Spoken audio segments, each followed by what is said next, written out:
The Book of Genesis.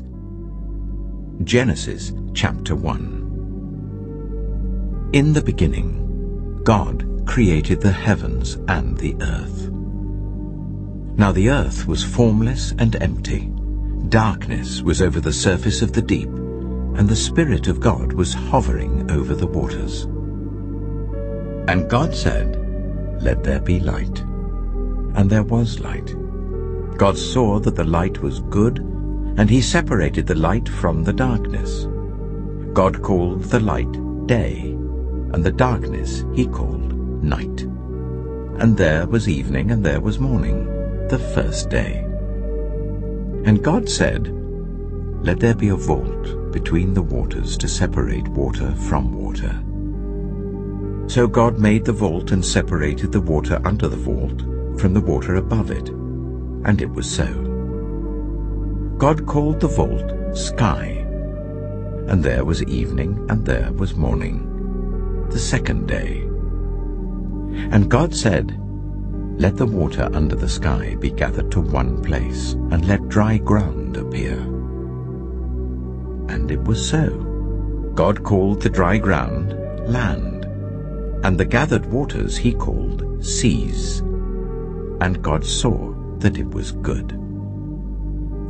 Then God said, "Let the land produce vegetation, seed-bearing plants, and trees on the land that bear fruit with seed in it, according to their various kinds." And it was so. The land produced vegetation, plants bearing seed according to their kinds, and trees bearing fruit with seed in it according to their kinds. And God saw that it was good. And there was evening and there was morning, the third day. And God said, "Let there be lights in the vault of the sky, to separate the day from the night, and let them serve as signs to mark sacred times and days and years. And let them be lights in the vault of the sky to give light on the earth." And it was so. God made two great lights, the greater light to govern the day, and the lesser light to govern the night. He also made the stars. God set them in the vault of the sky to give light on the earth, to govern the day and the night, and to separate light from darkness. And God saw that it was good. And there was evening, and there was morning, the fourth day. And God said, "Let the water teem with living creatures, and let birds fly above the earth, across the vault of the sky."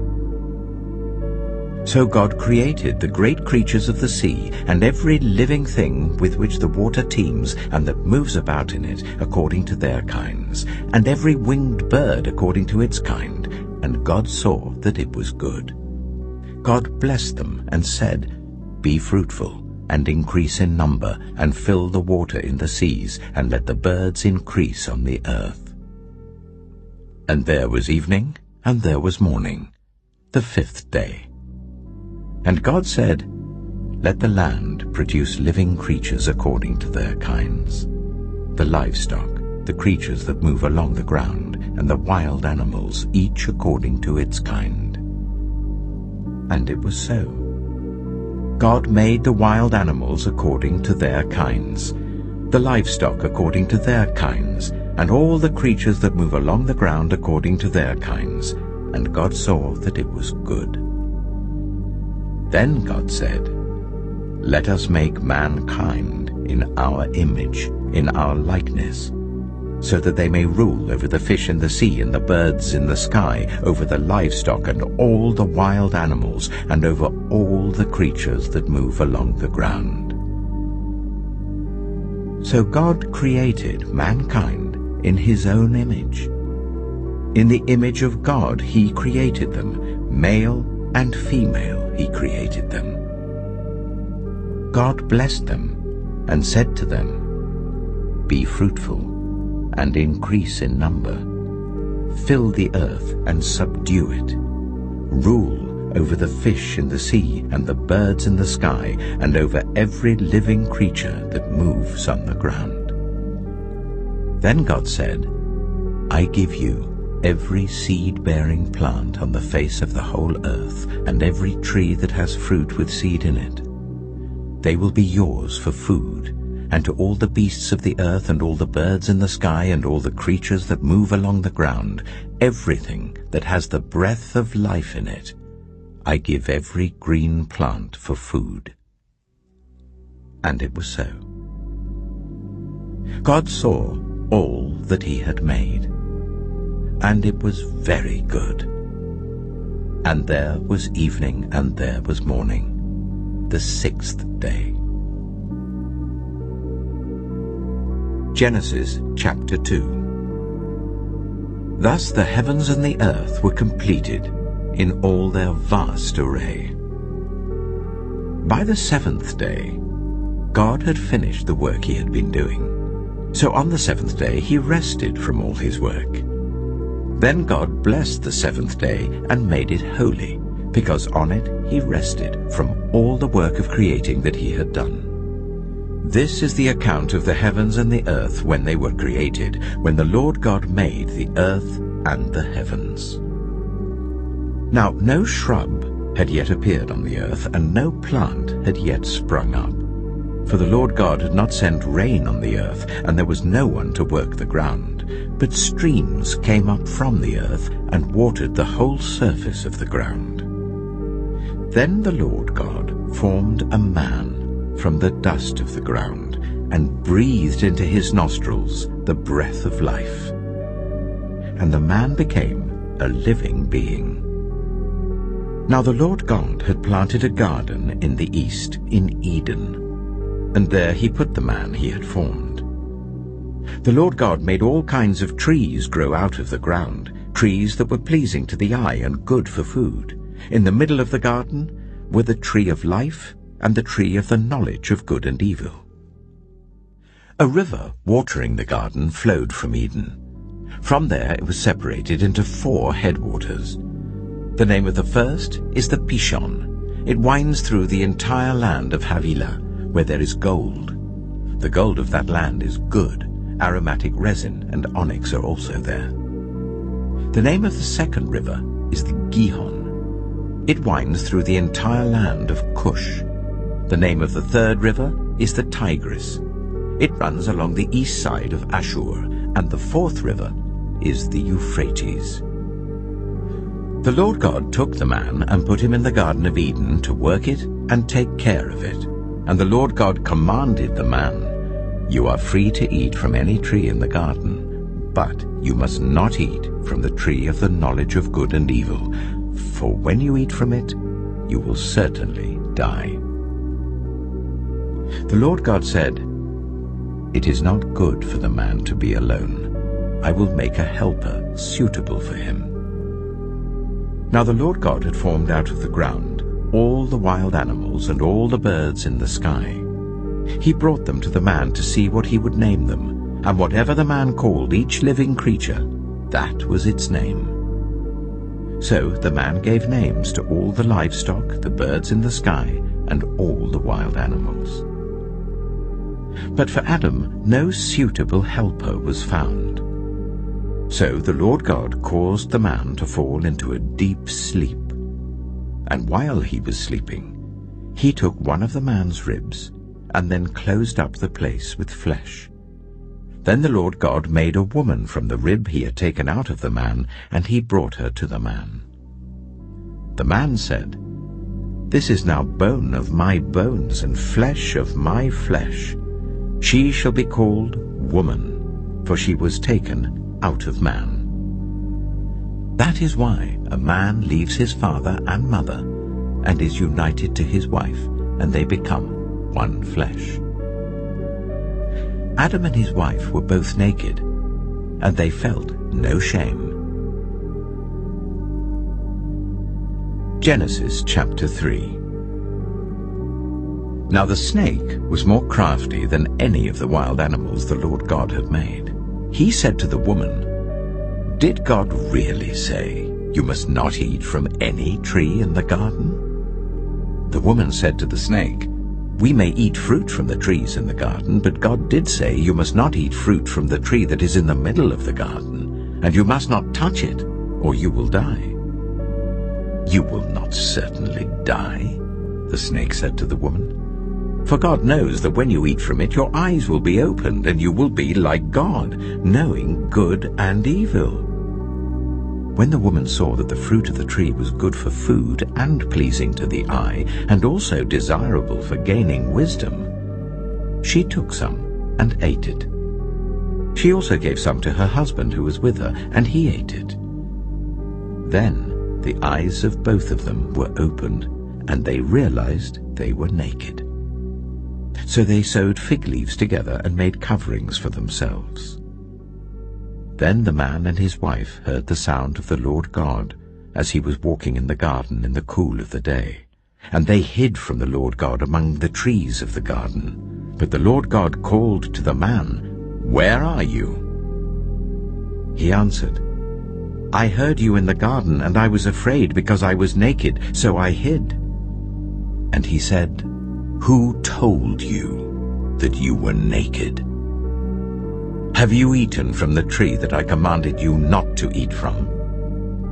The man said, "The woman you put here with me, she gave me some fruit from the tree, and I ate it." Then the Lord God said to the woman, "What is this you have done?" The woman said, "The snake deceived me, and I ate." So the Lord God said to the snake, "Because you have done this, cursed are you above all livestock and all wild animals. You will crawl on your belly, and you will eat dust all the days of your life. And I will put enmity between you and the woman, and between your offspring and hers. He will crush your head, and you will strike his heel." To the woman he said, "I will make your pains in childbearing very severe. With painful labor you will give birth to children. Your desire will be for your husband, and he will rule over you." To Adam he said, "Because you listened to your wife, and ate fruit from the tree about which I commanded you, you must not eat from it. Cursed is the ground because of you. Through painful toil you will eat food from it all the days of your life. It will produce thorns and thistles for you, and you will eat the plants of the field. By the sweat of your brow you will eat your food, until you return to the ground, since from it you were taken. For dust you are, and to dust you will return." Adam named his wife Eve, because she would become the mother of all the living. The Lord God made garments of skin for Adam and his wife, and clothed them. And the Lord God said, "The man has now become like one of us, knowing good and evil. He must not be allowed to reach out his hand and take also from the tree of life and eat, and live forever."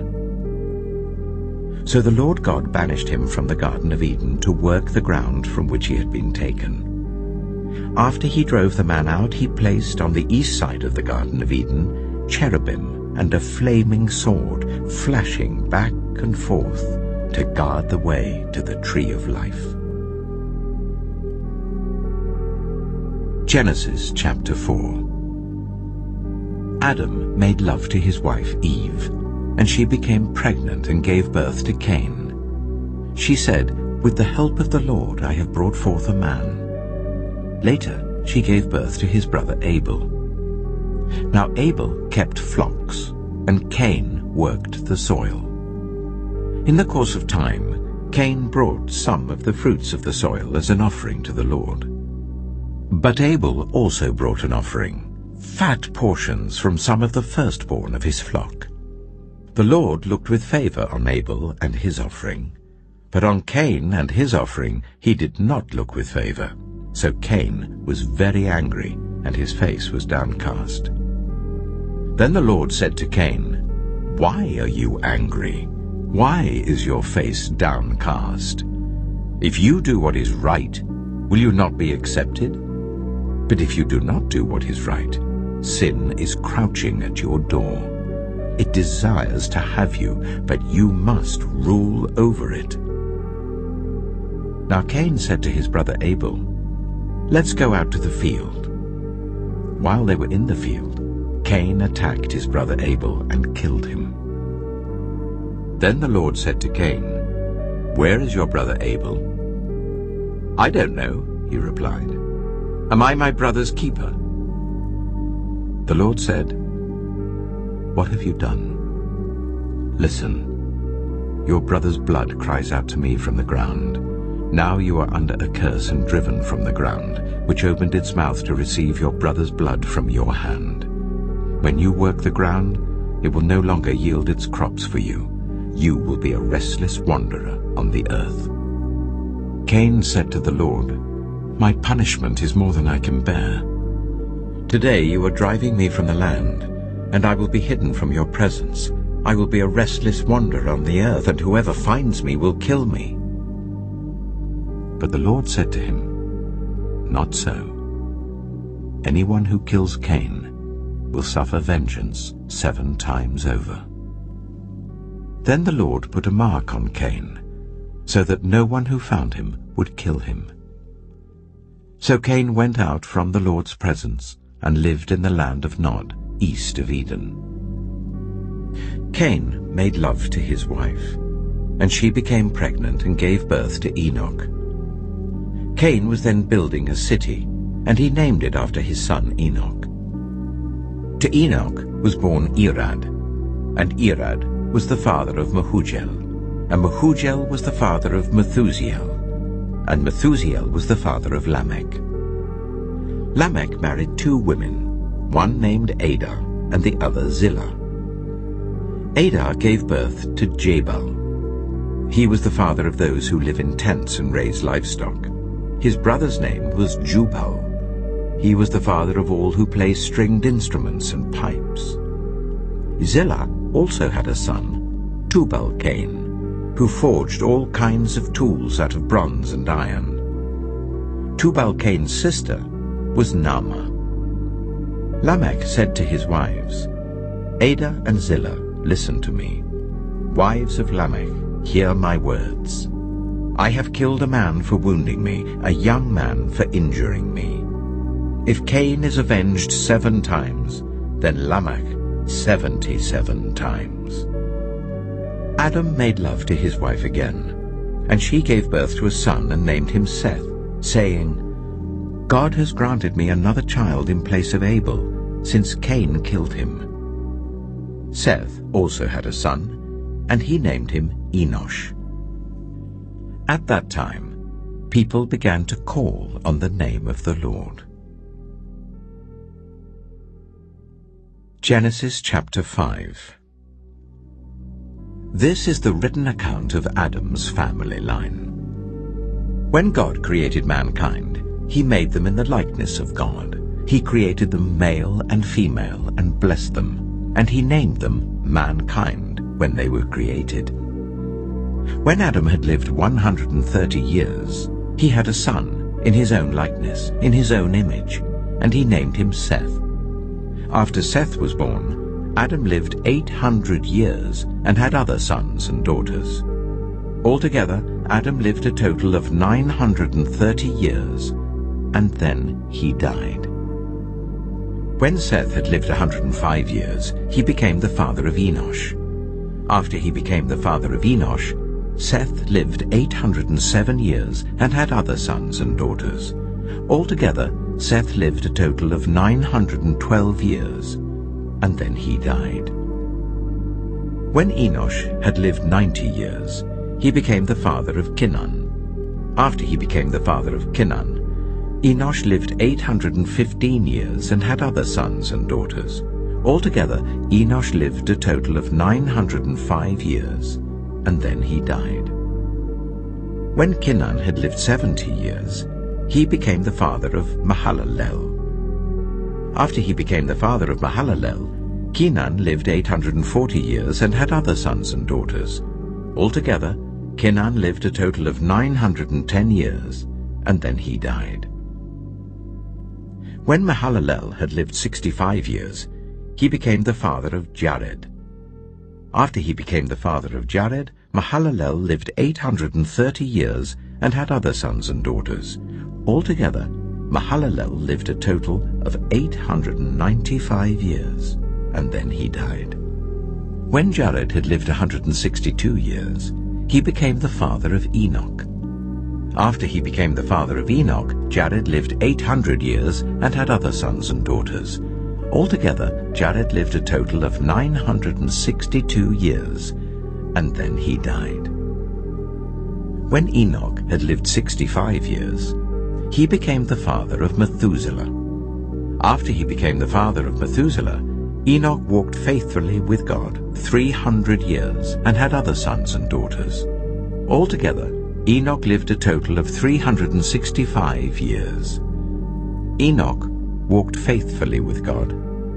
Then he was no more, because God took him away. When Methuselah had lived 187 years, he became the father of Lamech. After he became the father of Lamech, Methuselah lived 782 years and had other sons and daughters. Altogether, Methuselah lived a total of 969 years, and then he died. When Lamech had lived 182 years, he had a son. He named him Noah, and said, "He will comfort us in the labor and painful toil of our hands, caused by the ground the Lord has cursed."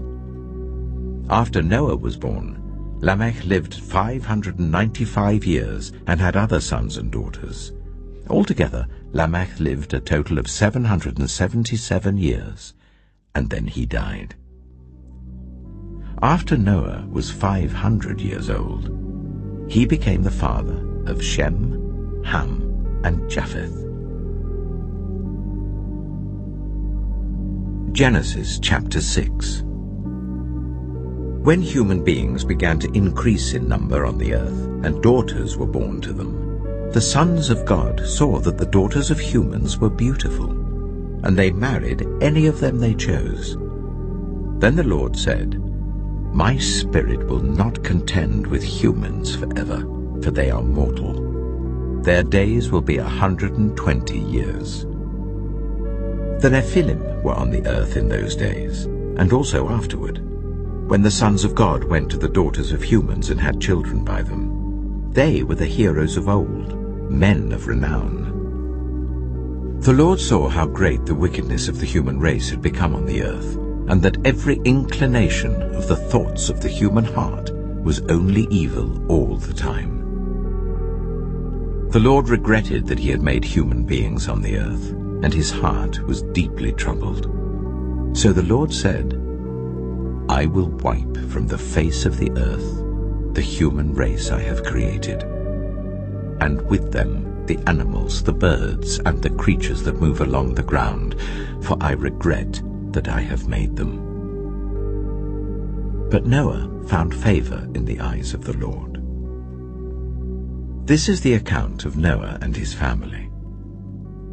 Noah was a righteous man, blameless among the people of his time, and he walked faithfully with God.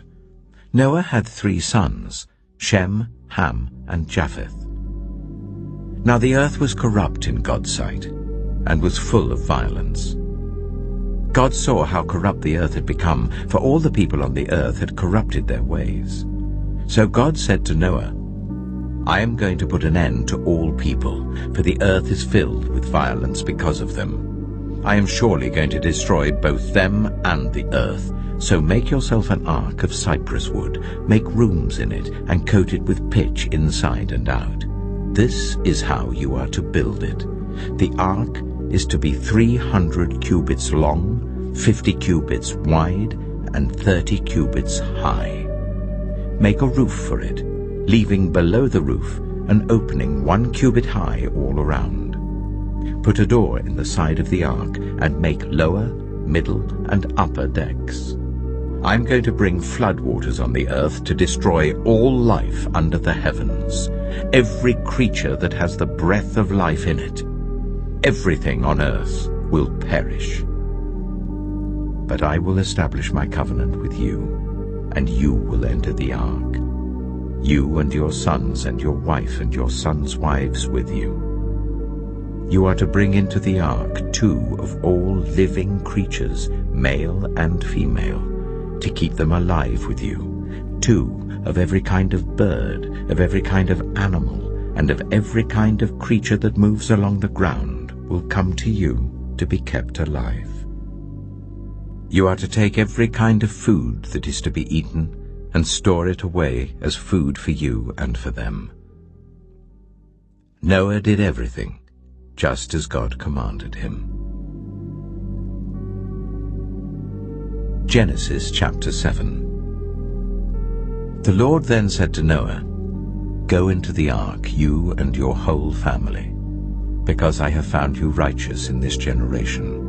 Take with you 7 pairs of every kind of clean animal, a male and its mate, and 1 pair of every kind of unclean animal, a male and its mate, and also 7 pairs of every kind of bird, male and female, to keep their various kinds alive throughout the earth.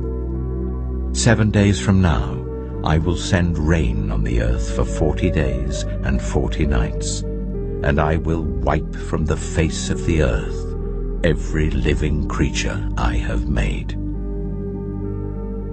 And Noah did all that the Lord commanded him. Noah was 600 years old when the floodwaters came on the earth. And Noah and his sons and his wife and his sons' wives entered the ark to escape the waters of the flood. Pairs of clean and unclean animals, of birds and of all the creatures that move along the ground, male and female, came to Noah and entered the ark as God had commanded Noah. And after the 7 days, the floodwaters came on the earth. In the 600th year of Noah's life, on the 17th day of the 2nd month, on that day, all the springs of the great deep burst forth, and the floodgates of the heavens were opened, and rain fell on the earth 40 days and 40 nights. On that very day, Noah and his sons, Shem, Ham, and Japheth, together with his wife and the wives of his 3 sons, entered the ark. They had with them every wild animal according to its kind, all livestock according to their kinds, every creature that moves along the ground according to its kind, and every bird according to its kind, everything with wings. Pairs of all creatures that have the breath of life in them came to Noah and entered the ark. The animals going in were male and female of every living thing, as God had commanded Noah. Then the Lord shut him in. For 40 days the flood kept coming on the earth.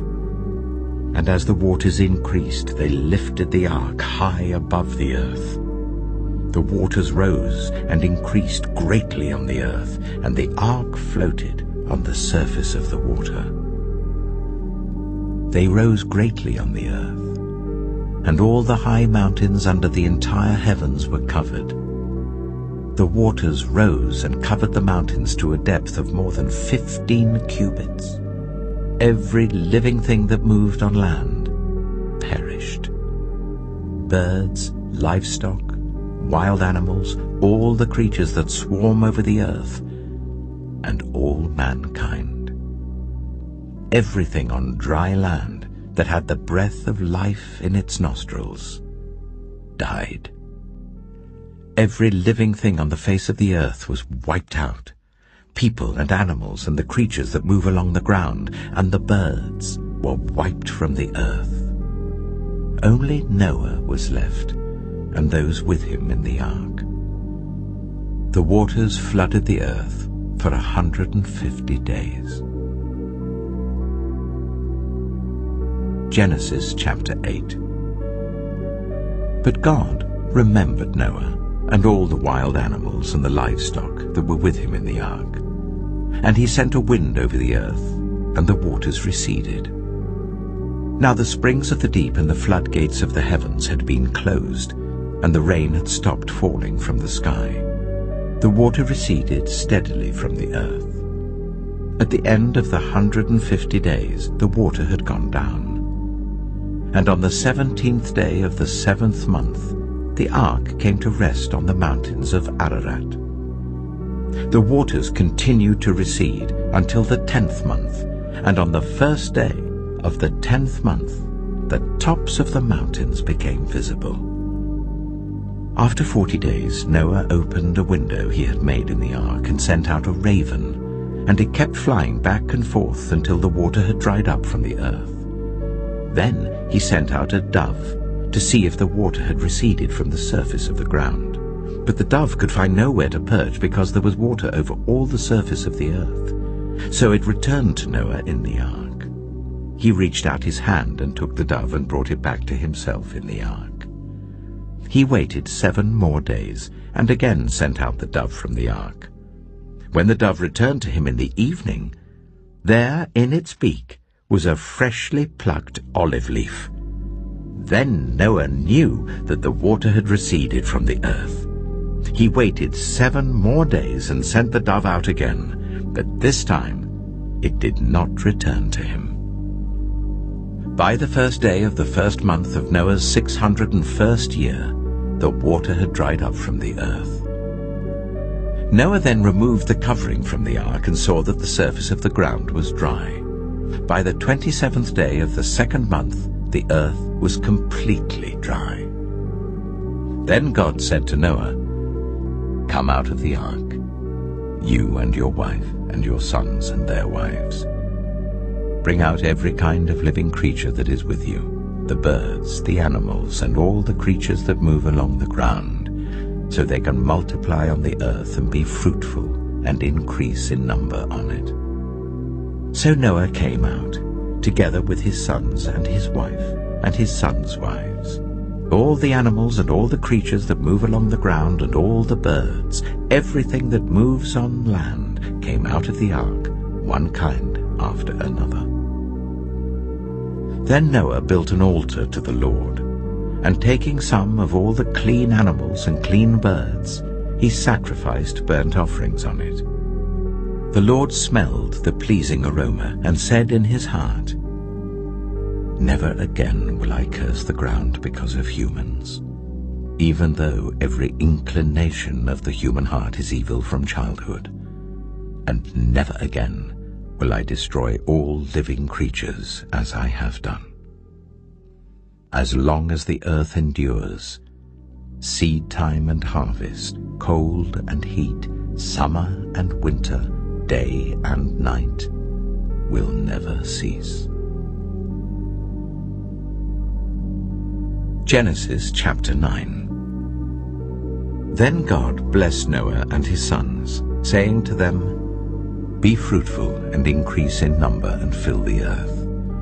The fear and dread of you will fall on all the beasts of the earth and on all the birds in the sky, on every creature that moves along the ground and on all the fish in the sea. They are given into your hands.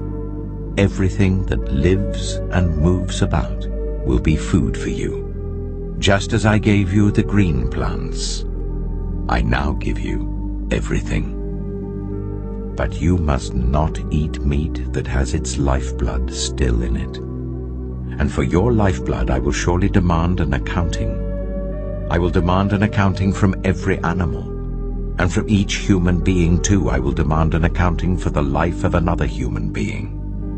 Whoever sheds human blood by humans, shall their blood be shed. For in the image of God has God made mankind.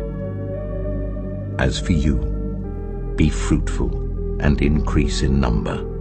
Multiply on the earth and increase upon it." Then God said to Noah and to his sons with him, "I now establish my covenant with you and with your descendants after you, and with every living creature that was with you, the birds, the livestock, and all the wild animals, all those that came out of the ark with you, every living creature on earth. I establish my covenant with you. Never again will all life be destroyed, by the waters of a flood. Never again will there be a flood to destroy the earth. And God said, "This is the sign of the covenant I am making between me and you and every living creature with you, a covenant for all generations to come. I have set my rainbow in the clouds, and it will be the sign of the covenant between me and the earth. Whenever I bring clouds over the earth and the rainbow appears in the clouds, I will remember my covenant between me and you and all living creatures of every kind. Never again will the waters become a flood to destroy all life. Whenever the rainbow appears in the clouds, I will see it and remember the everlasting covenant between God and all living creatures of every kind on the earth."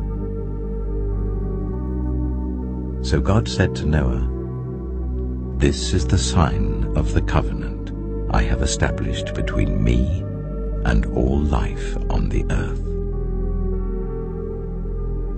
The sons of Noah who came out of the ark were Shem, Ham, and Japheth. Ham was the father of Canaan. These were the 3 sons of Noah, and from them came the people who were scattered over the whole earth. Noah, a man of the soil, proceeded to plant a vineyard. When he drank some of its wine, he became drunk and lay uncovered in his tent. Ham, the father of Canaan, saw his father naked and told his 2 brothers outside. But Shem and Japheth took a garment and laid it across their shoulders. Then they walked in backward and covered their father's naked body. Their faces were turned the other way, so that they would not see their father naked.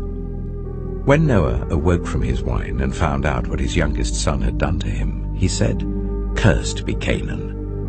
The lowest of slaves will he be to his brothers." He also said, "Praise be to the Lord, the God of Shem. May Canaan be the slave of Shem. May God extend Japheth's territory. May Japheth live in the tents of Shem, and may Canaan be the slave of Japheth." After the flood, Noah lived 350 years. Noah lived a total of 950 years, and then he died. Genesis chapter 10. This is the account of Shem, Ham, and Japheth, Noah's sons, who themselves had sons after the flood. The sons of Japheth: Gomer, Magog, Madai, Javan, Tubal, Meshach, and Tiras. The sons of Gomer: Ashkenaz, Riphath, and Togarmah. The sons of Javan: Elisha, Tarshish, the Kittites, and the Rodanites. From these the maritime peoples spread out into their territories by their clans within their nations, each with its own language. The sons of Ham: Cush, Egypt, Put, and Canaan. The sons of Cush: Seba, Havilah, Sabta, Reamah, and Sabtika. The sons of Reamah: Sheba and Dedan. Cush was the father of Nimrod, who became a mighty warrior on the earth. He was a mighty hunter before the Lord. That is why it is said, like Nimrod, a mighty hunter before the Lord. The first centers of his kingdom were Babylon, Uruk, Akkad, and Calnu in Shinar. From that land he went to Assyria, where he built Nineveh, Rehoboth, Calah, and Resen, which is between Nineveh and Calah, which is the great city. Egypt was the father of the Ludites, Anamites, Lehabites, Naphtuhites, Pathrusites, Casluhites, from whom the Philistines came, and Caphtorites. Canaan was the father of Sidon his firstborn, and of the Hittites, Jebusites, Amorites, Girgashites, Hivites, Archites, Sinites, Arvadites, Zemarites, and Hamathites. Later the Canaanites' clans scattered, And the borders of Canaan reached from Sidon towards Gerar as far as Gaza, and then toward Sodom, Gomorrah, Admah, and Zeboim as far as Lasha. These are the sons of Ham by their clans and languages, in their territories and nations. Sons were also born to Shem, whose older brother was Japheth. Shem was the ancestor of all the sons of Eber. The sons of Shem: Elam, Ashur, Arphaxad, Lud, and Aram. The sons of Aram: Az, Hul, Gether, and Meshech.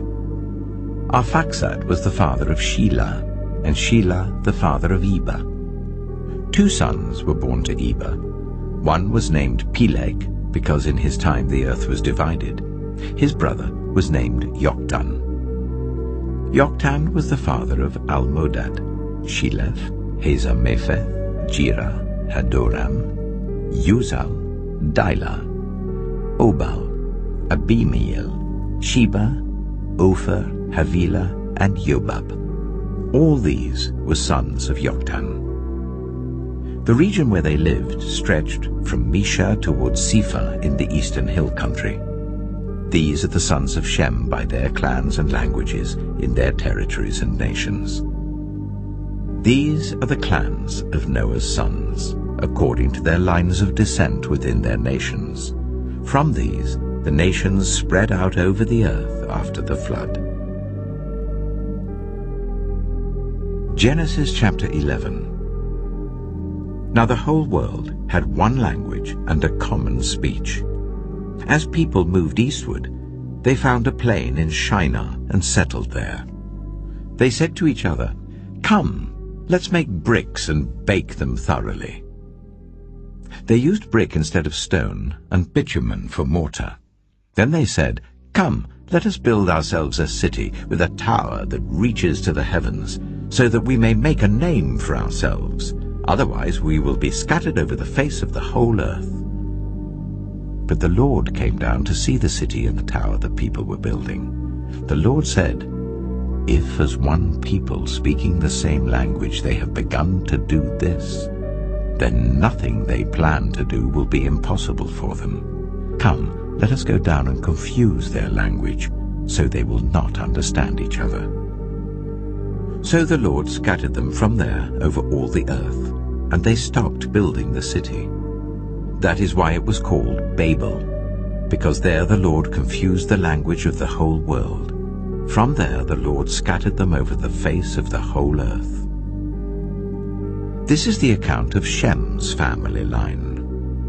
2 years after the flood, when Shem was 100 years old, he became the father of Arphaxad. And after he became the father of Arphaxad, Shem lived 500 years and had other sons and daughters. When Arphaxad had lived 35 years, he became the father of Shelah. And after he became the father of Shelah, Arphaxad lived 403 years and had other sons and daughters. When Shelah had lived 30 years, he became the father of Eber. And after he became the father of Eber, Shelah lived 403 years and had other sons and daughters. When Eber had lived 34 years, he became the father of Peleg. And after he became the father of Peleg, Eber lived 430 years and had other sons and daughters. When Peleg had lived 30 years, he became the father of Reu. And after he became the father of Reu, Peleg lived 209 years and had other sons and daughters.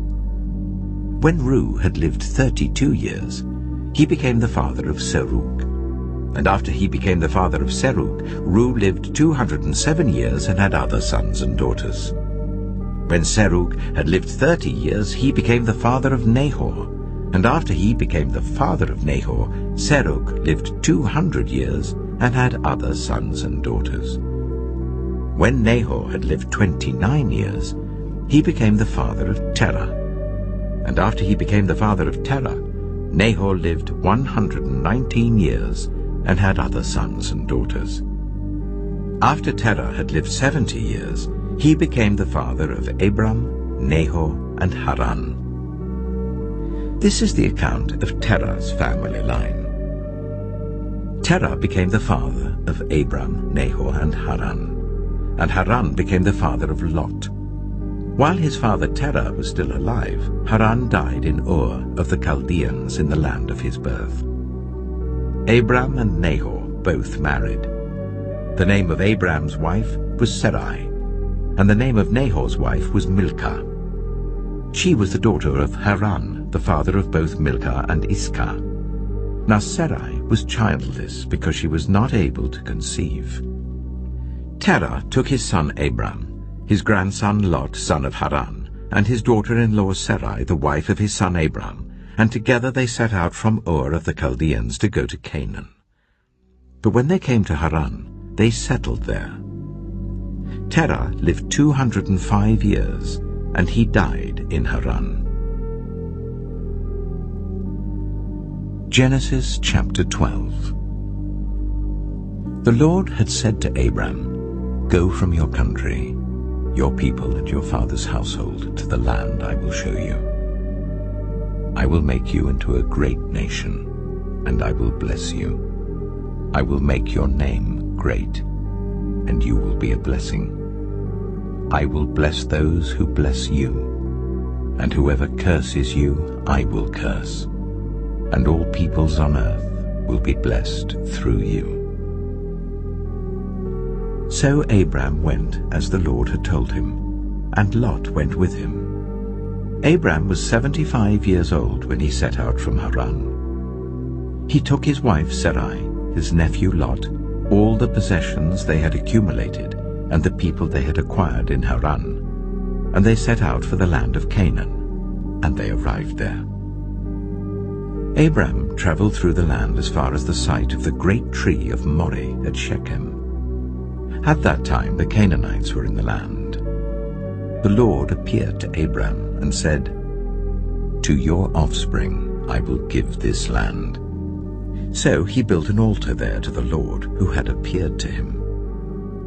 From there he went on toward the hills east of Bethel and pitched his tent, with Bethel on the west and Ai on the east. There he built an altar to the Lord and called on the name of the Lord. Then Abram set out and continued toward the Negev. Now there was a famine in the land, and Abram went down to Egypt to live there for a while because the famine was severe. As he was about to enter Egypt, he said to his wife Sarai, "I know what a beautiful woman you are. When the Egyptians see you, they will say, 'This is his wife.' Then they will kill me, but will let you live. Say you are my sister, so that I will be treated well for your sake, and my life will be spared because of you." When Abram came to Egypt, the Egyptians saw that Sarai was a very beautiful woman. And when Pharaoh's officials saw her, they praised her to Pharaoh, and she was taken into his palace. He treated Abram well for her sake, and Abram acquired sheep and cattle, male and female donkeys, male and female servants, and camels. But the Lord inflicted serious diseases on Pharaoh and his household because of Abram's wife Sarai. So Pharaoh summoned Abram. "What have you done to me?" he said. "Why didn't you tell me she was your wife? Why did you say, 'She is my sister,' so that I took her to be my wife? Now then, here is your wife. Take her and go." Then Pharaoh gave orders about Abram to his men, and they sent him on his way with his wife and everything he had. Genesis chapter 13. So Abram went up from Egypt to the Negev with his wife and everything he had, and Lot went with him. Abram had become very wealthy in livestock and in silver and gold. From the Negev he went from place to place until he came to Bethel, to the place between Bethel and Ai where his tent had been earlier, and where he had first built an altar. There Abram called on the name of the Lord. Now Lot, who was moving about with Abram, also had flocks and herds and tents. But the land could not support them while they stayed together, for their possessions were so great that they were not able to stay together. And quarreling arose between Abram's herdsmen and Lot's. The Canaanites and Perizzites were also living in the land at that time. So Abram said to Lot, "Let's not have any quarreling between you and me and between your herdsmen and mine, for we are close relatives. Is not the whole land before you? Let's part company. If you go to the left, I'll go to the right.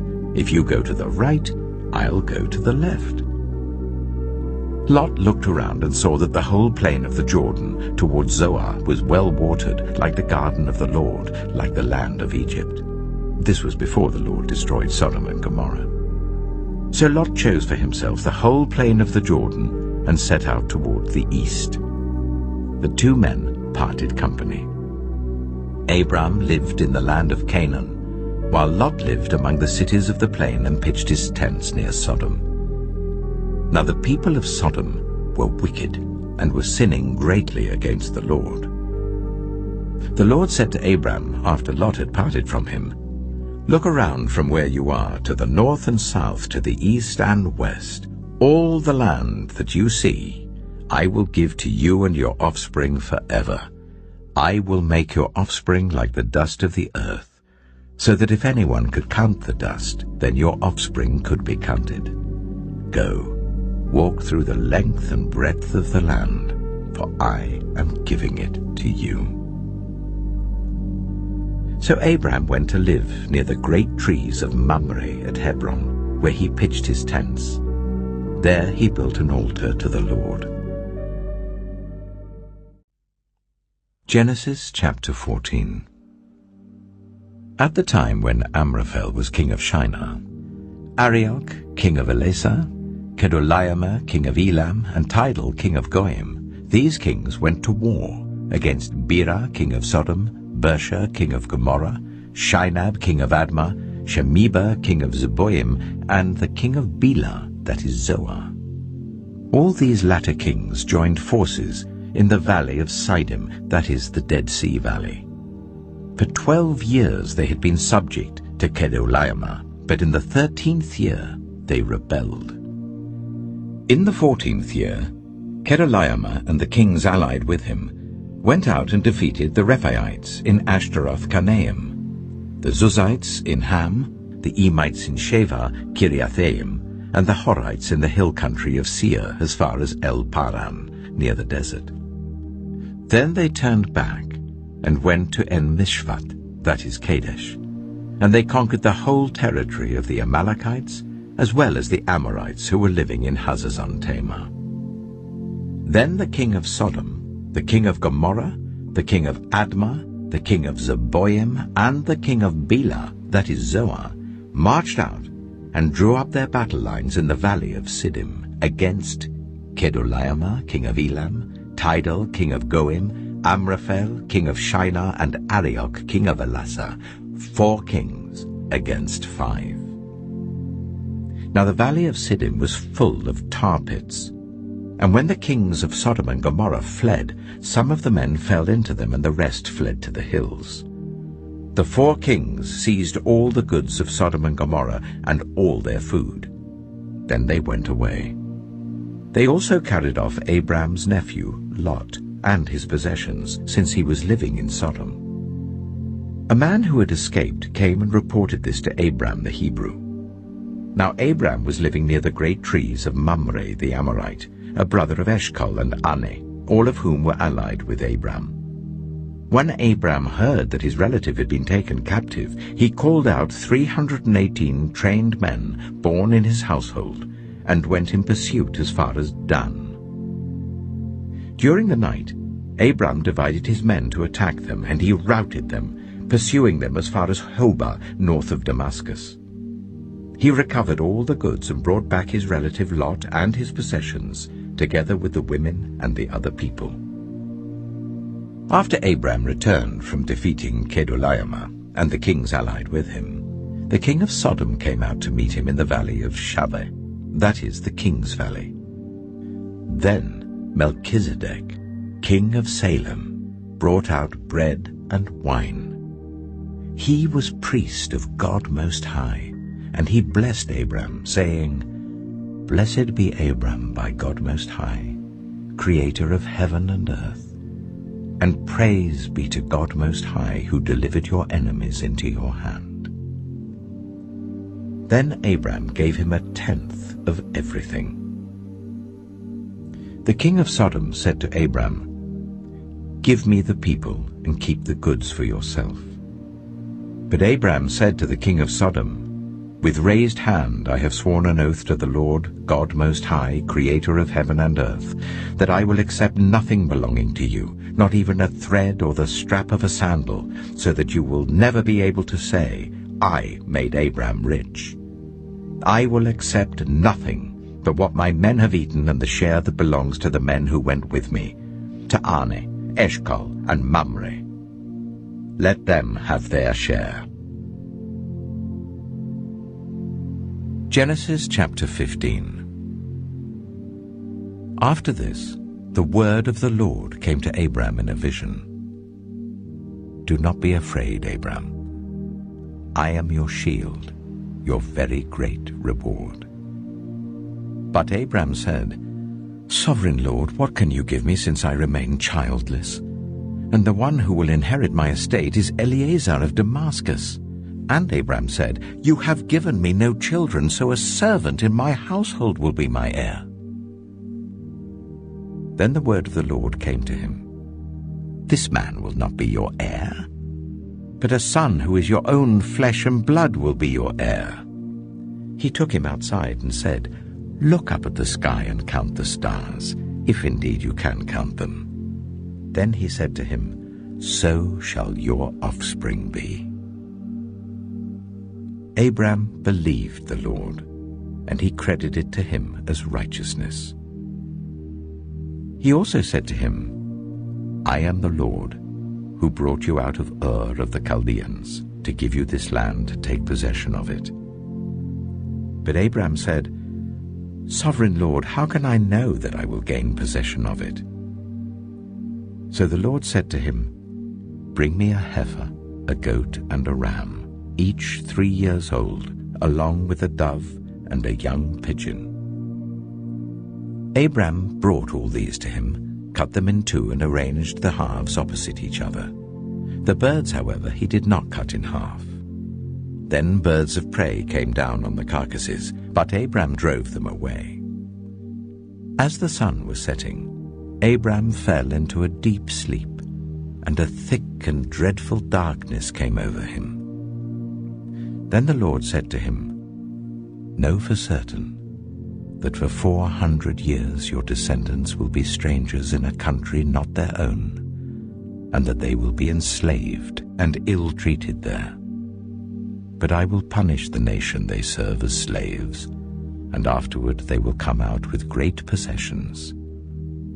You, however, will go to your ancestors in peace and be buried at a good old age. In the 4th generation, your descendants will come back here, for the sin of the Amorites has not yet reached its full measure." When the sun had set and darkness had fallen, a smoking brazier with a blazing torch appeared and passed between the pieces.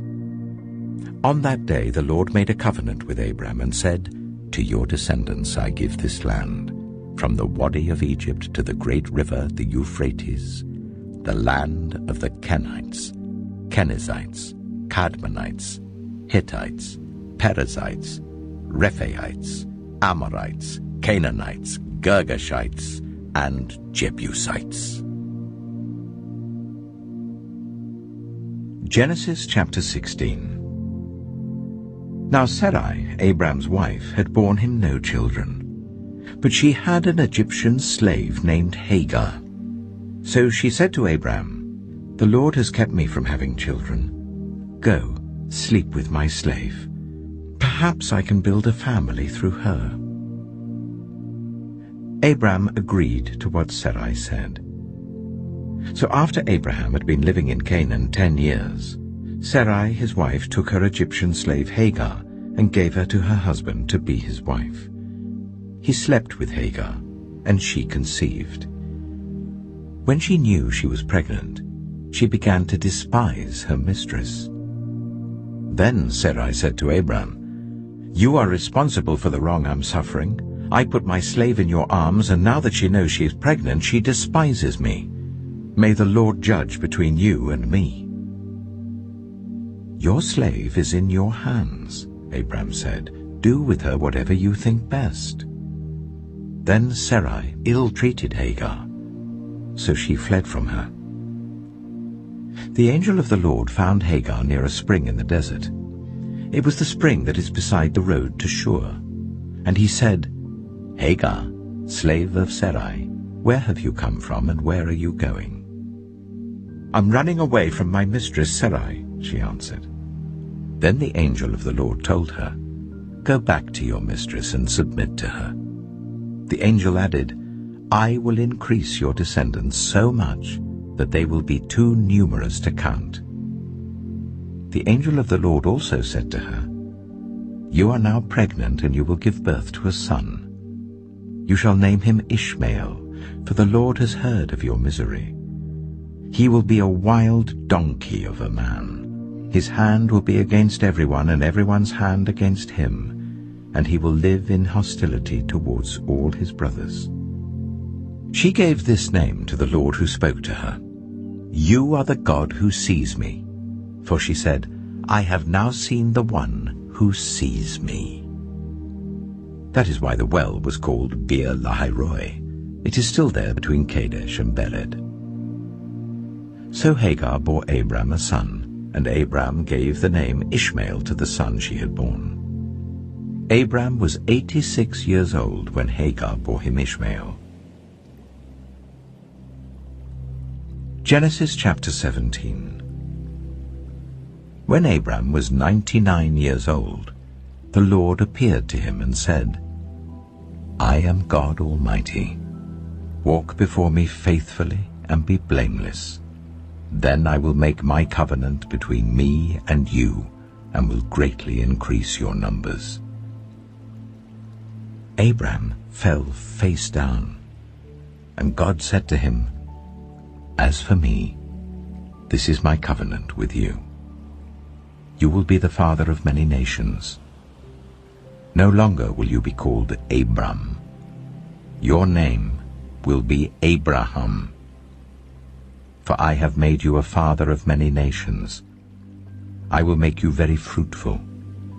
I will make nations of you, and kings will come from you.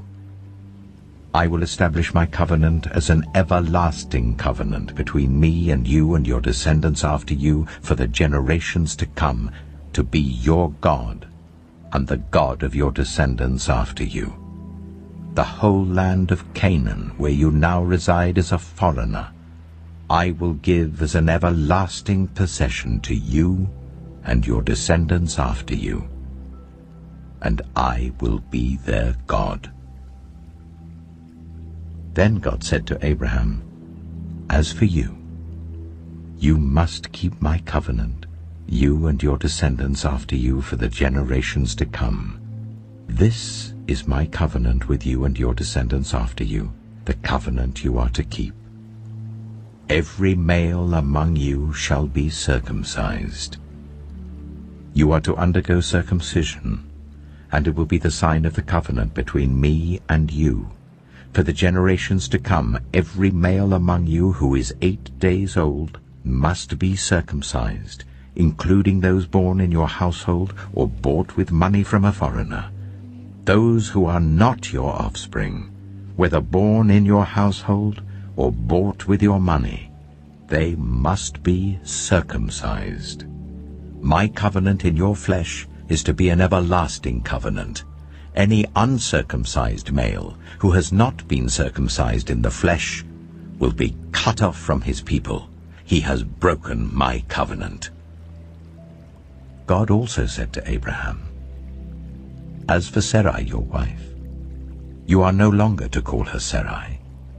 Her name will be Sarah. I will bless her and will surely give you a son by her. I will bless her, so she will be the mother of nations. Kings of peoples will come from her." Abraham fell face down. He laughed and said to himself, "Will a son be born to a man 100 years old? Will Sarah bear a child at the age of 90? And Abraham said to God, If only Ishmael might live under your blessing. Then God said, Yes, but your wife Sarah will bear you a son, and you will call him Isaac. I will establish my covenant with him as an everlasting covenant for his descendants after him. And as for Ishmael, I have heard you. I will surely bless him. I will make him fruitful and will greatly increase his numbers. He will be the father of 12 rulers, and I will make him into a great nation. But my covenant I will establish with Isaac, whom Sarah will bear to you by this time next year. When he had finished speaking with Abraham, God went up from him. On that very day, Abraham took his son Ishmael, and all those born in his household or bought with his money, every male in his household, and circumcised them as God told him. Abraham was 99 years old when he was circumcised, and his son Ishmael was 13. Abraham and his son Ishmael were both circumcised on that very day. And every male in Abraham's household, including those born in his household or bought from a foreigner, was circumcised with him. Genesis chapter 18. The Lord appeared to Abraham near the great trees of Mamre, while he was sitting at the entrance to his tent in the heat of the day. Abraham looked up and saw 3 men standing nearby.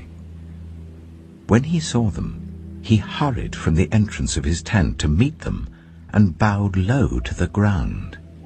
He said, If I have found favor in your eyes, my Lord, do not pass your servant by. Let a little water be brought, and then you may all wash your feet and rest under this tree. Let me get you something to eat, so you can be refreshed and then go on your way, now that you have come to your servant. Very well, they answered. Do as you say. So Abraham hurried into the tent to Sarah. Quick, he said, get 3 seahs of the finest flour and knead it and bake some bread. Then he ran to the herd and selected a choice tender calf and gave it to a servant who hurried to prepare it. He then brought some curds and milk and the calf that had been prepared and set these before them. While they ate, he stood near them under a tree. Where is your wife Sarah? They asked him. There in the tent, he said. Then one of them said, I will surely return to you about this time next year, and Sarah your wife will have a son. Now Sarah was listening at the entrance to the tent, which was behind him. Abraham and Sarah were already very old, and Sarah was past the age of childbearing. So Sarah laughed to herself as she thought, After I'm worn out and my Lord is old, will I now have this pleasure? Then the Lord said to Abraham, Why did Sarah laugh and say, Will I really have a child now that I am old? Is anything too hard for the Lord? I will return to you at the appointed time next year, and Sarah will have a son. Sarah was afraid, so she lied and said, I did not laugh.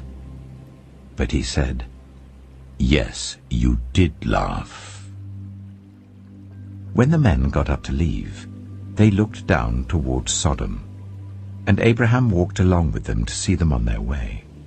Then the Lord said, Shall I hide from Abraham what I am about to do?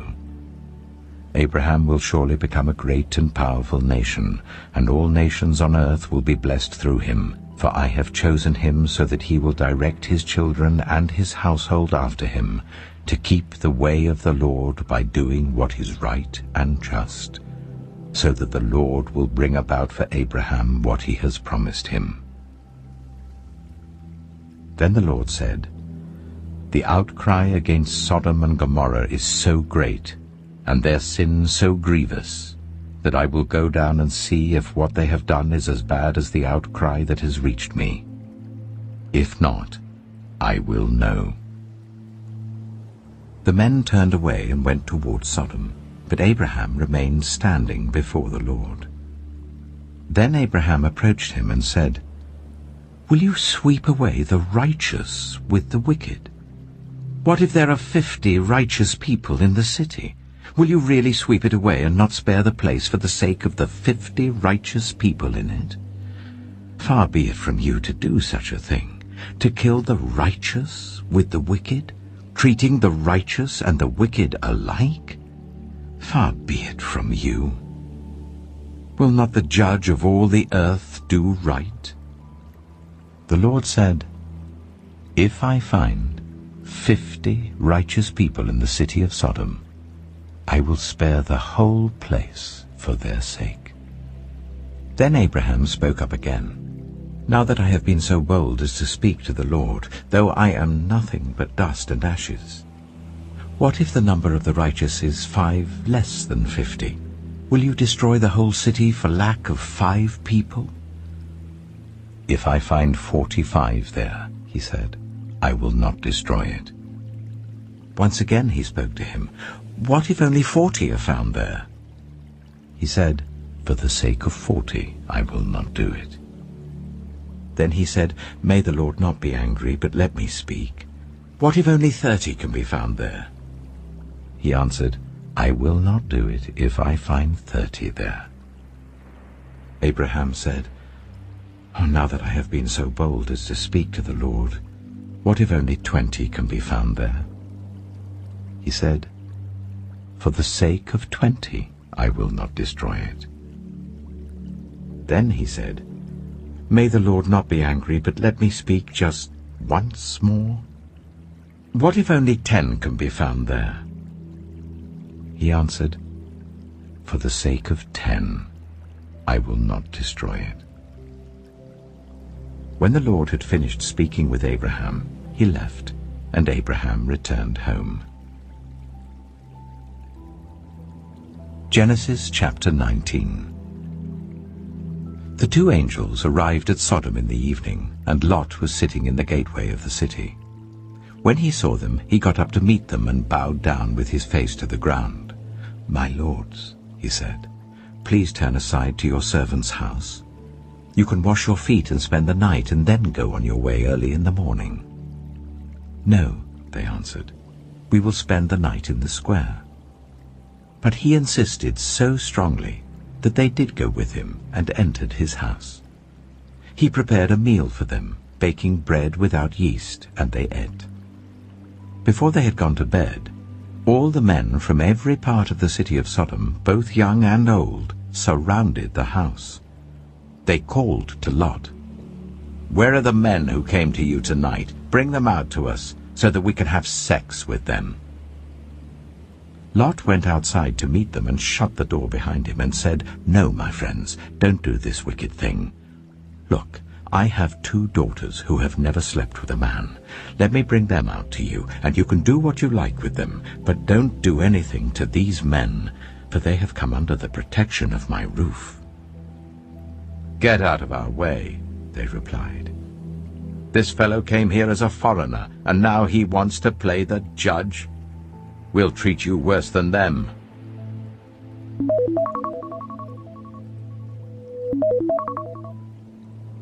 They kept bringing pressure on Lot and moved forward to break down the door. But the men inside reached out and pulled Lot back into the house and shut the door. Then they struck the men who were at the door of the house, young and old, with blindness, so that they could not find the door. The 2 men said to Lot, "Do you have anyone else here?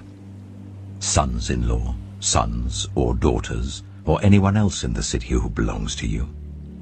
Get them out of here, because we are going to destroy this place. The outcry to the Lord against its people is so great that he has sent us to destroy it." So Lot went out and spoke to his sons-in-law who were pledged to marry his daughters. He said, "Hurry and get out of this place, because the Lord is about to destroy the city." But his sons-in-law thought he was joking. With the coming of dawn, the angels urged Lot, saying, "Hurry!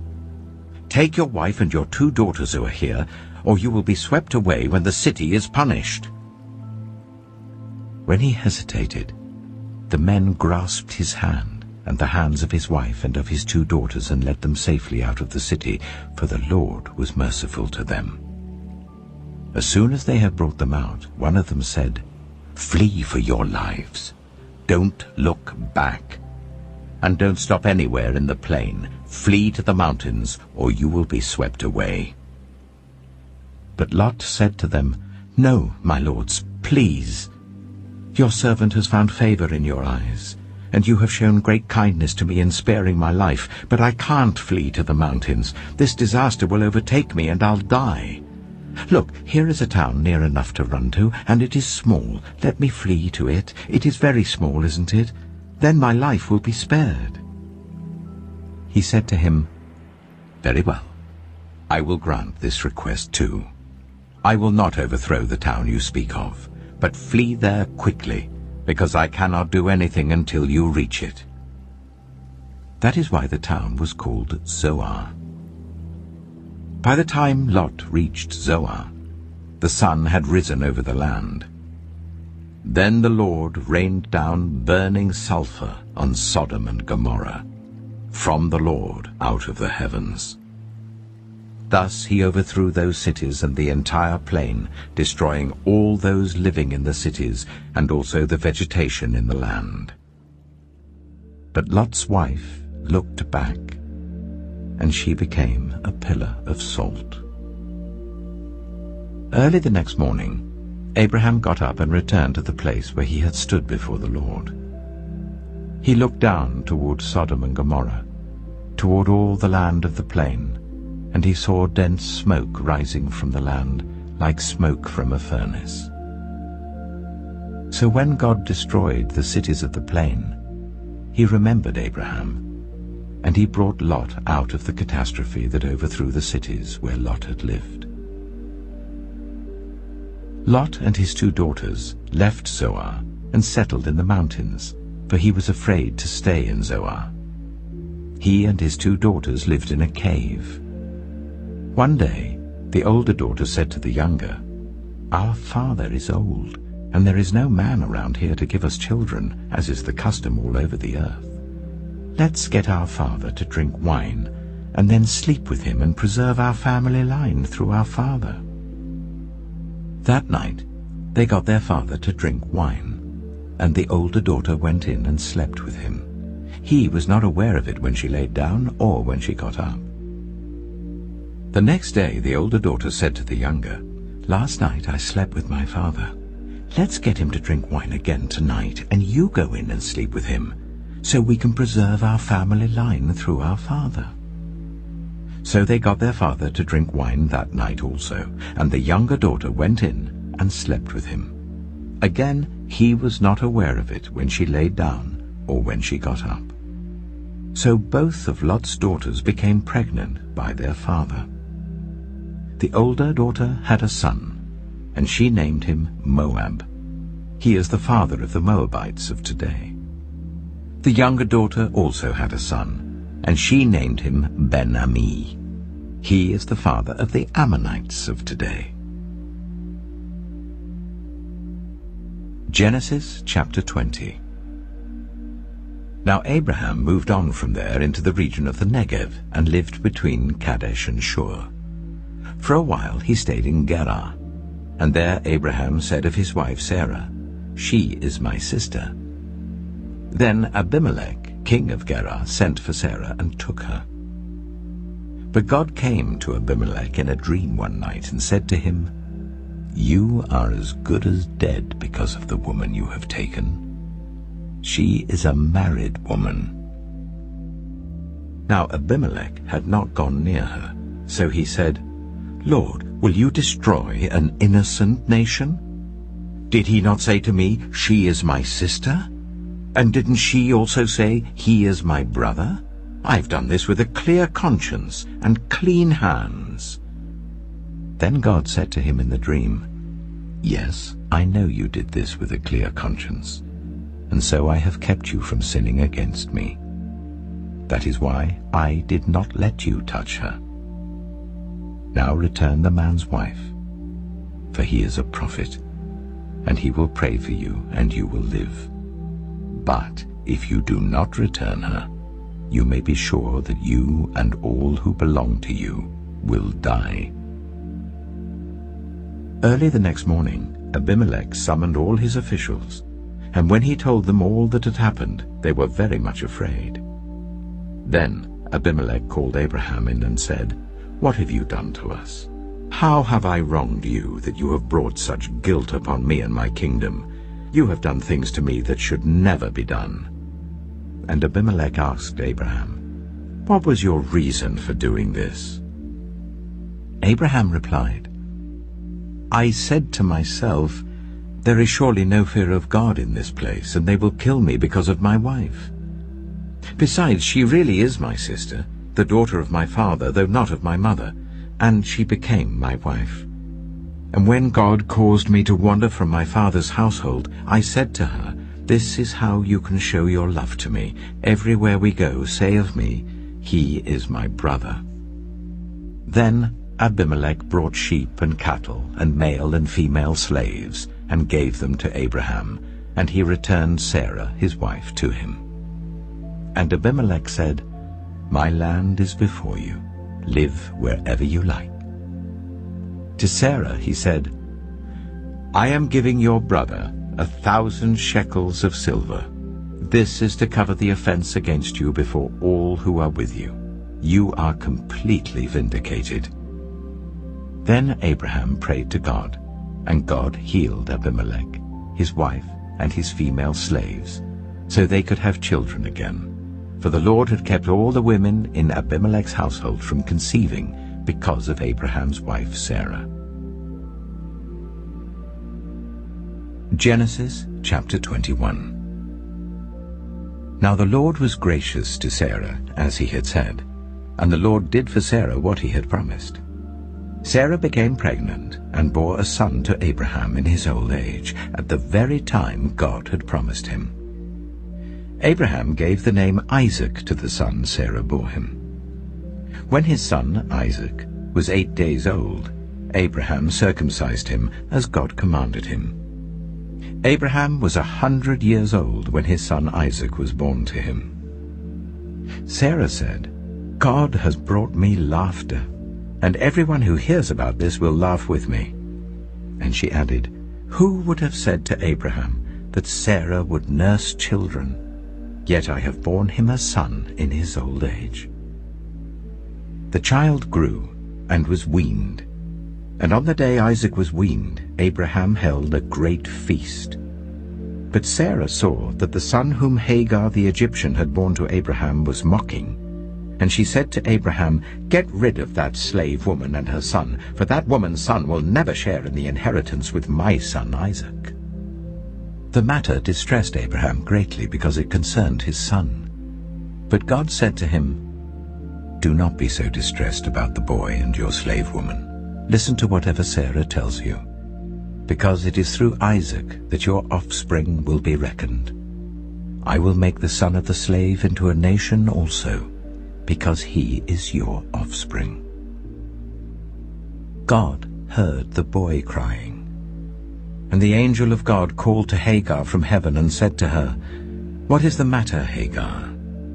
Do not be afraid. God has heard the boy crying as he lies there. Lift the boy up and take him by the hand, for I will make him into a great nation." Then God opened her eyes, and she saw a well of water. So she went and filled the skin with water and gave the boy a drink. God was with the boy as he grew up. He lived in the desert and became an archer. While he was living in the desert of Paran, his mother got a wife for him from Egypt. At that time, Abimelech and Phicol, the commander of his forces, said to Abraham, "God is with you in everything you do. Now swear to me here before God that you will not deal falsely with me or my children or my descendants. Show to me and the country where you now reside as a foreigner, the same kindness I have shown to you." Abraham said, "I swear it." Then Abraham complained to Abimelech about a well of water that Abimelech's servants had seized. But Abimelech said, "I don't know who has done this. You did not tell me, and I heard about it only today." So Abraham brought sheep and cattle and gave them to Abimelech, and the two men made a treaty. Abraham set apart 7 ewe lambs from the flock, and Abimelech asked Abraham, "What is the meaning of these 7 ewe lambs you have set apart by themselves?" He replied, "Accept these 7 lambs from my hand as a witness that I dug this well." So that place was called Beersheba, because the two men swore an oath there. After the treaty had been made at Beersheba, Abimelech and Phicol, the commander of his forces, returned to the land of the Philistines. Abraham planted a tamarisk tree in Beersheba, and there he called on the name of the Lord, the eternal God. And Abraham stayed in the land of the Philistines for a long time. Genesis chapter 22. Sometime later, God tested Abraham. He said to him, "Abraham." "Here I am," he replied. Then God said, "Take your son, your only son, whom you love, Isaac, and go to the region of Moriah. Sacrifice him there as a burnt offering on a mountain I will show you." Early the next morning, Abraham got up and loaded his donkey. He took with him 2 of his servants and his son Isaac. When he had cut enough wood for the burnt offering, he set out for the place God had told him about. On the 3rd day, Abraham looked up and saw the place in the distance. He said to his servants, "Stay here with the donkey while I and the boy go over there.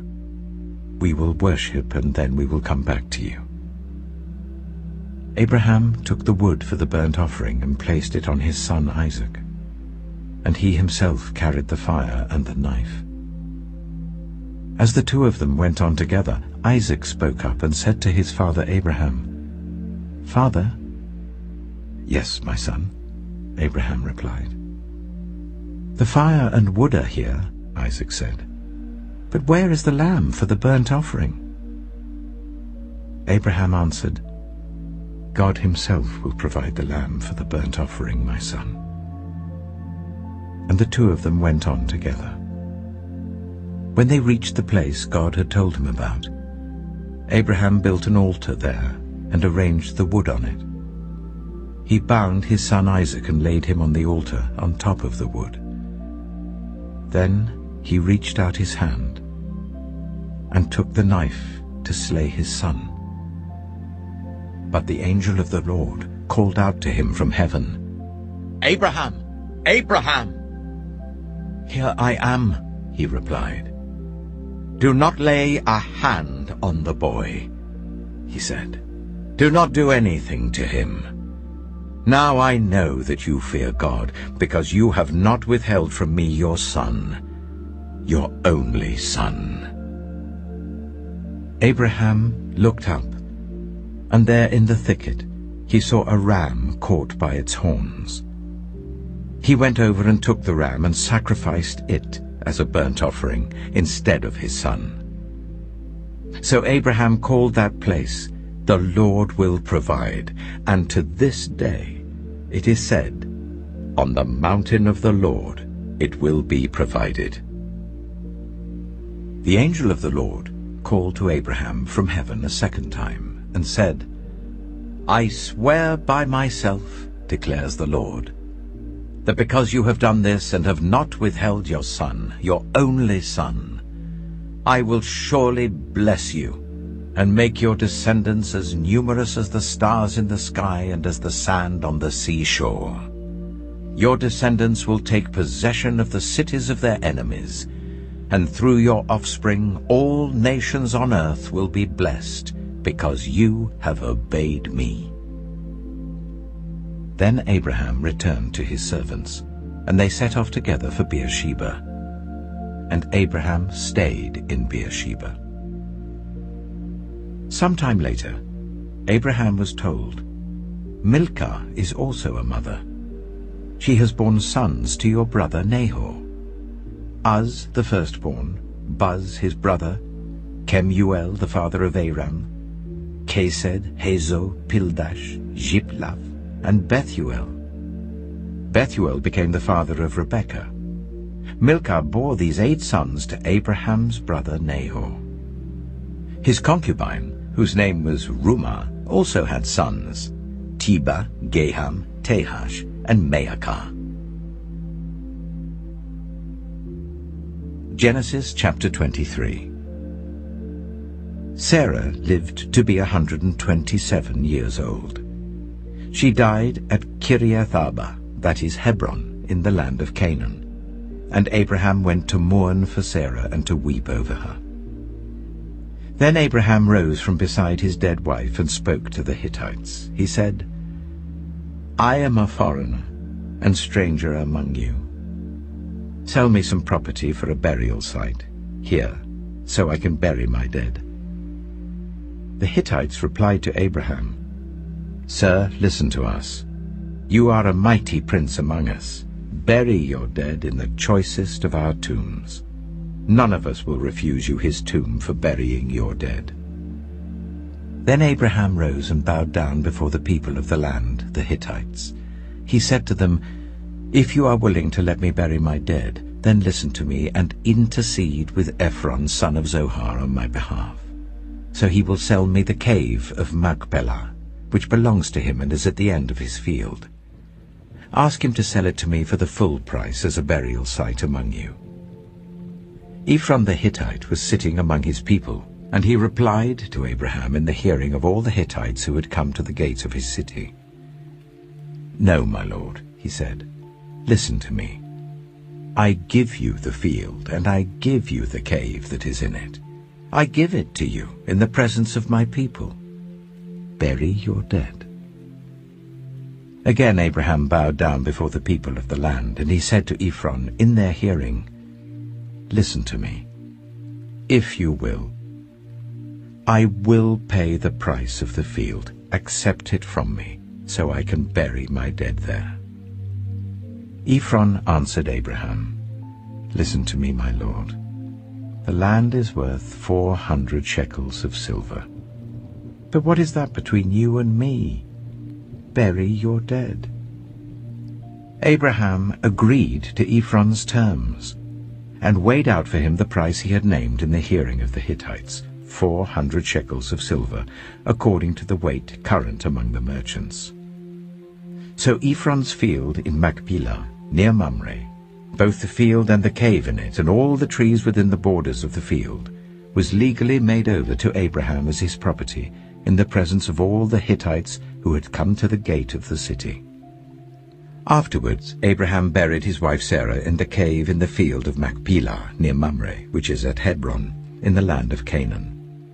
So the field and the cave in it were legally made over to Abraham by the Hittites as a burial site. Abraham was now very old, and the Lord had blessed him in every way. He said to the senior servant in his household, the one in charge of all that he had, "Put your hand under my thigh.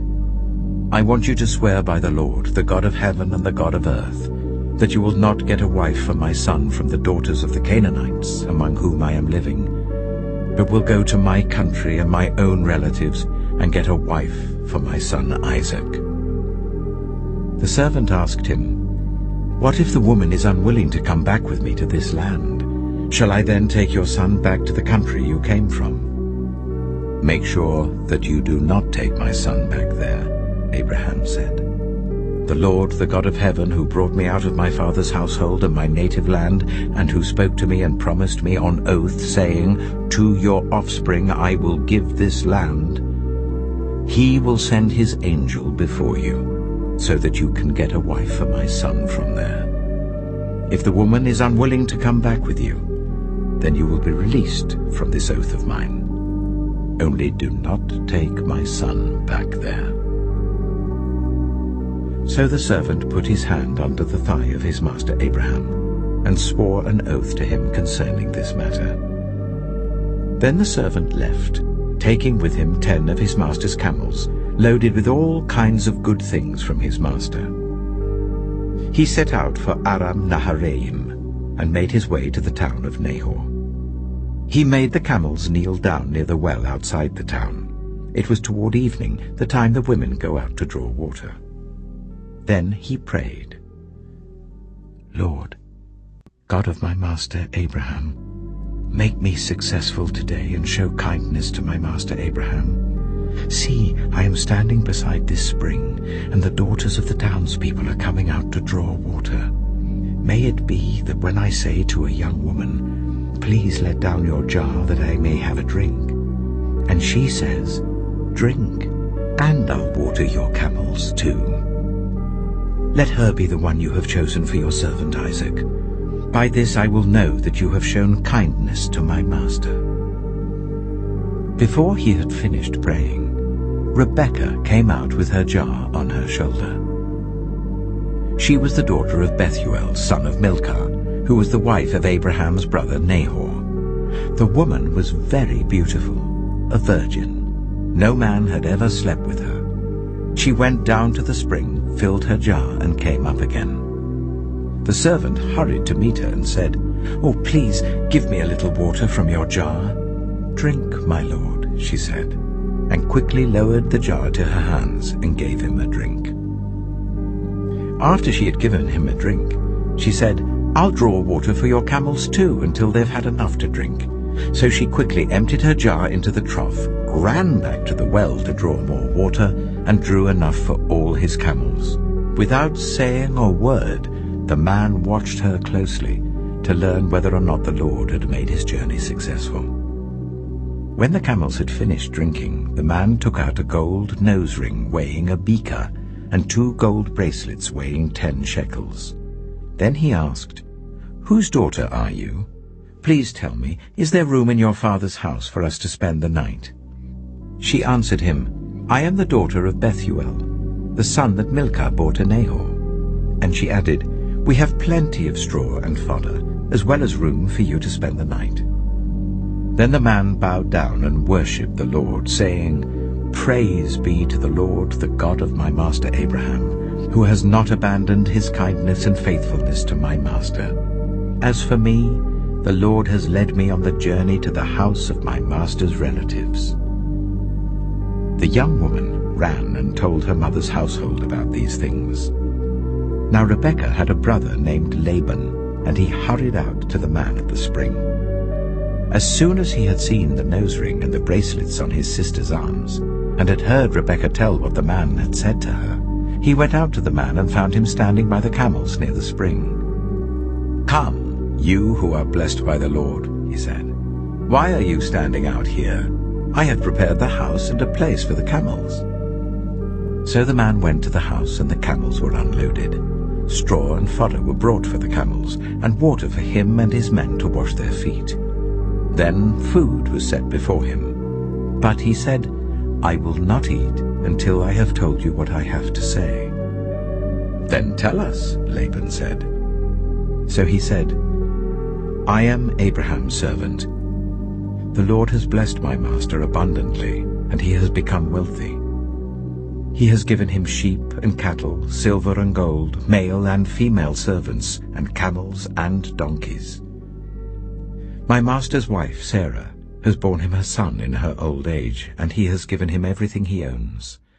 And my master made me swear an oath, and said, 'You must not get a wife for my son from the daughters of the Canaanites in whose land I live, but go to my father's family, to my own clan, and get a wife for my son.' Then I asked my master, 'What if the woman will not come back with me?' He replied, 'The Lord before whom I have walked faithfully will send his angel with you and make your journey a success, so that you can get a wife for my son, from my own clan and from my father's family. You will be released from my oath if, when you go to my clan, they refuse to give her to you. then you will be released from my oath. When I came to the spring today, I said, Lord God of my master Abraham, if you will, please grant success to the journey on which I have come. See, I am standing beside this spring. If a young woman comes out to draw water, and I say to her, please let me drink a little water from your jar, and if she says to me, drink, and I'll draw water for your camels too, let her be the one the Lord has chosen for my master's son. Before I finished praying in my heart, Rebekah came out with her jar on her shoulder. She went down to the spring and drew water, and I said to her, please give me a drink. She quickly lowered her jar from her shoulder and said, drink, and I'll water your camels too. So I drank, and she watered the camels also. I asked her, whose daughter are you? She said, the daughter of Bethuel, son of Nahor, whom Milcah bore to him. Then I put the ring in her nose and the bracelets on her arms, and I bowed down and worshipped the Lord. I praised the Lord, the God of my master Abraham, who had led me on the right road to get the granddaughter of my master's brother for his son. Now, if you will show kindness and faithfulness to my master, tell me. And if not, tell me, so I may know which way to turn. Laban and Bethuel answered, this is from the Lord. We can say nothing to you one way or the other. Here is Rebekah. Take her and go, and let her become the wife of your master's son, as the Lord has directed. When Abraham's servant heard what they said, he bowed down to the ground before the Lord. Then the servant brought out gold and silver jewelry and articles of clothing and gave them to Rebekah. He also gave costly gifts to her brother and to her mother. Then he and the men who were with him ate and drank and spent the night there. When they got up the next morning, he said, send me on my way to my master. But her brother and her mother replied, let the young woman remain with us 10 days or so, then you may go. But he said to them, do not detain me, now that the Lord has granted success to my journey. Send me on my way so I may go to my master. Then they said, let's call the young woman and ask her about it. So they called Rebekah and asked her, will you go with this man? I will go, she said. So they sent their sister Rebekah on her way, along with her nurse and Abraham's servant and his men. And they blessed Rebekah and said to her, our sister, may you increase to thousands upon thousands. May your offspring possess the cities of their enemies. Then Rebekah and her attendants got ready and mounted the camels and went back with the man. So the servant took Rebekah and left. Now Isaac had come from Beer Lahairoi, for he was living in the Negev. He went out to the field one evening to meditate, and as he looked up, he saw camels approaching. Rebekah also looked up and saw Isaac. She got down from her camel and asked the servant, who is that man in the field coming to meet us? He is my master, the servant answered. So she took her veil and covered herself. Then the servant told Isaac all he had done. Isaac brought her into the tent of his mother Sarah, and he married Rebekah. So she became his wife, and he loved her. And Isaac was comforted after his mother's death. Genesis chapter 25. Abraham had taken another wife, whose name was Keturah. She bore him Zimran, Jokshan, Medan, Midian, Ishbak, and Shua. Jokshan was the father of Sheba and Dedan. The descendants of Dedan were the Ashurites and Letoshites and the Lumites. The sons of Midian were Ephah, Epher, Hanok, Abida, and Eldaah. All these were descendants of Keturah. Abraham left everything he owned to Isaac. But while he was still living, he gave gifts to the sons of his concubines and sent them away from his son Isaac to the land of the east. Abraham lived 175 years. Then Abraham breathed his last and died at a good old age, an old man and full of years, and he was gathered to his people. His sons Isaac and Ishmael buried him in the cave of Machpelah, near Mamre, in the field of Ephron, son of Zohar the Hittite, the field Abraham had bought from the Hittites. There Abraham was buried with his wife Sarah. After Abraham's death, God blessed his son Isaac, who then lived near Beer Lahai-roi. This is the account of the family line of Abraham's son Ishmael, whom Sarah's slave Hagar the Egyptian bore to Abraham. These are the names of the sons of Ishmael, listed in the order of their birth. Nebaioth, the firstborn of Ishmael, Kedah, Adbeel, Mibsam, Mishma, Duma, Massa, Hadad, Tima, Jitor, Nephish, and Kedema. These were the sons of Ishmael, and these are the names of the 12 tribal rulers according to their settlements and camps. Ishmael lived 137 years. He breathed his last and died, and he was gathered to his people. His descendants settled in the area from Havilah to Shur, near the eastern border of Egypt as you go towards Ashur. And they lived in hostility toward all the tribes related to them. This is the account of the family line of Abraham's son Isaac. Abraham became the father of Isaac, and Isaac was 40 years old when he married Rebekah, daughter of Bethuel the Aramean from Paddan Aram, and sister of Laban the Aramean. Isaac prayed to the Lord on behalf of his wife because she was childless. The Lord answered his prayer, and his wife Rebekah became pregnant. The babies jostled each other within her, and she said, "Why is this happening to me?" So she went to inquire of the Lord. The Lord said to her, "2 nations are in your womb, and 2 peoples from within you will be separated.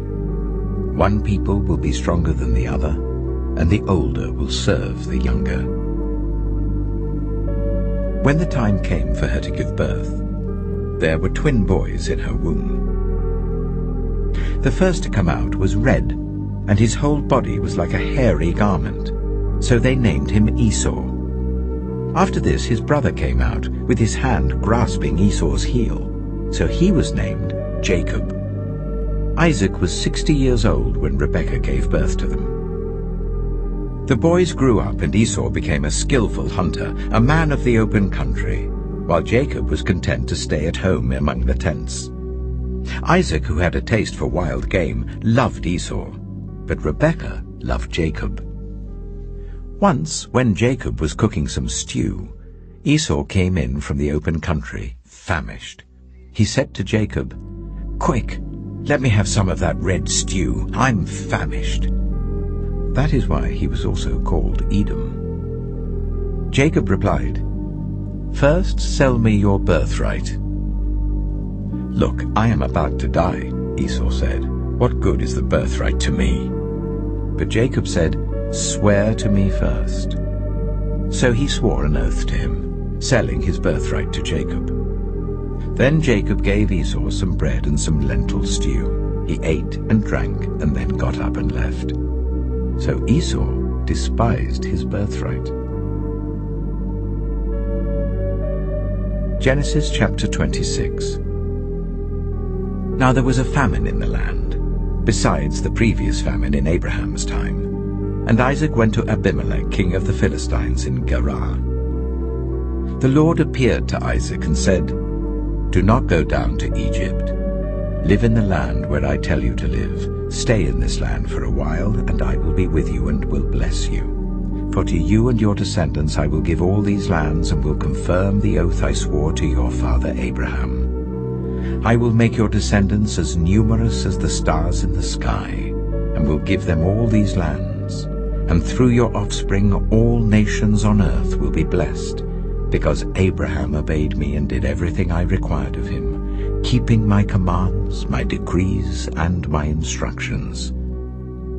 So Isaac stayed in Gerar.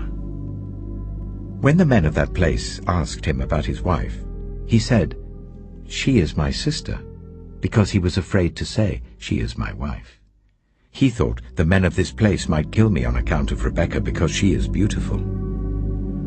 When Isaac had been there a long time, Abimelech, king of the Philistines, looked down from a window and saw Isaac caressing his wife Rebekah. So Abimelech summoned Isaac and said, "She is really your wife. Why did you say, 'She is my sister'?" Isaac answered him, "Because I thought I might lose my life on account of her." Then Abimelech said, "What is this you have done to us? One of the men might well have slept with your wife, and you would have brought guilt upon us."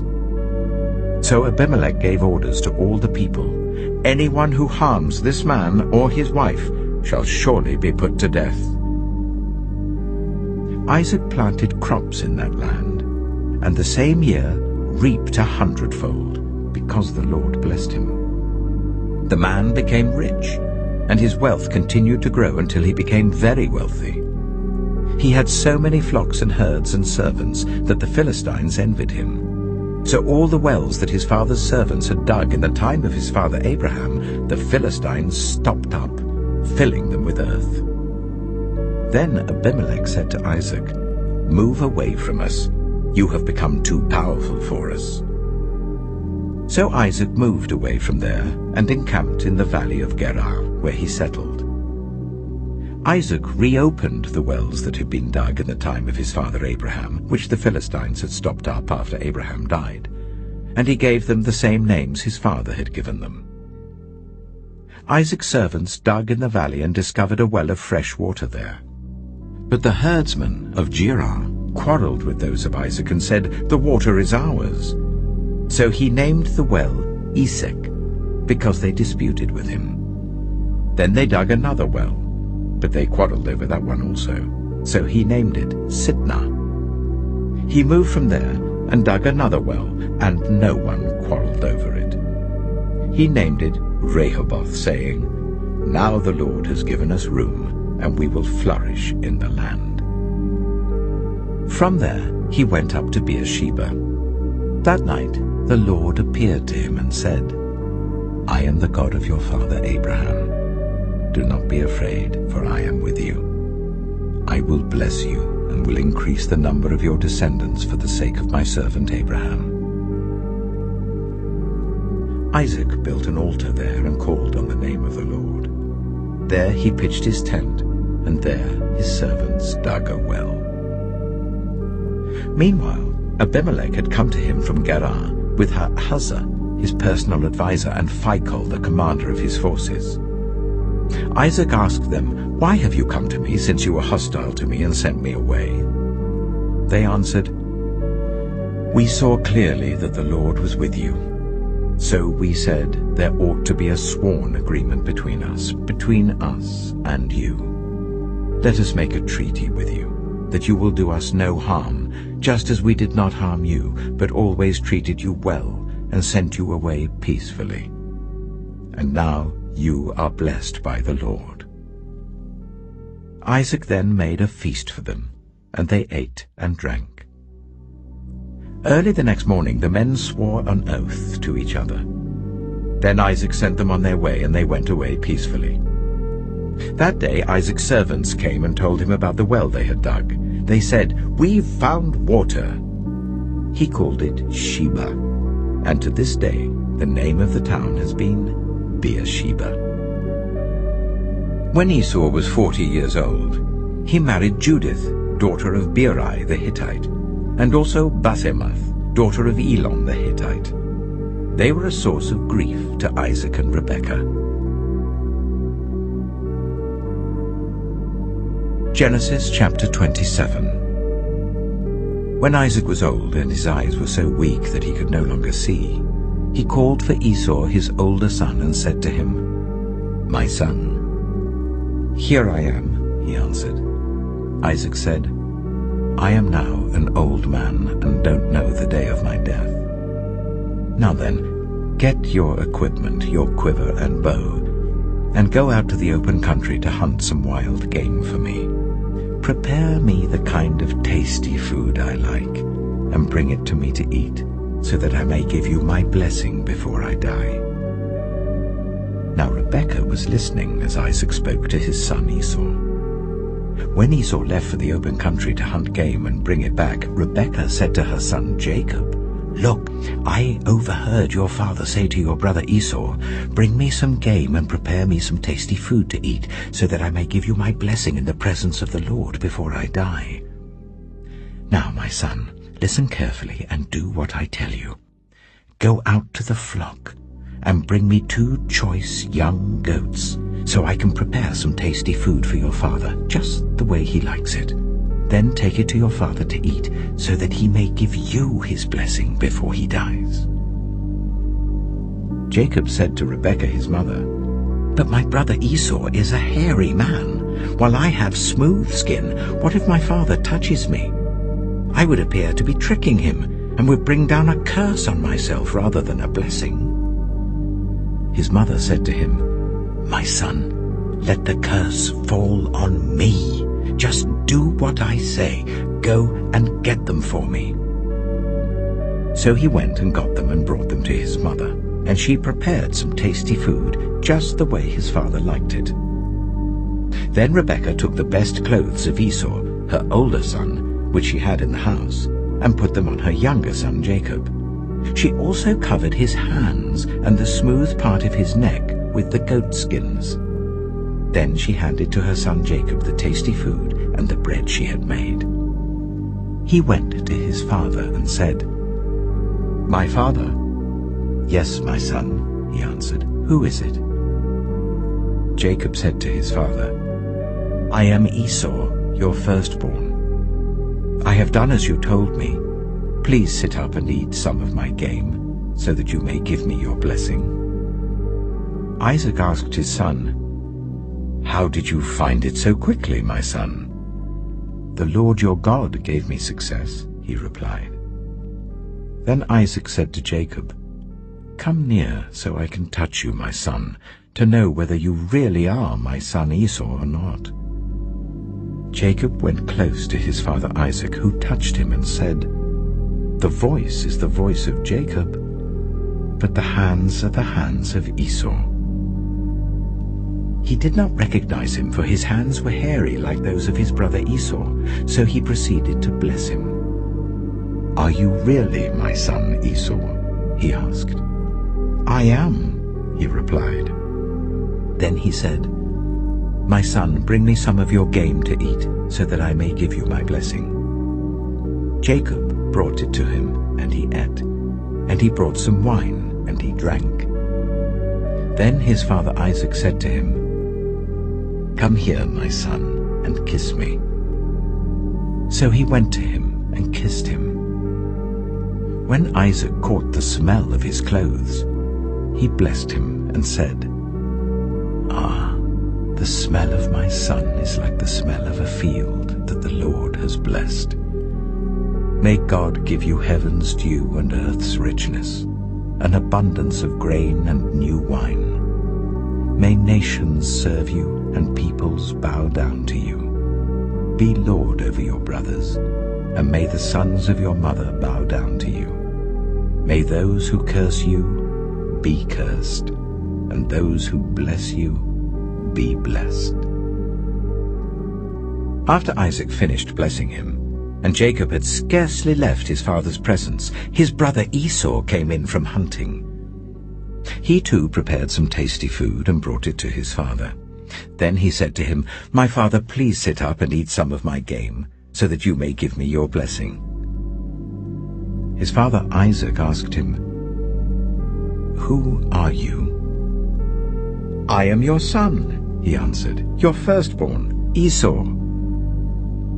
Isaac trembled violently and said, "Who was it, then, that hunted game and brought it to me? I ate it just before you came, and I blessed him, and indeed he will be blessed." When Esau heard his father's words, he burst out with a loud and bitter cry and said to his father, "Bless me, me too, my father." But he said, "Your brother came deceitfully and took your blessing." Esau said, "Isn't he rightly named Jacob? This is the second time he has taken advantage of me. He took my birthright, and now he's taken my blessing." Then he asked, "Haven't you reserved any blessing for me?" Isaac answered Esau, "I have made him lord over you, and have made all his relatives his servants, and I have sustained him with grain and new wine. So what can I possibly do for you, my son?" Esau said to his father, "Do you only have one blessing, my father? Bless me too, my father." Then Esau wept aloud. His father Isaac answered him, "Your dwelling will be away from the earth's richness, away from the dew of heaven above. You will live by the sword, and you will serve your brother. But when you grow restless, you will throw his yoke from off your neck." Esau held a grudge against Jacob because of the blessing his father had given him. He said to himself, "The days of mourning for my father are near. Then I will kill my brother Jacob." When Rebekah was told what her older son Esau had said, she sent for her younger son Jacob and said to him, "Your brother Esau is planning to avenge himself by killing you. Now then, my son, do what I say. Flee at once to my brother Laban in Haran. Stay with him for a while until your brother's fury subsides. When your brother is no longer angry with you and forgets what you did to him, I'll send word for you to come back from there. Why should I lose both of you in one day?" Then Rebekah said to Isaac, "I'm disgusted with living because of these Hittite women. If Jacob takes a wife from among the women of this land, from Hittite women like these, my life will not be worth living." Genesis chapter 28. So Isaac called for Jacob and blessed him. Then he commanded him, "Do not marry a Canaanite woman. Go at once to Paddan Aram, to the house of your mother's father Bethuel. Take a wife for yourself there from among the daughters of Laban, your mother's brother. May God Almighty bless you and make you fruitful and increase your numbers, until you become a community of peoples. May he give you and your descendants the blessing given to Abraham, so that you may take possession of the land where you now reside as a foreigner, the land God gave to Abraham." Then Isaac sent Jacob on his way, and he went to Paddan Aram, to Laban son of Bethuel the Aramean, the brother of Rebekah, who was the mother of Jacob and Esau. Now Esau learned that Isaac had blessed Jacob and had sent him to Paddan Aram to take a wife from there, and that when he blessed him he commanded him, "Do not marry a Canaanite woman," and that Jacob had obeyed his father and mother and had gone to Paddan Aram. Esau then realized how displeasing the Canaanite women were to his father Isaac. So he went to Ishmael and married Mahalath, the sister of Nebaioth, and daughter of Ishmael, son of Abraham, in addition to the wives he already had. Jacob left Beersheba and set out for Haran. When he reached a certain place, he stopped for the night because the sun had set. Taking one of the stones there, he put it under his head and lay down to sleep. He had a dream in which he saw a stairway resting on the earth with its top reaching to heaven, and the angels of God were ascending and descending on it. There above it stood the Lord, and he said, "I am the Lord, the God of your father Abraham and the God of Isaac. I will give you and your descendants the land on which you are lying. Your descendants will be like the dust of the earth, and you will spread out to the west and to the east, to the north and to the south. all peoples on earth will be blessed through you and your offspring. I am with you and will watch over you wherever you go, and I will bring you back to this land. I will not leave you until I have done what I have promised you." When Jacob awoke from his sleep, he thought, "Surely the Lord is in this place, and I was not aware of it." He was afraid and said, "How awesome is this place! This is none other than the house of God. This is the gate of heaven." Early the next morning, Jacob took the stone he had placed under his head and set it up as a pillar and poured oil on top of it. He called that place Bethel, though the city used to be called Luz. Then Jacob made a vow, saying, "If God will be with me and will watch over me on this journey I am taking, and will give me food to eat and clothes to wear, so that I return safely to my father's household, then the Lord will be my God. And this stone that I have set up as a pillar will be God's house, and of all that you give me, I will give you a tenth." Genesis chapter 29. Then Jacob continued on his journey and came to the land of the eastern peoples. There he saw a well in the open country with 3 flocks of sheep lying near it, because the flocks were watered from that well. The stone over the mouth of the well was large. When all the flocks were gathered there, the shepherds would roll the stone away from the well's mouth and water the sheep.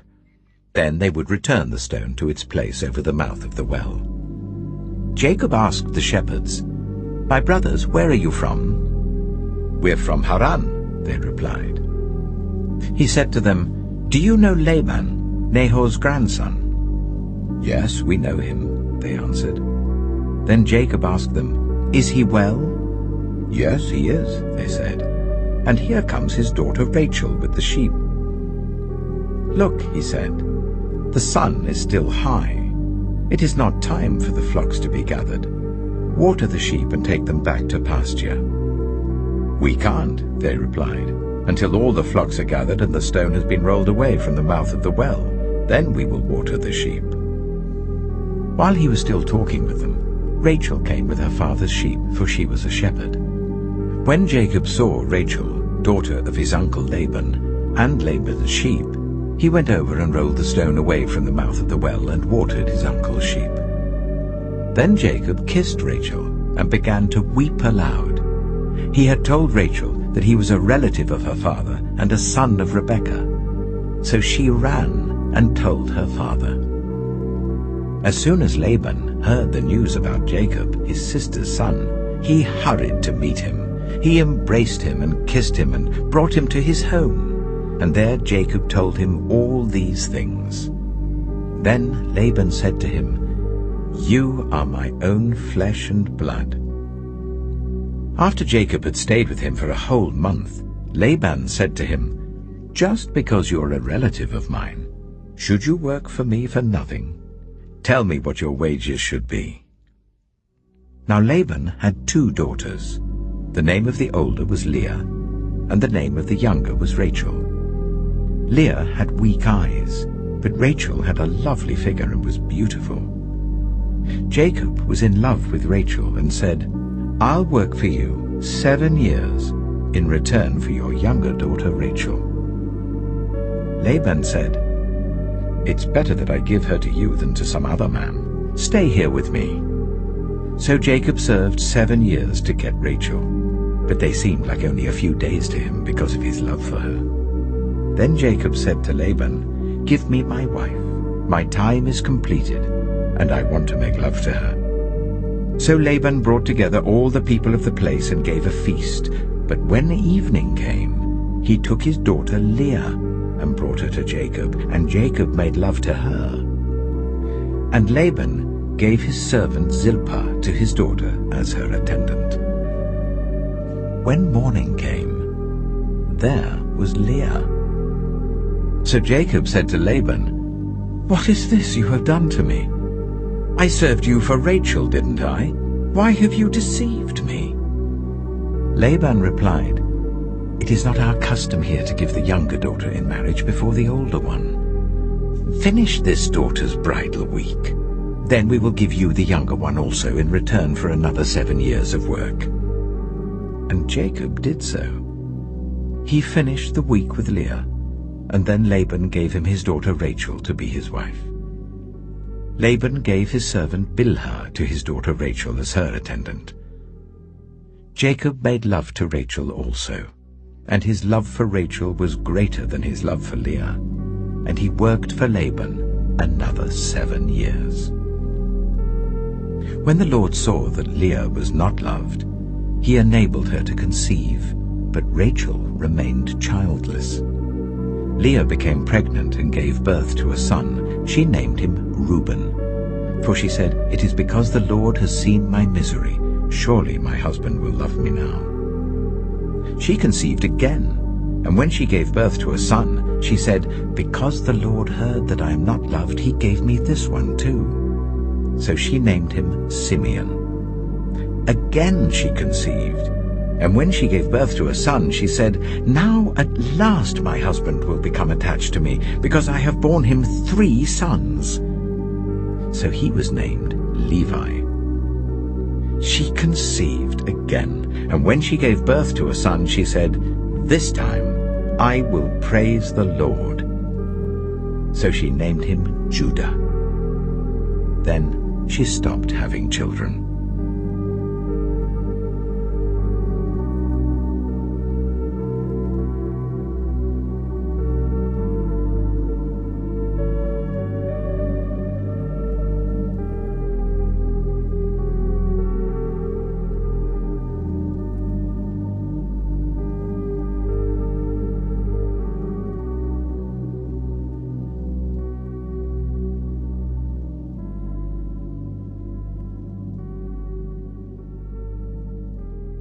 Genesis chapter 30.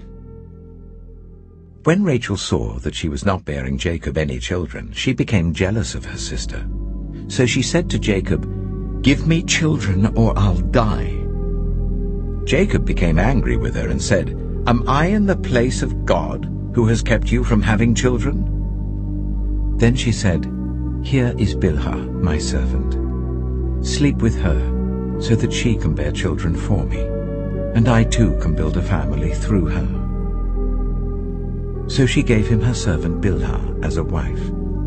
Jacob slept with her, and she became pregnant and bore him a son. Then Rachel said, "God has vindicated me. He has listened to my plea and given me a son." Because of this, she named him Dan. Rachel's servant Bilhah conceived again and bore Jacob a second son. Then Rachel said, "I have had a great struggle with my sister, and I have won." So she named him Naphtali. When Leah saw that she had stopped having children, she took her servant Zilpah and gave her to Jacob as a wife. Leah's servant Zilpah bore Jacob a son. Then Leah said, "What good fortune!" So she named him Gad. Leah's servant Zilpah bore Jacob a second son. Then Leah said, "How happy I am! The women will call me happy." So she named him Asher. During wheat harvest, Reuben went out into the fields and found some mandrake plants, which he brought to his mother Leah. Rachel said to Leah, "Please give me some of your son's mandrakes." But she said to her, "Wasn't it enough that you took away my husband? Will you take my son's mandrakes too?" "Very well," Rachel said. "He can sleep with you tonight in return for your son's mandrakes." So when Jacob came in from the fields that evening, Leah went out to meet him. "You must sleep with me," she said. "I have hired you with my son's mandrakes." So he slept with her that night. God listened to Leah, and she became pregnant and bore Jacob a 5th son. Then Leah said, "God has rewarded me for giving my servant to my husband." So she named him Issachar. Leah conceived again and bore Jacob a 6th son. Then Leah said, God has presented me with a precious gift. This time my husband will treat me with honor because I have borne him 6 sons. So she named him Zebulun. Sometime later she gave birth to a daughter and named her Dinah. Then God remembered Rachel. He listened to her and enabled her to conceive. She became pregnant and gave birth to a son, and said, "God has taken away my disgrace." She named him Joseph, and said, "May the Lord add to me another son." After Rachel gave birth to Joseph, Jacob said to Laban, "Send me on my way so I can go back to my own homeland. Give me my wives and children for whom I have served you, and I will be on my way. You know how much work I've done for you."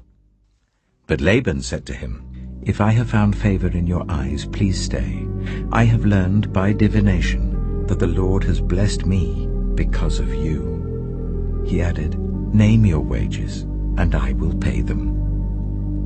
Jacob said to him, "You know how I have worked for you, and how your livestock has fared under my care.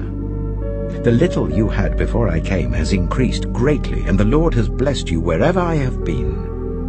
But now, when may I do something for my own household?" "What shall I give you?" he asked. "Don't give me anything," Jacob replied. "But if you will do this one thing for me, I will go on tending your flocks and watching over them. Let me go through all your flocks today and remove from them every speckled or spotted sheep, every dark-colored lamb, and every spotted or speckled goat. They will be my wages. And my honesty will testify for me in the future, whenever you check on the wages you have paid me. Any goat in my possession that is not speckled or spotted, or any lamb that is not dark-colored, will be considered stolen." "Agreed," said Laban. "Let it be as you have said." That same day he removed all the male goats that were streaked or spotted, and all the speckled or spotted female goats, all that had white on them, and all the dark-colored lambs, and he placed them in the care of his sons. Then he put a 3-day journey between himself and Jacob, while Jacob continued to tend the rest of Laban's flocks. Jacob, however, took fresh-cut branches from poplar, almond, and plane trees, and made white stripes on them by peeling the bark and exposing the white inner wood of the branches. Then he placed the peeled branches in all the watering troughs, so that they would be directly in front of the flocks when they came to drink. When the flocks were in heat and came to drink, they mated in front of the branches, and they bore young that were streaked or speckled or spotted. Jacob set apart the young of the flock by themselves, but made the rest face the streaked and dark-colored animals that belonged to Laban. Thus he made separate flocks for himself, and did not put them with Laban's animals. Whenever the stronger females were in heat, Jacob would place the branches in the troughs in front of the animals, so that they would mate near the branches. But if the animals were weak, he would not place them there. So the weak animals went to Laban, and the strong ones went to Jacob. In this way the man grew exceedingly prosperous, and came to own large flocks and female and male servants, and camels and donkeys. Genesis chapter 31. Jacob heard that Laban's sons were saying, "Jacob has taken everything our father owned, and has gained all this wealth from what belonged to our father." And Jacob noticed that Laban's attitude toward him was not what it had been. Then the Lord said to Jacob, "Go back to the land of your fathers and to your relatives, and I will be with you." So Jacob sent word to Rachel and Leah to come out to the fields where his flocks were. He said to them, "I see that your father's attitude towards me is not what it was before, but the God of my father has been with me. You know that I've worked for your father with all my strength. Yet your father has cheated me by changing my wages 10 times. However, God has not allowed him to harm me. If he said, the speckled ones will be your wages." Then all the flocks gave birth to speckled young. And if he said, "The streaked ones will be your wages," then all the flocks bore streaked young. So God has taken away your father's livestock and has given them to me. In breeding season I once had a dream, in which I looked up and saw that the male goats mating with the flock were streaked, speckled, or spotted. The angel of God said to me in the dream, "Jacob." I answered, "Here I am." And he said, "Look up and see that all the male goats mating with the flock are streaked, speckled, or spotted, for I have seen all that Laban has been doing to you. I am the God of Bethel, where you anointed a pillar and where you made a vow to me. Now leave this land at once and go back to your native land." Then Rachel and Leah replied, "Do we still have any share in the inheritance of our father's estate? Does he not regard us as foreigners? Not only has he sold us, but he has used up what was paid for us. Surely all the wealth that God took away from our father belongs to us and our children. So do whatever God has told you." Then Jacob put his children and his wives on camels, and he drove all his livestock ahead of him along with all the goods he had accumulated in Paddan Aram to go to his father Isaac in the land of Canaan. When Laban had gone to shear his sheep, Rachel stole her father's household gods. Moreover, Jacob deceived Laban the Aramean by not telling him he was running away. So he fled with all he had, crossed the Euphrates River, and headed for the hill country of Gilead. On the third day, Laban was told that Jacob had fled. Taking his relatives with him, he pursued Jacob for 7 days and caught up with him in the hill country of Gilead. Then God came to Laban the Aramean in a dream at night and said to him, "Be careful not to say anything to Jacob, either good or bad." Jacob had pitched his tent in the hill country of Gilead when Laban overtook him, and Laban and his relatives camped there too. Then Laban said to Jacob, "What have you done? You've deceived me, and you've carried off my daughters like captives in war. Why did you run off secretly and deceive me? Why didn't you tell me, so I could send you away with joy and singing to the music of tambourines and harps? You didn't even let me kiss my grandchildren and my daughters goodbye. You've done a foolish thing. I have the power to harm you. But last night the God of your father said to me, 'Be careful not to say anything to Jacob, either good or bad.' Now you have gone off because you long to return to your father's household. But why did you steal my gods?" Jacob answered Laban, "I was afraid, because I thought you would take your daughters away from me by force. But if you find anyone who has your gods, that person shall not live. In the presence of our relatives, see for yourself whether there is anything of yours here with me, and if so, take it." Now Jacob did not know that Rachel had stolen the gods. So Laban went into Jacob's tent, and into Leah's tent, and into the tent of the 2 female servants, but he found nothing. After he came out of Leah's tent, he entered Rachel's tent. Now Rachel had taken the household gods and put them inside her camel's saddle and was sitting on them. Laban searched through everything in the tent, but found nothing. Rachel said to her father, "Don't be angry, my lord, that I cannot stand up in your presence. I'm having my period." So he searched, but could not find the household gods. Jacob was angry and took Laban to task. "What is my crime?" he asked Laban. "How have I wronged you that you hunt me down? Now that you have searched through all my goods, what have you found that belongs to your household? Put it here in front of your relatives and mine, and let them judge between the 2 of us. I have been with you for 20 years now. Your sheep and goats have not miscarried, nor have I eaten rams from your flocks. I did not bring you animals torn by wild beasts. I bore the loss myself. and you demanded payment from me for whatever was stolen by day or night. This was my situation. The heat consumed me in the daytime and the cold at night, and sleep fled from my eyes. It was like this for the 20 years I was in your household. I worked for you 14 years for your 2 daughters and 6 years for your flocks, and you changed my wages 10 times. If the God of my father, the God of Abraham, and the fear of Isaac had not been with me, you would surely have sent me away empty-handed.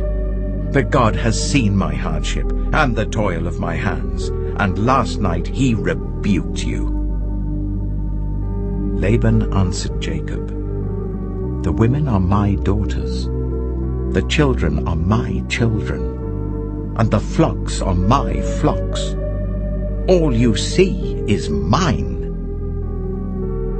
Yet what can I do today about these daughters of mine, or about the children they have borne? Come now, let's make a covenant, you and I, and let it serve as a witness between us." So Jacob took a stone and set it up as a pillar. He said to his relatives, "Gather some stones." So they took stones and piled them in a heap, and they ate there by the heap. Laban called it Jegar-sahadutha, and Jacob called it Gilead. Laban said, "This heap is a witness between you and me today." That is why it was called Gilead. It was also called Mizpah, because he said, "May the Lord keep watch between you and me when we are away from each other. If you ill-treat my daughters, or if you take any wives besides my daughters, even though no one is with us, remember that God is a witness between you and me." Laban also said to Jacob, "Here is this heap, and here is the pillar I have set up between you and me. This heap is a witness, and this pillar is a witness, that I will not go past this heap to your side to harm you, and that you will not go past this heap and pillar to my side to harm me.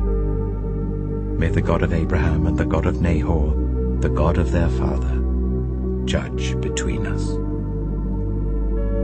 So Jacob took an oath in the name of the fear of his father Isaac. He offered a sacrifice there in the hill country and invited his relatives to a meal. After they had eaten, they spent the night there. Early the next morning, Laban kissed his grandchildren and his daughters and blessed them. Then he left and returned home. Genesis chapter 32. Jacob also went on his way, and the angels of God met him. When Jacob saw them, he said, "This is the camp of God." So he named that place Mahanaim. Jacob sent messengers ahead of him to his brother Esau in the land of Seir, the country of Edom. He instructed them, "This is what you are to say to my lord Esau. Your servant Jacob says, I have been staying with Laban and have remained there till now.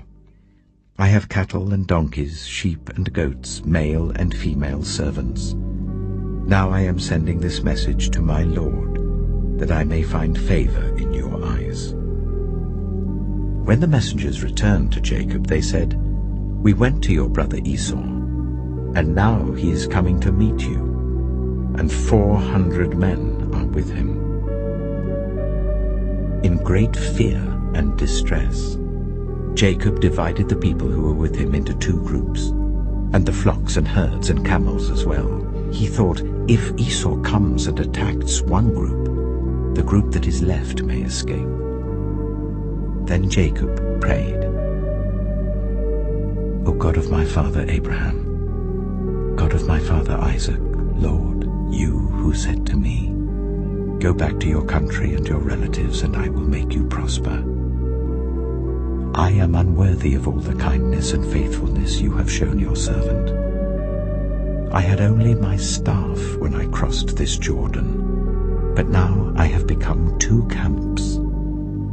Save me, I pray, from the hand of my brother Esau, for I am afraid he will come and attack me, and also the mothers with their children. But you have said, I will surely make you prosper, and will make your descendants like the sand of the sea, which cannot be counted." He spent the night there, and from what he had with him, he selected a gift for his brother Esau: 200 female goats and 20 male goats, 200 ewes and 20 rams, 30 female camels with their young, 40 cows and 10 bulls, and 20 female donkeys and 10 male donkeys. He put them in the care of his servants, each herd by itself, and said to his servants, "Go ahead of me, and keep some space between the herds." He instructed the one in the lead, "When my brother Esau meets you and asks, 'Who do you belong to and where are you going, and who owns all these animals in front of you?' then you are to say, 'They belong to your servant Jacob. They are a gift sent to my lord Esau, and he is coming behind us.'" He also instructed the second, the third, and all the others who followed the herds, "You are to say the same thing to Esau when you meet him, and be sure to say, 'Your servant Jacob is coming behind us.' For he thought, 'I will pacify him with these gifts I'm sending on ahead. Later, when I see him, perhaps he will receive me.' So Jacob's gifts went on ahead of him, but he himself spent the night in the camp. That night Jacob got up and took his 2 wives, his 2 female servants, and his 11 sons, and crossed the ford of the Jabbok. After he had sent them across the stream, he sent over all his possessions. So Jacob was left alone, and a man wrestled with him till daybreak. When the man saw that he could not overpower him, he touched the socket of Jacob's hip, so that his hip was wrenched as he wrestled with the man. Then the man said, "Let me go, for it is daybreak." But Jacob replied, "I will not let you go, unless you bless me." The man asked him, "What is your name?" "Jacob," he answered. Then the man said, "Your name will no longer be Jacob, but Israel, because you have struggled with God and with humans and have overcome." Jacob said, "Please tell me your name." But he replied, "Why do you ask my name?" Then he blessed him there. So Jacob called the place Peniel, saying, "It is because I saw God face to face, and yet my life was spared." The sun rose above him as he passed Peniel, and he was limping because of his hip. Therefore to this day the Israelites do not eat the tendon attached to the socket of the hip, because the socket of Jacob's hip was touched near the tendon. Genesis chapter 33. Jacob looked up, and there was Esau, coming with his 400 men. So he divided the children among Leah, Rachel, and the 2 female servants. He put the female servants and their children in front, Leah and her children next, and Rachel and Joseph in the rear. He himself went on ahead and bowed down to the ground 7 times as he approached his brother. But Esau ran to meet Jacob and embraced him. He threw his arms around his neck and kissed him, and they wept. Then Esau looked up and saw the women and children. "Who are these with you?" he asked. Jacob answered, "They are the children God has graciously given your servant."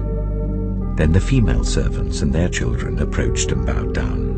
Next Leah and her children came and bowed down. Last of all came Joseph and Rachel, and they too bowed down. Esau asked, "What's the meaning of all these flocks and herds I met?" "To find favor in your eyes, my lord," he said. But Esau said, I already have plenty, my brother. Keep what you have for yourself." "No, please," said Jacob. "If I have found favor in your eyes, accept this gift from me.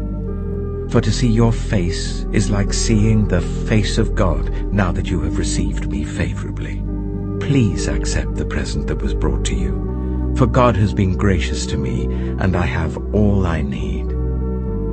And because Jacob insisted, Esau accepted it. Then Esau said, "Let us be on our way. I'll accompany you." But Jacob said to him, "My Lord knows that the children are tender, and that I must care for the ewes and cows that are nursing their young. If they are driven hard just one day, all the animals will die. So let my Lord go on ahead of his servant while I move along slowly at the pace of the flocks and herds before me, and the pace of the children, until I come to my Lord in Seir." Esau said, "Then let me leave some of my men with you." "But why do that?" Jacob asked. "Just let me find favor in the eyes of my Lord." So that day Esau started on his way back to Seir. Jacob, however, went to Succoth, where he built a place for himself and made shelters for his livestock. That is why the place is called Succoth. After Jacob came from Paddan Aram, he arrived safely at the city of Shechem in Canaan, and camped within sight of the city. For 100 pieces of silver he bought from the sons of Hamor, the father of Shechem, the plot of ground where he pitched his tent. There he set up an altar and called it El Elohe Israel. Genesis chapter 34. Now Dinah, the daughter Leah had borne to Jacob, went out to visit the women of the land. When Shechem, son of Hamor the Hivite, the ruler of that area, saw her, he took her and raped her. His heart was drawn to Dinah, daughter of Jacob. He loved the young woman and spoke tenderly to her. And Shechem said to his father Hamor, "Get me this girl as my wife." When Jacob heard that his daughter Dinah had been defiled, his sons were in the fields with his livestock, so he did nothing about it until they came home. Then Shechem's father Hamor went out to talk with Jacob. Meanwhile, Jacob's sons had come in from the fields as soon as they heard what had happened. They were shocked and furious, because Shechem had done an outrageous thing in Israel by sleeping with Jacob's daughter, a thing that should not be done. But Hamor said to them, "My son Shechem has his heart set on your daughter. Please give her to him as his wife. Intermarry with us. Give us your daughters and take our daughters for yourselves. You can settle among us. The land is open to you. Live in it, trade in it, and acquire property in it." Then Shechem said to Dinah's father and brothers, "Let me find favor in your eyes, and I will give you whatever you ask. Make the price for the bride and the gift I am to bring as great as you like, and I'll pay whatever you ask me. Only give me the young woman as my wife." Because their sister Dinah had been defiled, Jacob's sons replied deceitfully as they spoke to Shechem and his father Hamor. They said to them, "We can't do such a thing. We can't give our sister to a man who is not circumcised. That would be a disgrace to us. We will enter into an agreement with you on one condition only, that you become like us by circumcising all your males. Then we will give you our daughters and take your daughters for ourselves. We'll settle among you and become one people with you. But if you will not agree to be circumcised, we'll take our sister and go." Their proposal seemed good to Hamor and his son Shechem. The young man, who was the most honored of all his father's family, lost no time in doing what they said, because he was delighted with Jacob's daughter. So Hamor and his son Shechem went to the gate of their city to speak to the men of their city. "These men are friendly towards us," they said. "Let them live in our land and trade in it. The land has plenty of room for them. We can marry their daughters and they can marry ours. But the men will agree to live with us as one people only on the condition that our males be circumcised, as they themselves are. Won't their livestock, their property, and all their other animals become ours? So let us agree to their terms, and they will settle among us." All the men who went out of the city gate agreed with Hamor and his son Shechem, and every male in the city was circumcised. 3 days later, while all of them were still in pain, 2 of Jacob's sons, Simeon and Levi, Dinah's brothers, took their swords and attacked the unsuspecting city, killing every male. They put Hamor and his son Shechem to the sword and took Dinah from Shechem's house and left. The sons of Jacob came upon the dead bodies and looted the city where their sister had been defiled. They seized their flocks and herds and donkeys and everything else of theirs in the city and out in the fields. They carried off all their wealth and all their women and children, taking as plunder everything in the houses. Then Jacob said to Simeon and Levi, "You have brought trouble on me by making me obnoxious to the Canaanites and the Perizzites, the people living in this land.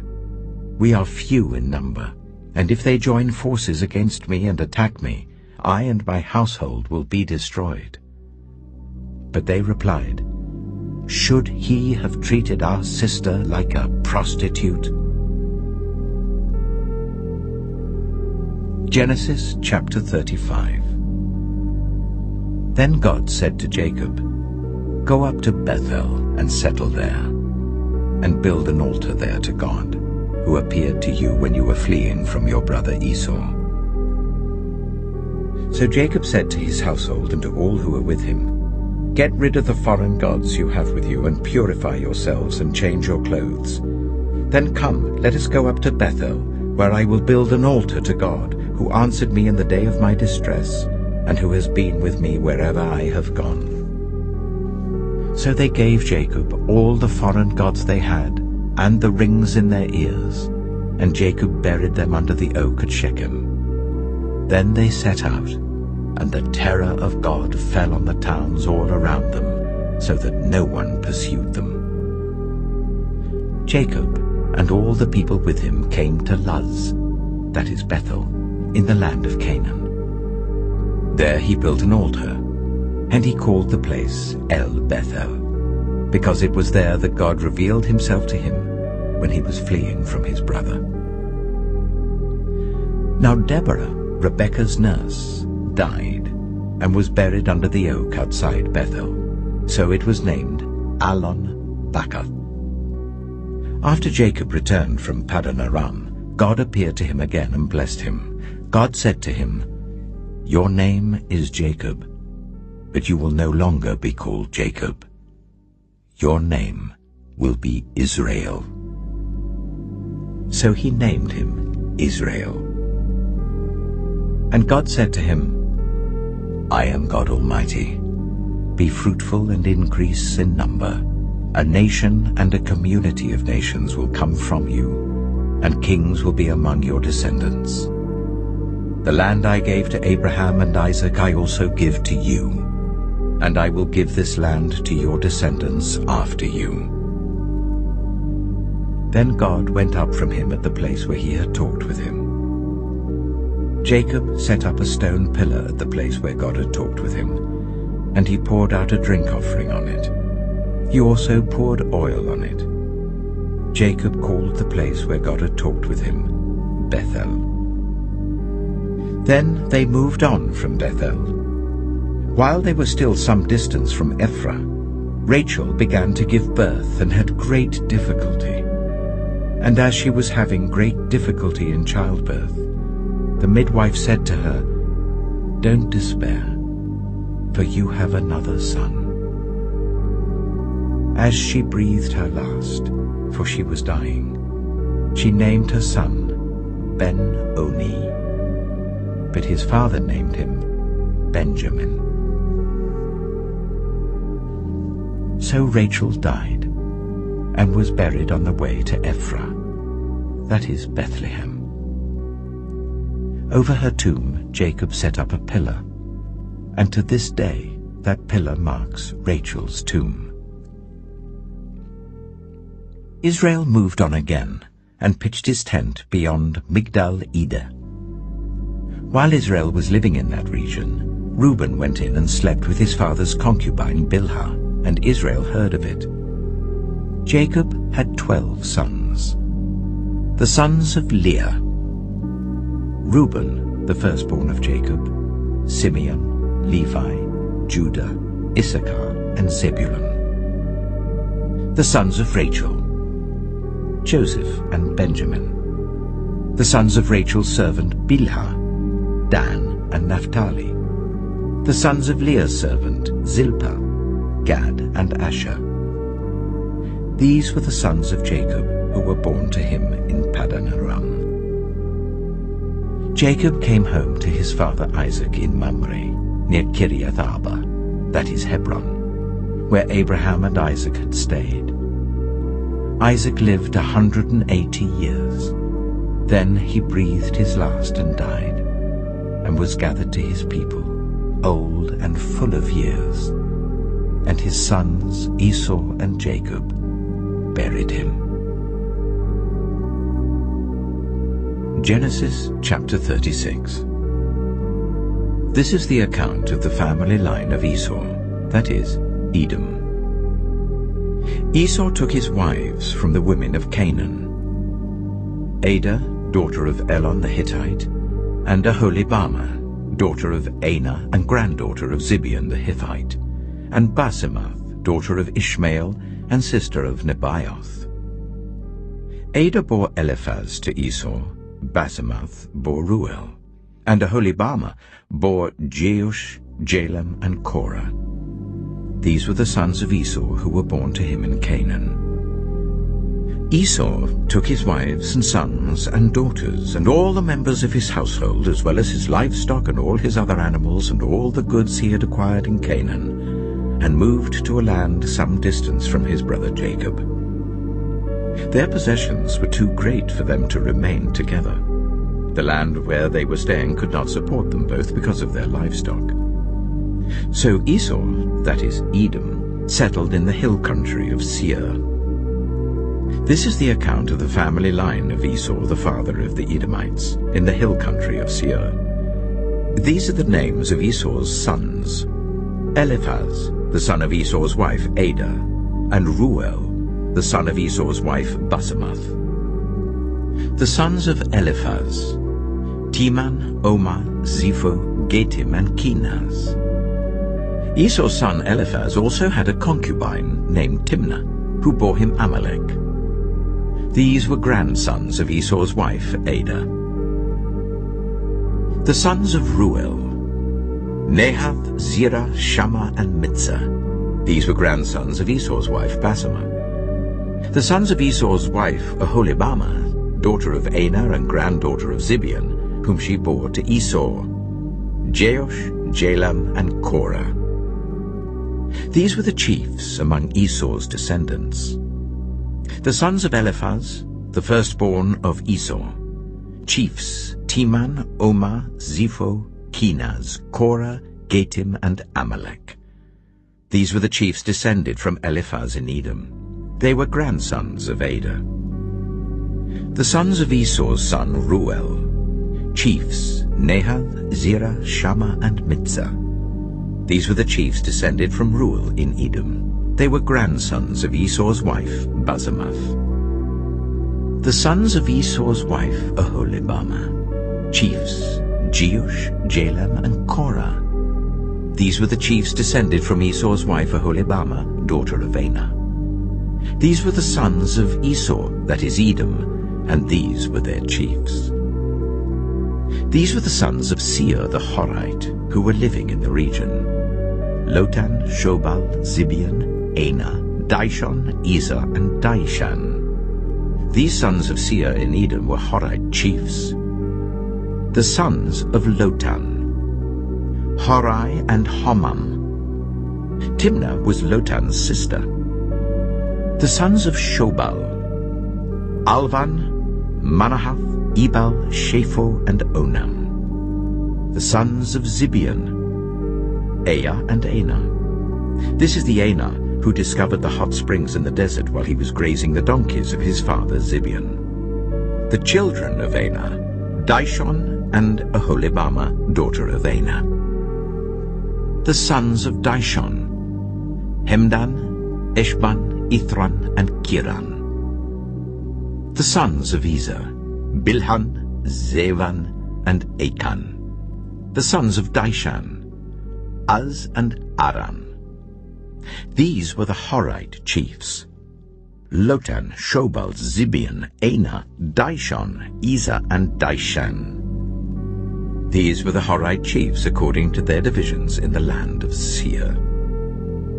These were the kings who reigned in Edom before any Israelite king reigned.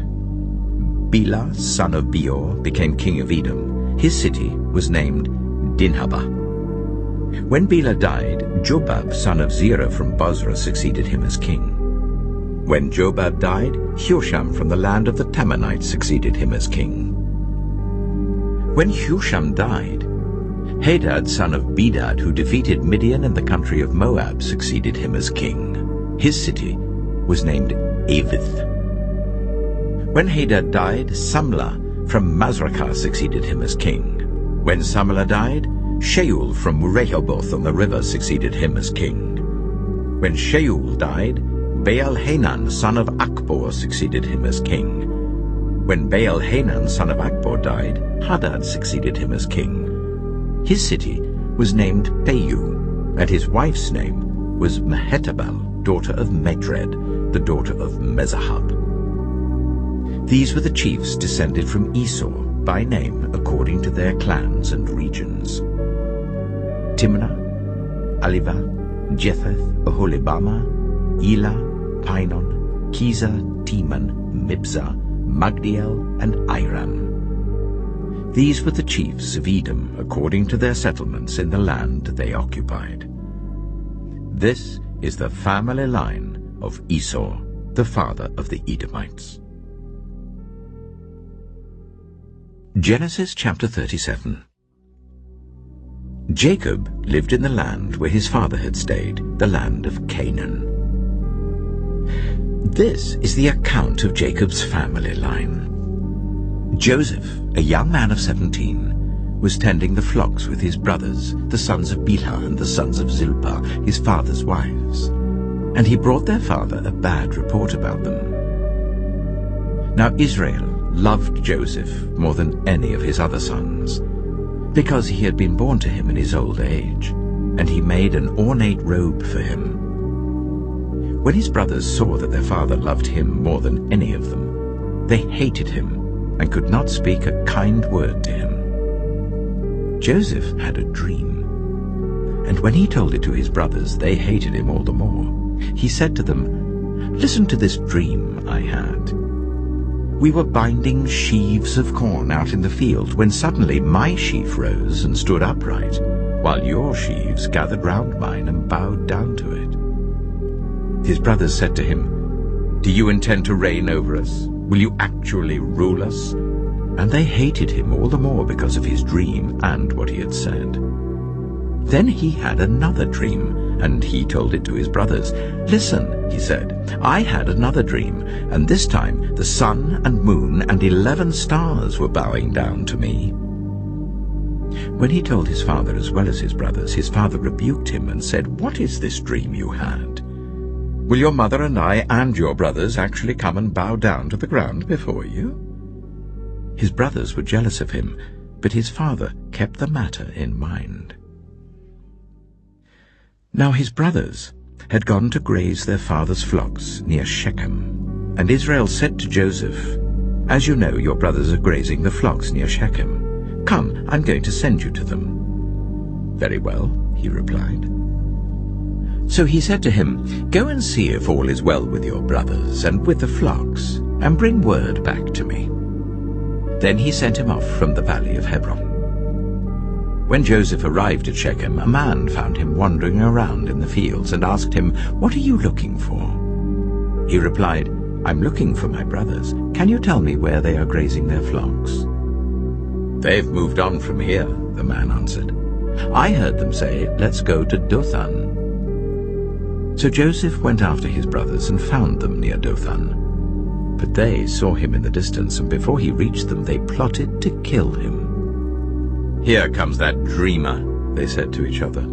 "Come now, let's kill him and throw him into one of these cisterns, and say that a ferocious animal devoured him. Then we'll see what comes of his dreams." When Reuben heard this, he tried to rescue him from their hands. "Let's not take his life," he said. "Don't shed any blood.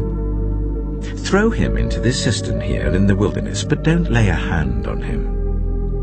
Reuben said this to rescue him from them and take him back to his father. So when Joseph came to his brothers, they stripped him of his robe, the ornate robe he was wearing, and they took him and threw him into the cistern. The cistern was empty, there was no water in it. As they sat down to eat their meal, they looked up and saw a caravan of Ishmaelites coming from Gilead. Their camels were loaded with spices, balm and myrrh, and they were on their way to take them down to Egypt. Judah said to his brothers, "What will we gain if we kill our brother and cover up his blood? Come, let's sell him to the Ishmaelites and not lay our hands on him. After all, he is our brother, our own flesh and blood." His brothers agreed. So when the Midianite merchants came by, his brothers pulled Joseph up out of the cistern and sold him for 20 shekels of silver to the Ishmaelites, who took him to Egypt. When Reuben returned to the cistern and saw that Joseph was not there, he tore his clothes. He went back to his brothers and said, "The boy isn't there. Where can I turn now?" Then they got Joseph's robe, slaughtered a goat and dipped the robe in the blood. They took the ornate robe back to their father and said, "We found this. Examine it to see whether it is your son's robe." He recognized it and said, "It is my son's robe. Some ferocious animal has devoured him. Joseph has surely been torn to pieces." Then Jacob tore his clothes, put on sackcloth, and mourned for his son many days. All his sons and daughters came to comfort him, but he refused to be comforted. "No," he said, "I will continue to mourn until I join my son in the grave." So his father wept for him. Meanwhile, the Midianites sold Joseph in Egypt to Potiphar, one of Pharaoh's officials, the captain of the guard. Genesis chapter 38. At that time, Judah left his brothers and went down to stay with a man of Adullam named Hira. There Judah met the daughter of a Canaanite man named Shua. He married her and made love to her. She became pregnant and gave birth to a son, who was named She conceived again and gave birth to a son and named him Onan. She gave birth to still another son and named him Shelah. It was at Kisib that she gave birth to him. Judah got a wife for his firstborn, and her name was Tamar. But Judah's firstborn, was wicked in the Lord's sight, so the Lord put him to death. Then Judah said to Onan, "Sleep with your brother's wife, and fulfill your duty to her as a brother-in-law to raise up offspring for your brother." But Onan knew that the child would not be his. So whenever he slept with his brother's wife, he spilled his semen on the ground to avoid providing offspring for his brother. What he did was wicked in the Lord's sight, so the Lord put him to death also. Judah then said to his daughter-in-law Tamar, "Live as a widow in your father's household until my son Shelah grows up." For he thought, he may die too, just like his brothers. So Tamar went to live in her father's household.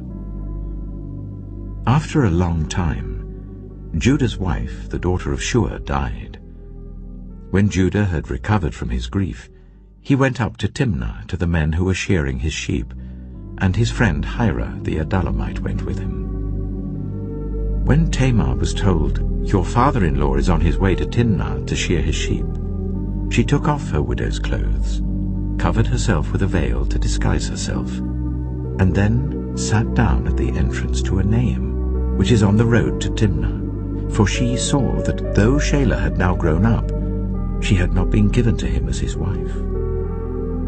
When Judah saw her, he thought she was a prostitute, for she had covered her face. Not realizing that she was his daughter-in-law, he went over to her by the roadside and said, "Come now, let me sleep with you."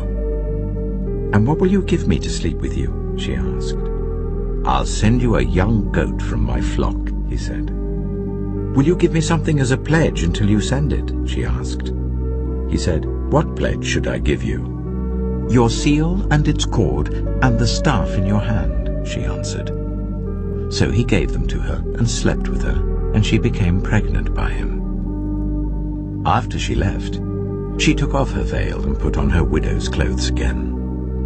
Meanwhile, Judah sent the young goat by his friend the Adullamite in order to get his pledge back from the woman, but he did not find her. He asked the men who lived there, "Where is the shrine prostitute who was beside the road at Enaim?" "There hasn't been any shrine prostitute here," they said. So he went back to Judah and said, "I didn't find her. Besides, the men who lived there said, 'There hasn't been any shrine prostitute here.'" Then Judah said, "Let her keep what she has, or we will become a laughingstock. After all, I did send her this young goat, but you didn't find her." About 3 months later, Judah was told, "Your daughter-in-law Tamar is guilty of prostitution, and as a result she is now pregnant." Judah said, "Bring her out, and let her be burned to death." As she was being brought out, she sent a message to her father-in-law. "I am pregnant by the man who owns these," she said. And she added, "See if you recognize whose seal and cord and staff these are." Judah recognized them and said, "She is more righteous than I, since I wouldn't give her to my son Shelah." And he did not sleep with her again. When the time came for her to give birth, there were twin boys in her womb. As she was giving birth, one of them put out his hand. So the midwife took a scarlet thread and tied it on his wrist and said, "This one came out first." But when he drew back his hand, his brother came out, and she said, "So this is how you have broken out." And he was named Perez. Then his brother, who had the scarlet thread on his wrist, came out, and he was named Zerah. Genesis chapter 39. Now Joseph had been taken down to Egypt. Potiphar, an Egyptian who was one of Pharaoh's officials, the captain of the guard, bought him from the Ishmaelites who had taken him there. The Lord was with Joseph, so that he prospered, and he lived in the house of his Egyptian master. When his master saw that the Lord was with him, and that the Lord gave him success in everything he did, Joseph found favor in his eyes and became his attendant. Potiphar put him in charge of his household, and he entrusted to his care everything he owned. From the time he put him in charge of his household and of all that he owned, the Lord blessed the household of the Egyptian because of Joseph. The blessing of the Lord was on everything Potiphar had, both in the house and in the field. So Potiphar left everything he had in Joseph's care. With Joseph in charge, he did not concern himself with anything except the food he ate. Now Joseph was well built and handsome. And after a while, his master's wife took notice of Joseph and said, "Come to bed with me." But he refused. "With me in charge," he told her, "my master does not concern himself with anything in the house. Everything he owns he has entrusted to my care. No one is greater in this house than I am. My master has withheld nothing from me except you, because you are his wife. How then could I do such a wicked thing and sin against God?" And though she spoke to Joseph day after day, he refused to go to bed with her or even be with her. One day he went into the house to attend to his duties, and none of the household servants was inside. She caught him by his cloak and said, "Come to bed with me." But he left his cloak in her hand and ran out of the house. When she saw that he had left his cloak in her hand and had run out of the house, she called her household servants. "Look," she said to them, "this Hebrew has been brought to us to make sport of us. He came in here to sleep with me, but I screamed. When he heard me scream for help, he left his cloak beside me and ran out of the house." She kept his cloak beside her until his master came home. Then she told him this story. "That Hebrew slave you brought us came to me to make sport of me. But as soon as I screamed for help, he left his cloak beside me and ran out of the house." When his master heard the story his wife told him, saying, "This is how your slave treated me," he burned with anger. Joseph's master took him and put him in prison, the place where the king's prisoners were confined. But while Joseph was there in the prison, the Lord was with him. He showed him kindness and granted him favor in the eyes of the prison warden. So the warden put Joseph in charge of all those held in the prison, and he was made responsible for all that was done there. The warden paid no attention to anything under Joseph's care, because the Lord was with Joseph and gave him success in whatever he did. Genesis chapter 40. Sometime later, the cupbearer and the baker of the king of Egypt offended their master, the king of Egypt.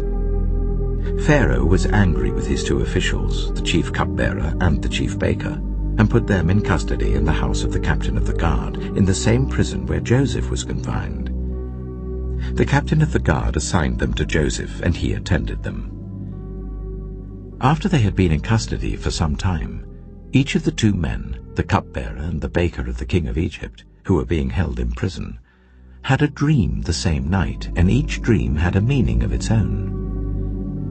When Joseph came to them the next morning, he saw that they were dejected. So he asked Pharaoh's officials who were in custody with him in his master's house, "Why do you look so sad today?" "We both had dreams," they answered, "but there is no one to interpret them." Then Joseph said to them, "Do not interpretations belong to God? Tell me your dreams." So the chief cupbearer told Joseph his dream. He said to him, "In my dream I saw a vine in front of me, and on the vine were 3 branches. As soon as it budded, it blossomed, and its clusters ripened into grapes. Pharaoh's cup was in my hand, and I took the grapes, squeezed them into Pharaoh's cup, and put the cup in his hand." "This is what it means," Joseph said to him. "The 3 branches are 3 days. Within 3 days, Pharaoh will lift up your head and restore you to your position, and you will put Pharaoh's cup in his hand, just as you used to do when you were his cupbearer. But when all goes well with you, remember me and show me kindness. Mention me to Pharaoh and get me out of this prison.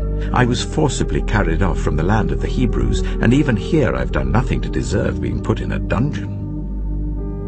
When the chief baker saw that Joseph had given a favorable interpretation, he said to Joseph, "I too had a dream. On my head were 3 baskets of bread. In the top basket were all kinds of baked goods for Pharaoh, but the birds were eating them out of the basket on my head." "This is what it means," Joseph said. "The 3 baskets are 3 days.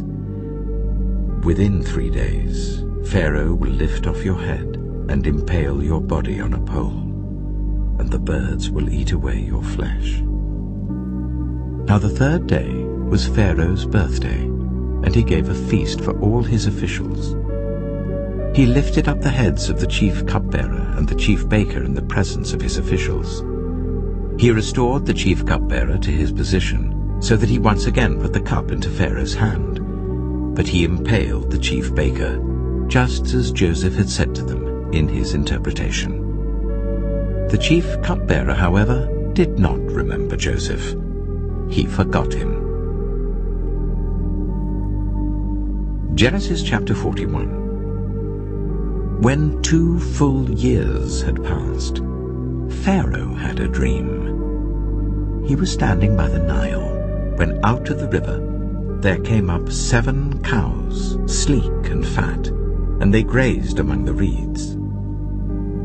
After them 7 other cows, ugly and gaunt, came up out of the Nile and stood beside those on the riverbank. And the cows that were ugly and gaunt ate up the 7 sleek, fat cows. Then Pharaoh woke up. He fell asleep again and had a second dream. 7 ears of corn, healthy and good, were growing on a single stalk. After them 7 other ears of corn sprouted, thin and scorched by the east wind. The thin ears of corn swallowed up the 7 healthy, full ears. Then Pharaoh woke up. It had been a dream. In the morning his mind was troubled, so he sent for all the magicians and wise men of Egypt. Pharaoh told them his dreams, but no one could interpret them for him. Then the chief cupbearer said to Pharaoh, "Today I'm reminded of my shortcomings. Pharaoh was once angry with his servants, and he imprisoned me and the chief baker in the house of the captain of the guard. Each of us had a dream the same night, and each dream had a meaning of its own. Now a young Hebrew was there with us, a servant of the captain of the guard. We told him our dreams, and he interpreted them for us, giving each man the interpretation of his dream. And things turned out exactly as he interpreted them to us. I was restored to my position, and the other man was impaled." So Pharaoh sent for Joseph, and he was quickly brought from the dungeon. When he had shaved and changed his clothes, he came before Pharaoh. Pharaoh said to Joseph, "I had a dream, and no one can interpret it. But I have heard it said of you that when you hear a dream, you can interpret it." "I cannot do it," Joseph replied to Pharaoh, "but God will give Pharaoh the answer he desires." Then Pharaoh said to Joseph, "In my dream I was standing on the bank of the Nile. When out of the river there came up 7 cows, fat and sleek, and they grazed among the reeds. After them 7 other cows came up, scrawny and very ugly and lean. I had never seen such ugly cows in all the land of Egypt. The lean, ugly cows ate up the 7 fat cows that came up first. But even after they ate them, no one could tell that they had done so. They looked just as ugly as before. Then I woke up. In my dream I saw 7 ears of corn, full and good, growing on a single stalk. After them 7 other ears sprouted, withered and thin and scorched by the east wind. The thin ears of corn swallowed up the 7 good ears. I told this to the magicians, but none of them could explain it to me." Then Joseph said to Pharaoh, "The dreams of Pharaoh are one and the same. God has revealed to Pharaoh what he is about to do. The 7 good cows are 7 years, and the 7 good ears of corn are 7 years. It is one and the same dream. The 7 lean, ugly cows that came up afterward are 7 years, and so are the 7 worthless ears of corn scorched by the east wind. They are 7 years of famine. It is just as I said to Pharaoh. God has shown Pharaoh what he is about to do. 7 years of great abundance are coming throughout the land of Egypt, but 7 years of famine will follow them. Then all the abundance in Egypt will be forgotten, and the famine will ravage the land. The abundance in the land will not be remembered, because the famine that follows it will be so severe. The reason the dream was given to Pharaoh in 2 forms is that the matter has been firmly decided by God, and God will do it soon. And now let Pharaoh look for a discerning and wise man, and put him in charge of the land of Egypt. Let Pharaoh appoint commissioners over the land to take 1/5 of the harvest of Egypt during the 7 years of abundance. They should collect all the food of these good years that are coming, and store up the grain under the authority of Pharaoh to be kept in the cities for food. This food should be held in reserve for the country, to be used during the 7 years of famine that will come upon Egypt, so that the country may not be ruined by the famine." The plan seemed good to Pharaoh and to all his officials.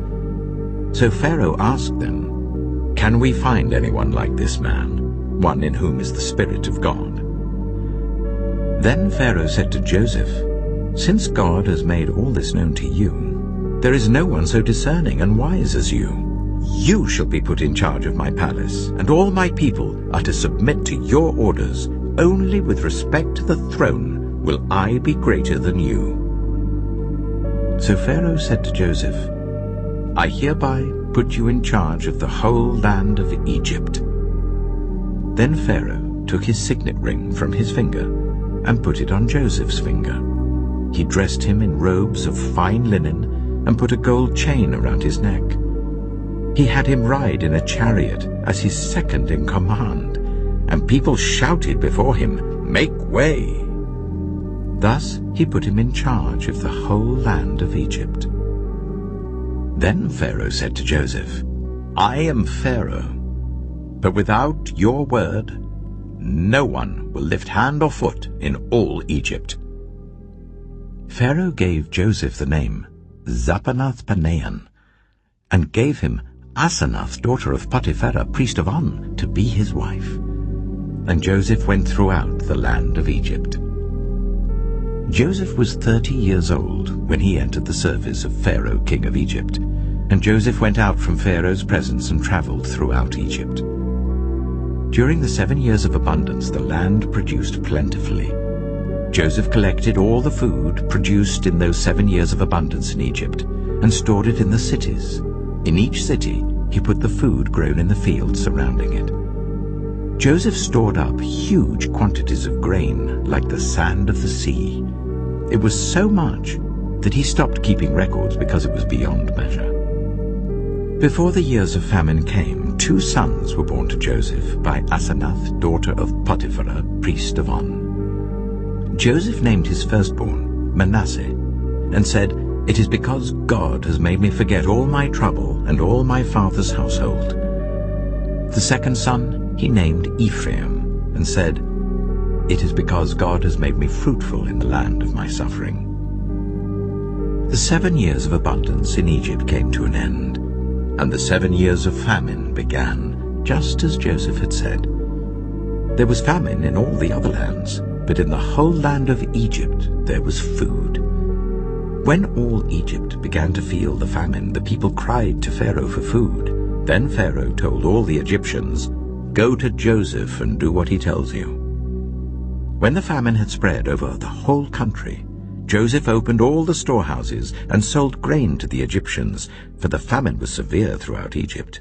And all the world came to Egypt to buy grain from Joseph, because the famine was severe everywhere. Genesis chapter 42. When Jacob learned that there was grain in Egypt, he said to his sons, "Why do you just keep looking at each other?" He continued, "I have heard that there is grain in Egypt. Go down there and buy some for us, so that we may live and not die." Then 10 of Joseph's brothers went down to buy grain from Egypt. But Jacob did not send Benjamin, Joseph's brother, with the others, because he was afraid that harm might come to him. So Israel's sons were among those who went to buy grain, for there was famine in the land of Canaan also. Now Joseph was the governor of the land, the person who sold grain to all its people. So when Joseph's brothers arrived, they bowed down to him with their faces to the ground. As soon as Joseph saw his brothers, he recognized them, but he pretended to be a stranger and spoke harshly to them. "Where do you come from?" he asked. "From the land of Canaan," they replied, "to buy food." Although Joseph recognized his brothers, they did not recognize him. Then he remembered his dreams about them and said to them, "You are spies. You have come to see where our land is unprotected." "No, my lord," they answered. "Your servants have come to buy food. We are all the sons of one man. Your servants are honest men, not spies." "No," he said to them. "You have come to see where our land is unprotected." But they replied, Your servants were 12 brothers, the sons of one man who lives in the land of Canaan. The youngest is now with our father, and one is no more." Joseph said to them, "It is just as I told you. You are spies. And this is how you will be tested. As surely as Pharaoh lives, you will not leave this place unless your youngest brother comes here. Send one of your number to get your brother. The rest of you will be kept in prison, so that your words may be tested to see if you are telling the truth. If you are not, then as surely as Pharaoh lives, you are spies." And he put them all in custody for 3 days. On the 3rd day, Joseph said to them, "Do this, and you will live, for I fear God. If you are honest men, let one of your brothers stay here in prison, while the rest of you go and take grain back for your starving households. But you must bring your youngest brother to me, so that your words may be verified, and that you may not die." This they proceeded to do. They said to one another, "Surely we are being punished because of our brother. We saw how distressed he was when he pleaded with us for his life, but we would not listen. That's why this distress has come on us."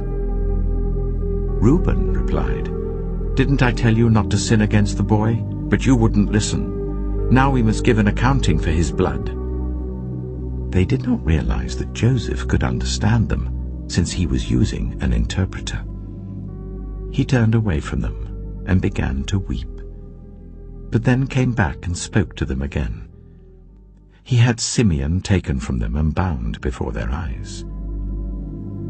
Joseph gave orders to fill their bags with grain, to put each man's silver back in his sack, and to give them provisions for their journey.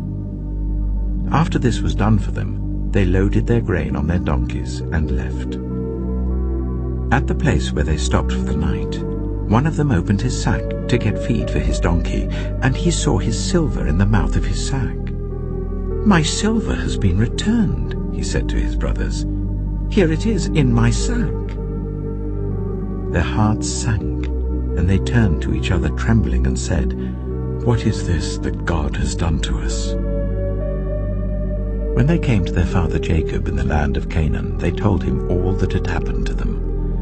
They said, "The man who is lord over the land spoke harshly to us and treated us as though we were spying on the land. But we said to him, 'We are honest men, we're not spies. We were 12 brothers, sons of one father. One is no more, and the youngest is now with our father in Canaan.' Then the man who is lord over the land said to us, 'This is how I will know whether you are honest men. Leave one of your brothers here with me, and take food for your starving households, and go.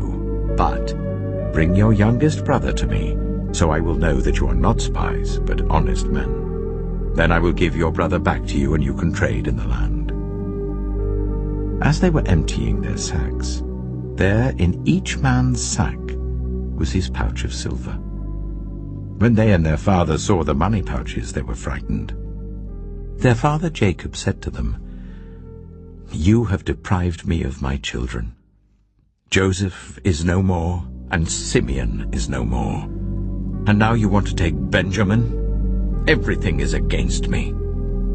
Then Reuben said to his father, 'You may put both of my sons to death if I do not bring him back to you. Entrust him to my care, and I will bring him back.' But Jacob said, 'My son will not go down there with you. His brother is dead, and he is the only one left. If harm comes to him on the journey you are taking, you will bring my gray head down to the grave in sorrow.'" Genesis chapter 43. Now the famine was still severe in the land. So when they had eaten all the grain they had brought from Egypt, their father said to them, "Go back and buy us a little more food." But Judah said to him, "The man warned us solemnly, 'You will not see my face again unless your brother is with you.' If you will send our brother along with us, we will go down and buy food for you. But if you will not send him, we will not go down, because the man said to us, 'You will not see my face again unless your brother is with you.'" Israel asked, "Why did you bring this trouble on me by telling the man you had another brother?" They replied, The man questioned us closely about ourselves and our family. "Is your father still living?" he asked us. "Do you have another brother?" We simply answered his questions. How were we to know he would say, "Bring your brother down here"? Then Judah said to Israel his father, "Send the boy along with me, and we will go at once, so that we and you and our children may live and not die. I myself will guarantee his safety. You can hold me personally responsible for him. If I do not bring him back to you and set him here before you, I will bear the blame before you all my life. As it is, if we had not delayed, we could have gone and returned twice." Then their father Israel said to them, "If it must be, then do this. Put some of the best products of the land in your bags and take them down to the man as a gift. A little balm and a little honey, some spices and myrrh, some pistachio nuts and almonds. Take double the amount of silver with you, for you must return the silver that was put back into the mouths of your sacks. Perhaps it was a mistake. Take your brother also, and go back to the man at once.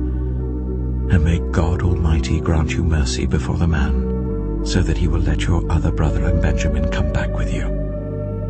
As for me, if I am bereaved, I am bereaved." So the men took the gifts and double the amount of silver, and Benjamin also. They hurried down to Egypt and presented themselves to Joseph. When Joseph saw Benjamin with them, he said to the steward of his house, "Take these men to my house, slaughter an animal and prepare a meal. They are to eat with me at noon." The man did as Joseph told him and took the men to Joseph's house. Now the men were frightened when they were taken to his house. They thought, "We were brought here because of the silver that was put back into our sacks the first time. He wants to attack us and overpower us and seize us as slaves and take our donkeys." So they went up to Joseph's steward and spoke to him at the entrance to the house. "We beg your pardon, our lord," they said. "We came down here the first time to buy food, but at the place where we stopped for the night we opened our sacks and each of us found his silver, the exact weight, in the mouth of his sack. So we have brought it back with us. We have also brought additional silver with us to buy food. We don't know who put our silver in our sacks." "It's all right," he said. "Don't be afraid. Your God, the God of your father, has given you treasure in your sacks. I received your silver." Then he brought Simeon out to them.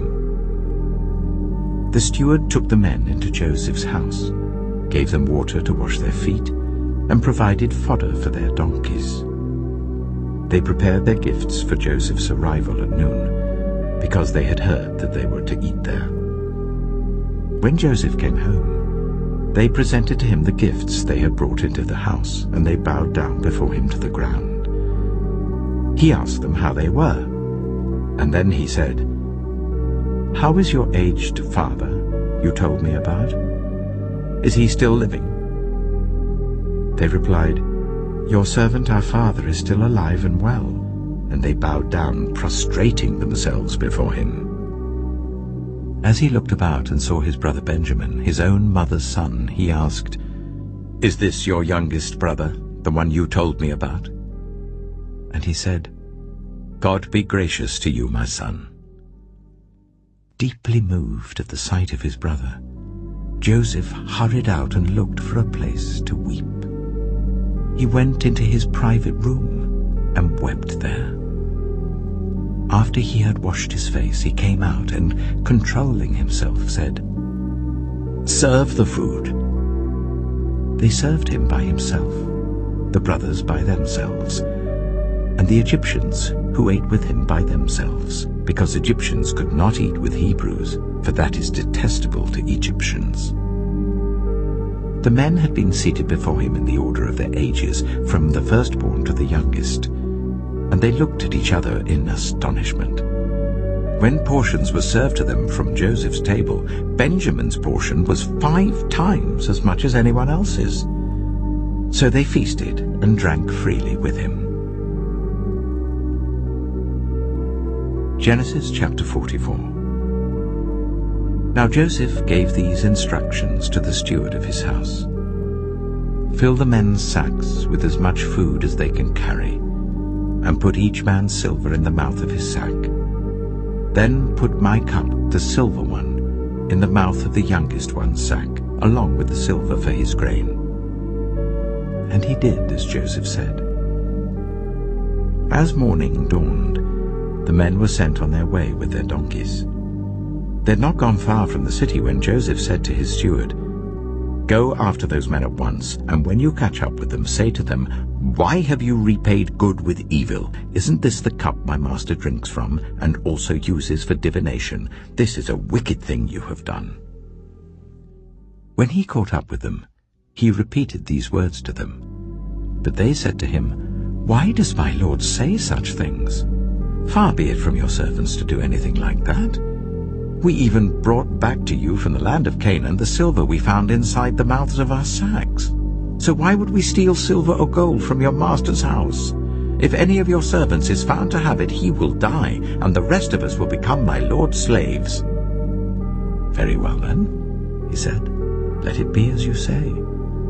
Whoever is found to have it will become my slave. The rest of you will be free from blame." Each of them quickly lowered his sack to the ground and opened it. Then the steward proceeded to search, beginning with the oldest and ending with the youngest. And the cup was found in Benjamin's sack. At this they tore their clothes. Then they all loaded their donkeys and returned to the city. Joseph was still in the house when Judah and his brothers came in, and they threw themselves to the ground before him. Joseph said to them, "What is this you have done? Don't you know that a man like me can find things out by divination?" "What can we say to my lord?" Judah replied. "What can we say? How can we prove our innocence? God has uncovered your servant's guilt. We are now my lord's slaves, we ourselves and the one who was found to have the cup." But Joseph said, "Far be it from me to do such a thing. Only the man who was found to have the cup will become my slave. The rest of you, go back to your father in peace." Then Judah went up to him and said, "Pardon your servant, my lord. Let me speak a word to my lord. Do not be angry with your servant, though you are equal to Pharaoh himself. My lord asked his servants, 'Do you have a father or a brother?' And we answered, 'We have an aged father, and there is a young son born to him in his old age. His brother is dead, and he is the only one of his mother's sons left, and his father loves him.' Then you said to your servants, 'Bring him down to me so I can see him for myself.' And we said to my lord, 'The boy cannot leave his father. If he leaves him, his father will die.' But you told your servants, 'Unless your youngest brother comes down with you, you will not see my face again.' When we went back to your servant, my father, we told him what my lord had said. Then our father said, 'Go back and buy a little more food.' But we said, 'We cannot go down. Only if our youngest brother is with us will we go. We cannot see the man's face unless our youngest brother is with us.' Your servant, my father, said to us, 'You know that my wife bore me 2 sons.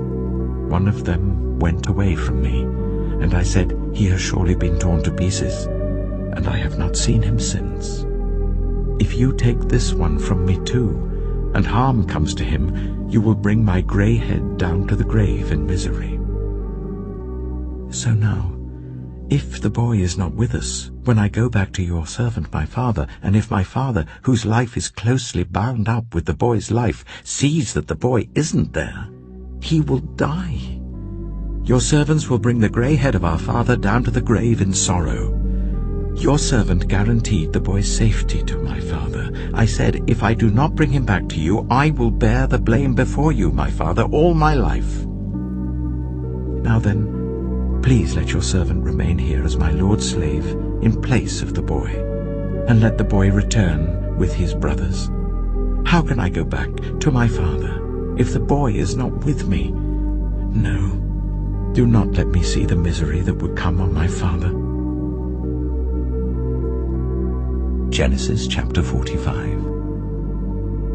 Then Joseph could no longer control himself before all his attendants, and he cried out, "Make everyone leave my presence." So there was no one with Joseph when he made himself known to his brothers. And he wept so loudly that the Egyptians heard him, and Pharaoh's household heard about it. Joseph said to his brothers, "I am Joseph. Is my father still living?" But his brothers were not able to answer him, because they were terrified at his presence. Then Joseph said to his brothers, "Come close to me." When they had done so, he said, "I am your brother Joseph, the one you sold into Egypt. And now do not be distressed, and do not be angry with yourselves for selling me here, because it was to save lives that God sent me ahead of you.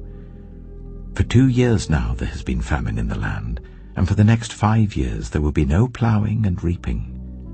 But God sent me ahead of you, to preserve for you a remnant on earth, and to save your lives by a great deliverance. So then it was not you who sent me here, but God. He made me father to Pharaoh, lord of his entire household and ruler of all Egypt. Now hurry back to my father, and say to him, 'This is what your son Joseph says. God has made me lord of all Egypt. Come down to me. Don't delay. You shall live in the region of Goshen and be near me, you, your children and grandchildren, your flocks and herds, and all you have. I will provide for you there, because 5 years of famine are still to come. Otherwise, you and your household and all who belong to you will become destitute. You can see for yourselves, and so can my brother Benjamin, that it is really I who am speaking to you. Tell my father about all the honor accorded me in Egypt and about everything you have seen, and bring my father down here quickly." Then he threw his arms around his brother Benjamin and wept, and Benjamin embraced him, weeping, and he kissed all his brothers and wept over them. Afterwards his brothers talked with him. When the news reached Pharaoh's palace that Joseph's brothers had come, Pharaoh and all his officials were pleased. Pharaoh said to Joseph, "Tell your brothers, do this, load your animals and return to the land of Canaan, and bring your father and your families back to me. I will give you the best of the land of Egypt, and you can enjoy the fat of the land." You are also instructed to tell them, "Do this. Take some carts from Egypt for your children and your wives, and get your father and come. Never mind about your belongings, because the best of all Egypt will be yours." So the sons of Israel did this. Joseph gave them carts, as Pharaoh had commanded, and he also gave them provisions for their journey.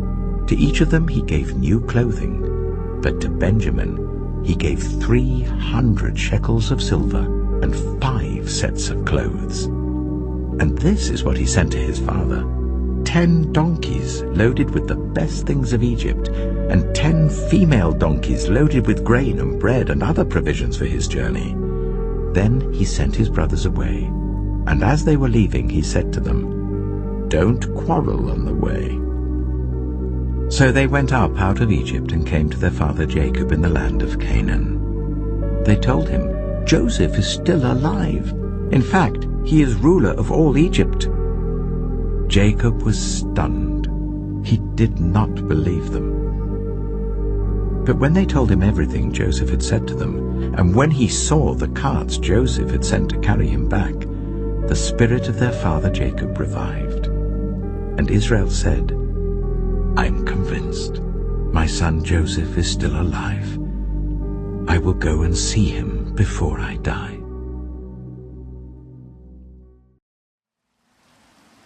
Genesis chapter 46. So Israel set out with all that was his, and when he reached Beersheba, he offered sacrifices to the God of his father Isaac. And God spoke to Israel in a vision at night and said, "Jacob, Jacob." "Here I am," he replied. "I am God, the God of your father," he said. "Do not be afraid to go down to Egypt, for I will make you into a great nation there. I will go down to Egypt with you, and I will surely bring you back again. And Joseph's own hand will close your eyes." Then Jacob left Beersheba, and Israel's sons took their father Jacob and their children and their wives in the carts that Pharaoh had sent to transport him. So Jacob and all his offspring went to Egypt, taking with them their livestock and the possessions they had acquired in Canaan. Jacob brought with him to Egypt his sons and grandsons and his daughters and granddaughters, all his offspring. These are the names of the sons of Israel, Jacob and his descendants who went to Egypt. Reuben, the firstborn of Jacob. The sons of Reuben, Hanok, Palu, Hezron, and Carmi. The sons of Simeon, Jemuel, Jamin, Ohad, Jachin, Zohar, and Sheul, the son of a Canaanite woman. The sons of Levi, Gershon, Kohath, and Merari. The sons of Judah, Onan, Shelah, Perez, and Zerah. But and Onan had died in the land of Canaan. The sons of Perez, Hezron and Hamul. The sons of Issachar, Tola, Pua, Jeshub, and Shimron.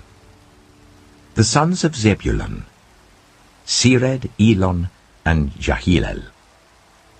These were the sons Leah bore to Jacob in Paddan Aram, besides his daughter Dinah. These sons and daughters of his were 33 in all. The sons of Gad, Zephon, Haggai, Shunai, Esbon, Eri, Erodai, and Arilai. The sons of Asher, Imnah, Ishva, Ishbi, and Beriah. Their sister was Sirah.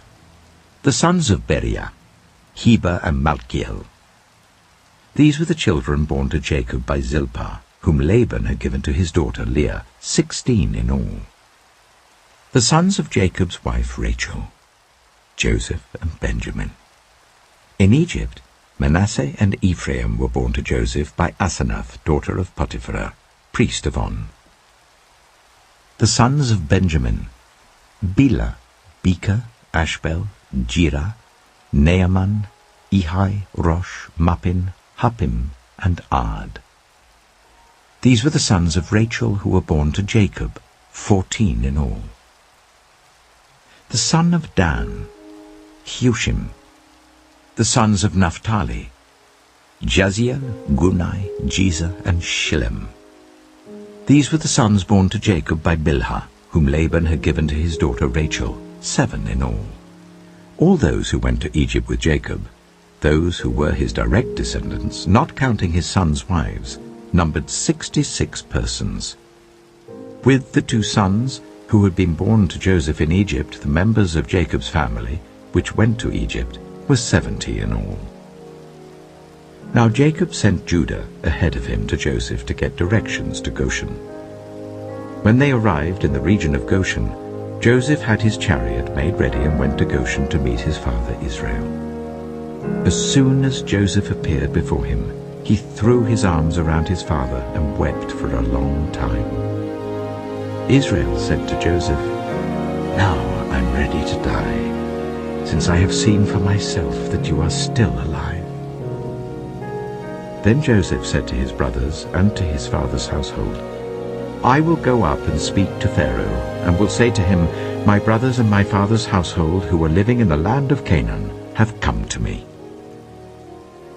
The men are shepherds, they tend livestock, and they have brought along their flocks and herds and everything they own.'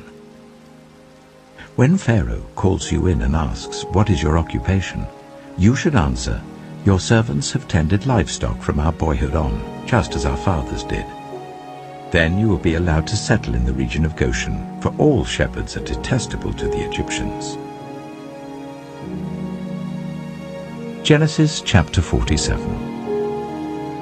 Joseph went and told Pharaoh, "My father and brothers with their flocks and herds and everything they own have come from the land of Canaan and are now in Goshen." He chose 5 of his brothers and presented them before Pharaoh. Pharaoh asked the brothers, "What is your occupation?" "Your servants are shepherds," they replied to Pharaoh, "just as our fathers were." They also said to him, "We have come to live here for a while because the famine is severe in Canaan, and your servants' flocks have no pasture. So now please let your servants settle in Goshen." Pharaoh said to Joseph, "Your father and your brothers have come to you, and the land of Egypt is before you.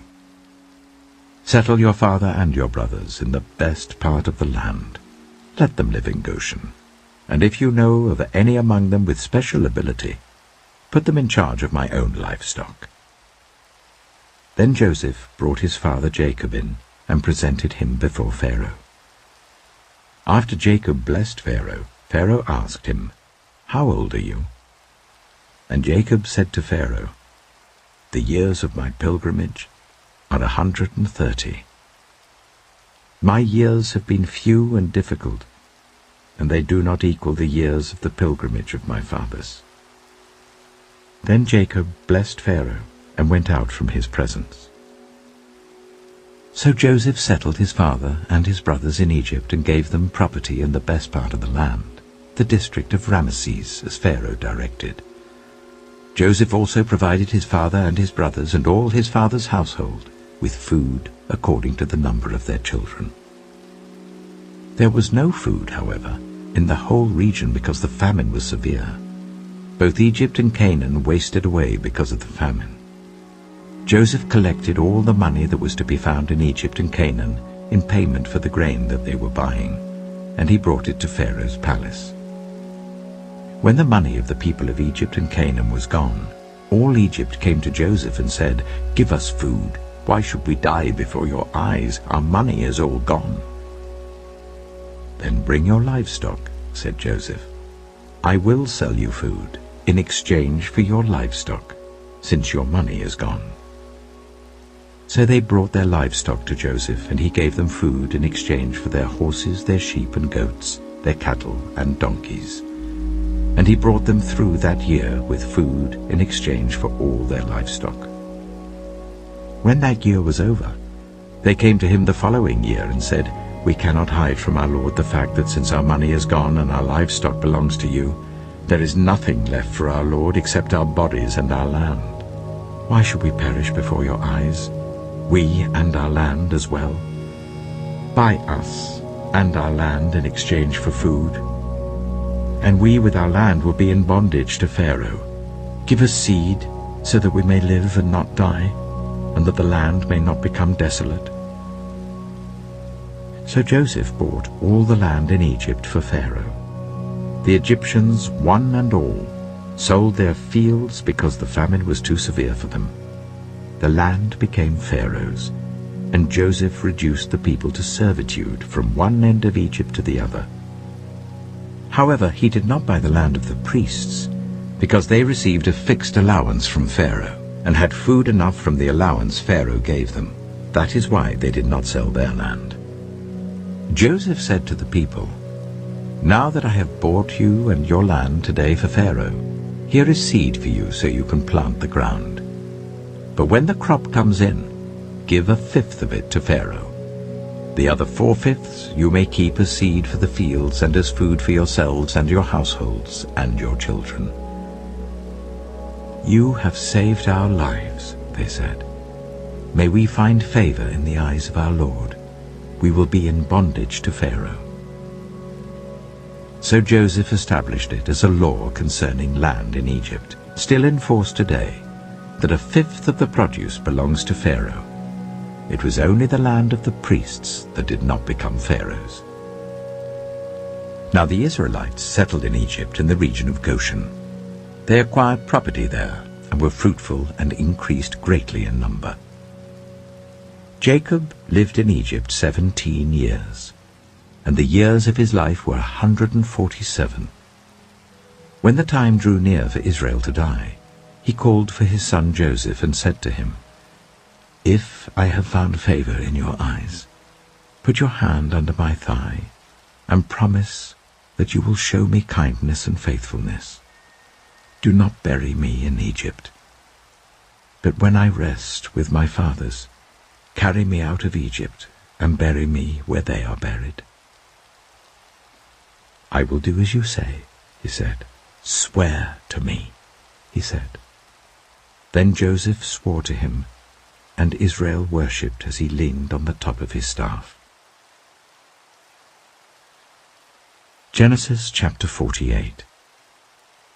Some time later Joseph was told, "Your father is ill." So he took his 2 sons, Manasseh and Ephraim, along with him. When Jacob was told, "Your son Joseph has come to you," Israel rallied his strength and sat up on the bed. Jacob said to Joseph, "God Almighty appeared to me at Luz in the land of Canaan, and there he blessed me and said to me, 'I am going to make you fruitful and increase your numbers. I will make you a community of peoples, and I will give this land as an everlasting possession to your descendants after you.' Now then, your 2 sons born to you in Egypt before I came to you here will be reckoned as mine. Ephraim and Manasseh will be mine, just as Reuben and Simeon are mine. Any children born to you after them will be yours. In the territory they inherit, they will be reckoned under the names of their brothers. As I was returning from Padan, to my sorrow, Rachel died in the land of Canaan, where we were still on the way, a little distance from Ephrath. So I buried her there beside the road to Ephrath, that is Bethlehem." When Israel saw the sons of Joseph, he asked, "Who are these?" "They are the sons God has given me here," Joseph said to his father. Then Israel said, "Bring them to me so I may bless them." Now Israel's eyes were failing because of old age, and he could hardly see. So Joseph brought his sons close to him, and his father kissed them and embraced them. Israel said to Joseph, "I never expected to see your face again, and now God has allowed me to see your children too." Then Joseph removed them from Israel's knees and bowed down with his face to the ground. And Joseph took both of them, Ephraim on his right towards Israel's left hand, and Manasseh on his left towards Israel's right hand, and brought them close to him. But Israel reached out his right hand and put it on Ephraim's head, though he was the younger, and crossing his arms, he put his left hand on Manasseh's head, even though Manasseh was the firstborn. Then he blessed Joseph and said, "May the God before whom my fathers, Abraham and Isaac, walked faithfully, the God who has been my shepherd all my life to this day, the angel who has delivered me from all harm, may he bless these boys. May they be called by my name and the names of my fathers, Abraham and Isaac, and may they increase greatly on the earth." When Joseph saw his father placing his right hand on Ephraim's head, he was displeased. So he took hold of his father's hand to move it from Ephraim's head to Manasseh's head. Joseph said to him, "No, my father, this one is the firstborn. Put your right hand on his head." But his father refused and said, "I know, my son, I know. He too will become a people, and he too will become great. Nevertheless, his younger brother will be greater than he, and his descendants will become a group of nations." He blessed them that day and said, "In your name will Israel pronounce this blessing. May God make you like Ephraim and Manasseh." So he put Ephraim ahead of Manasseh. Then Israel said to Joseph, "I am about to die, but God will be with you and take you back to the land of your fathers. And to you I give one more ridge of land than to your brothers, the ridge I took from the Amorites with my sword and my bow. Genesis chapter 49. Then Jacob called for his sons and said, "Gather round so I can tell you what will happen to you in days to come. Assemble and listen, sons of Jacob. Listen to your father Israel. Reuben, you are my firstborn, my might, the first sign of my strength, excelling in honor, excelling in power. Turbulent as the waters, you will no longer excel. For you went up onto your father's bed, onto my couch, and defiled it. Simeon and Levi are brothers. Their swords are weapons of violence. Let me not enter their council, let me not join their assembly, for they have killed men in their anger, and hamstrung oxen as they pleased. Cursed be their anger, so fierce, and their fury so cruel. I will scatter them in Jacob and disperse them in Israel. Judah, your brothers will praise you. Your hand will be on the neck of your enemies. Your father's sons will bow down to you. You are a lion's cub, Judah. You return from the prey, my son. Like a lion he crouches and lies down like a lioness. Who dares to rouse him? The scepter will not depart from Judah, nor the ruler's staff from between his feet, until he to whom it belongs shall come, and the obedience of the nations shall be his. He will tether his donkey to a vine, his colt to the choicest branch. He will wash his garments in wine, his robes in the blood of grapes. His eyes will be darker than wine, his teeth whiter than milk. Zebulun will live by the seashore and become a haven for ships. His border will extend toward Sidon. Issachar is a scrawny donkey lying down among the sheepfolds. When he sees how good is his resting place and how pleasant is his land, he will bend his shoulder to the burden and submit to forced labor. Dan will provide justice for his people as one of the tribes of Israel. Dan will be a snake by the roadside, a viper along the path that bites the horse's heels so that its rider tumbles backward. I look for your deliverance, Lord. Gad will be attacked by a band of raiders, but he will attack them at their heels. Asher's food will be rich. He will provide delicacies fit for a king. Naphtali is a doe set free that bears beautiful fawns. Joseph is a fruitful vine near a spring, whose branches climb over a wall. With bitterness archers attacked him, they shot at him with hostility. But his bow remained steady, his strong arm stayed supple, because of the hand of the mighty one of Jacob, because of the shepherd, the rock of Israel, because of your father's God who helps you, because of the Almighty who blesses you with blessings of the skies above, blessings of the deep springs below, blessings of the breast and womb. Your father's blessings are greater than the blessings of the ancient mountains, than the bounty of the age-old hills. Let all these rest on the head of Joseph, on the brow of the prince among his brothers. Benjamin is a ravenous wolf.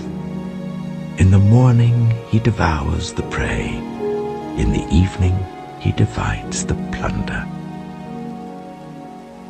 All these are the 12 tribes of Israel, and this is what their father said to them when he blessed them, giving each the blessing appropriate to him. Then he gave them these instructions. I am about to be gathered to my people. Bury me with my fathers in the cave in the field of Ephron the Hittite, the cave in the field of Machpelah, near Mamre in Canaan, which Abraham bought along with the field as a burial place from Ephron the Hittite, There Abraham and his wife Sarah were buried. There Isaac and his wife Rebekah were buried. And there I buried Leah. The field and the cave in it were bought from the Hittites." When Jacob had finished giving instructions to his sons, he drew his feet up into the bed, breathed his last, and was gathered to his people. Genesis chapter 50. Joseph threw himself on his father and wept over him and kissed him. Then Joseph directed the physicians in his service to embalm his father Israel. So the physicians embalmed him, taking a full 40 days, for that was the time required for embalming, and the Egyptians mourned for him 70 days. When the days of mourning had passed, Joseph said to Pharaoh's court, "If I have found favor in your eyes, speak to Pharaoh for me. Tell him, my father made me swear an oath and said, 'I am about to die. Bury me in the tomb I dug for myself in the land of Canaan.' Now let me go up and bury my father. Then I will return." Pharaoh said, "Go up and bury your father, as he made you swear to do." So Joseph went up to bury his father. All Pharaoh's officials accompanied him, the dignitaries of his court and all the dignitaries of Egypt, besides all members of Joseph's household and his brothers and those belonging to his father's household. Only their children and their flocks and herds were left in Goshen. Chariots and horsemen also went up with him. It was a very large company. When they reached the threshing floor of Atad near the Jordan, they lamented loudly and bitterly, and there Joseph observed a 7-day period of mourning for his father. When the Canaanites who lived there saw the mourning at the threshing floor of Atad, they said, "The Egyptians are holding a solemn ceremony of mourning." That is why that place near the Jordan is called Abel Mizraim. So Jacob's sons did as he had commanded them. They carried him to the land of Canaan and buried him in the cave of the field of Machpelah near Mamre, which Abraham had bought along with the field as a burial place from Ephron the Hittite. After burying his father, Joseph returned to Egypt, together with his brothers and all the others who had gone with him to bury his father. When Joseph's brothers saw that their father was dead, they said, "What if Joseph holds a grudge against us and pays us back for all the wrongs we did to him?" So they sent word to Joseph, saying, "Your father left these instructions before he died. This is what you are to say to Joseph.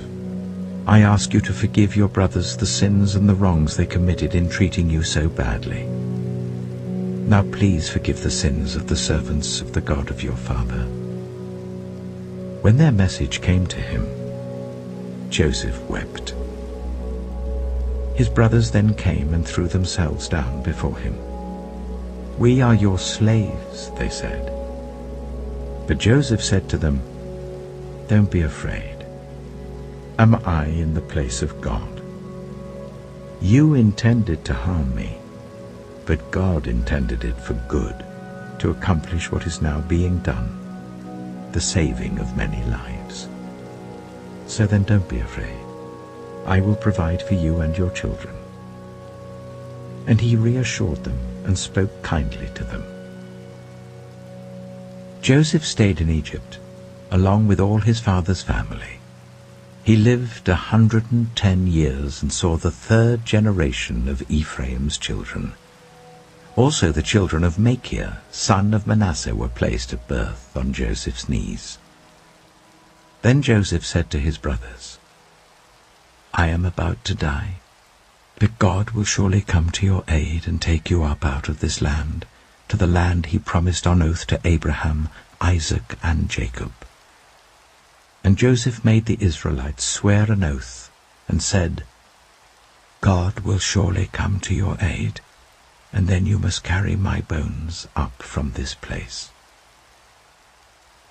So Joseph died at the age of 110.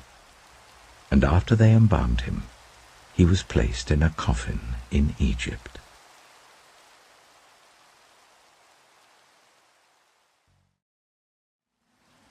The Book of Exodus. Exodus chapter 1. These are the names of the sons of Israel, who went to Egypt with Jacob, each with his family: Reuben, Simeon, Levi, and Judah; Issachar, Zebulun, and Benjamin; Dan and Naphtali; Gad and Asher. The descendants of Jacob numbered 70 in all. Joseph was already in Egypt. Now Joseph and all his brothers and all that generation died. But the Israelites were exceedingly fruitful. They multiplied greatly, increased in numbers, and became so numerous that the land was filled with them. Then a new king, to whom Joseph meant nothing, came to power in Egypt. "Look," he said to his people, "the Israelites have become far too numerous for us. Come, we must deal shrewdly with them, or they will become even more numerous, and, if war breaks out, will join our enemies, fight against us, and leave the country." So they put slave masters over them to oppress them with forced labor, and they built Pithom and Ramesses as store cities for Pharaoh. But the more they were oppressed, the more they multiplied and spread. So the Egyptians came to dread the Israelites and worked them ruthlessly.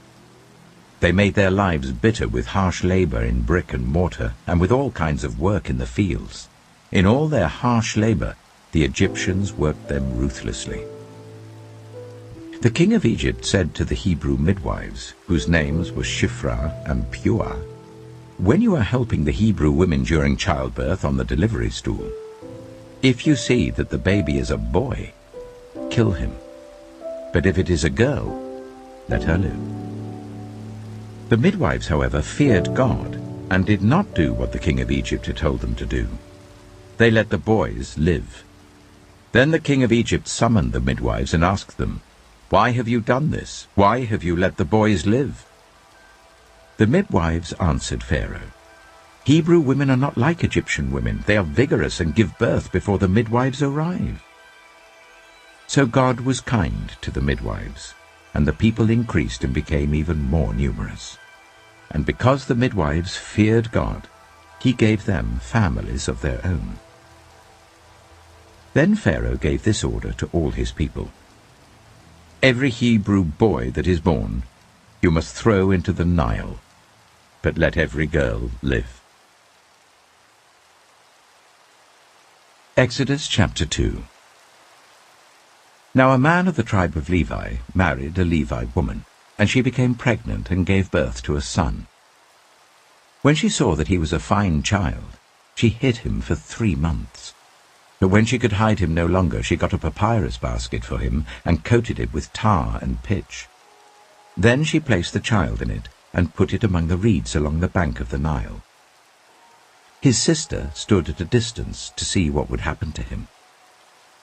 Then Pharaoh's daughter went down to the Nile to bathe, and her attendants were walking along the riverbank. She saw the basket among the reeds and sent her female slaves to get it. She opened it and saw the baby. He was crying, and she felt sorry for him. "This is one of the Hebrew babies," she said. Then his sister asked Pharaoh's daughter, "Shall I go and get one of the Hebrew women to nurse the baby for you?" "Yes, go," she answered. So the girl went and got the baby's mother. Pharaoh's daughter said to her, "Take this baby and nurse him for me, and I will pay you." So the woman took the baby and nursed him. When the child grew older, she took him to Pharaoh's daughter, and he became her son. She named him Moses, saying, "I drew him out of the water." One day, after Moses had grown up, he went out to where his own people were and watched them at their hard labor. He saw an Egyptian beating a Hebrew, one of his own people. Looking this way and that and seeing no one, he killed the Egyptian and hid him in the sand. The next day he went out and saw 2 Hebrews fighting. He asked the one in the wrong, "Why are you hitting your fellow Hebrew?" The man said, "Who made you ruler and judge over us? Are you thinking of killing me as you killed the Egyptian?" Then Moses was afraid and thought, "What I did must have become known." When Pharaoh heard of this, he tried to kill Moses. But Moses fled from Pharaoh and went to live in Midian, where he sat down by a well. Now a priest of Midian had 7 daughters, and they came to draw water and fill the troughs to water their father's flock. Some shepherds came along and drove them away, but Moses got up and came to their rescue and watered their flock. When the girls returned to Reuel their father, he asked them, "Why have you returned so early today?" They answered, "An Egyptian rescued us from the shepherds. He even drew water for us and watered the flock." "And where is he?" Reuel asked his daughters. "Why did you leave him? Invite him to have something to eat." Moses agreed to stay with the man, who gave his daughter Zipporah to Moses in marriage. Zipporah gave birth to a son, and Moses named him Gershom, saying, "I have become a foreigner in a foreign land." During that long period, the king of Egypt died. The Israelites groaned in their slavery and cried out, and their cry for help because of their slavery went up to God. God heard their groaning, and he remembered his covenant with Abraham, with Isaac, and with Jacob. So God looked on the Israelites and was concerned about them. Exodus chapter 3. Now Moses was tending the flock of Jethro his father-in-law, the priest of Midian. And he led the flock to the far side of the wilderness and came to Horeb, the mountain of God. There the angel of the Lord appeared to him in flames of fire from within a bush. Moses saw that though the bush was on fire, it did not burn up. So Moses thought, "I will go over and see this strange sight, why the bush does not burn up." When the Lord saw that he had gone over to look, God called to him from within the bush, "Moses, Moses." And Moses said, "Here I am." "Do not come any closer," God said. "Take off your sandals, for the place where you are standing is holy ground."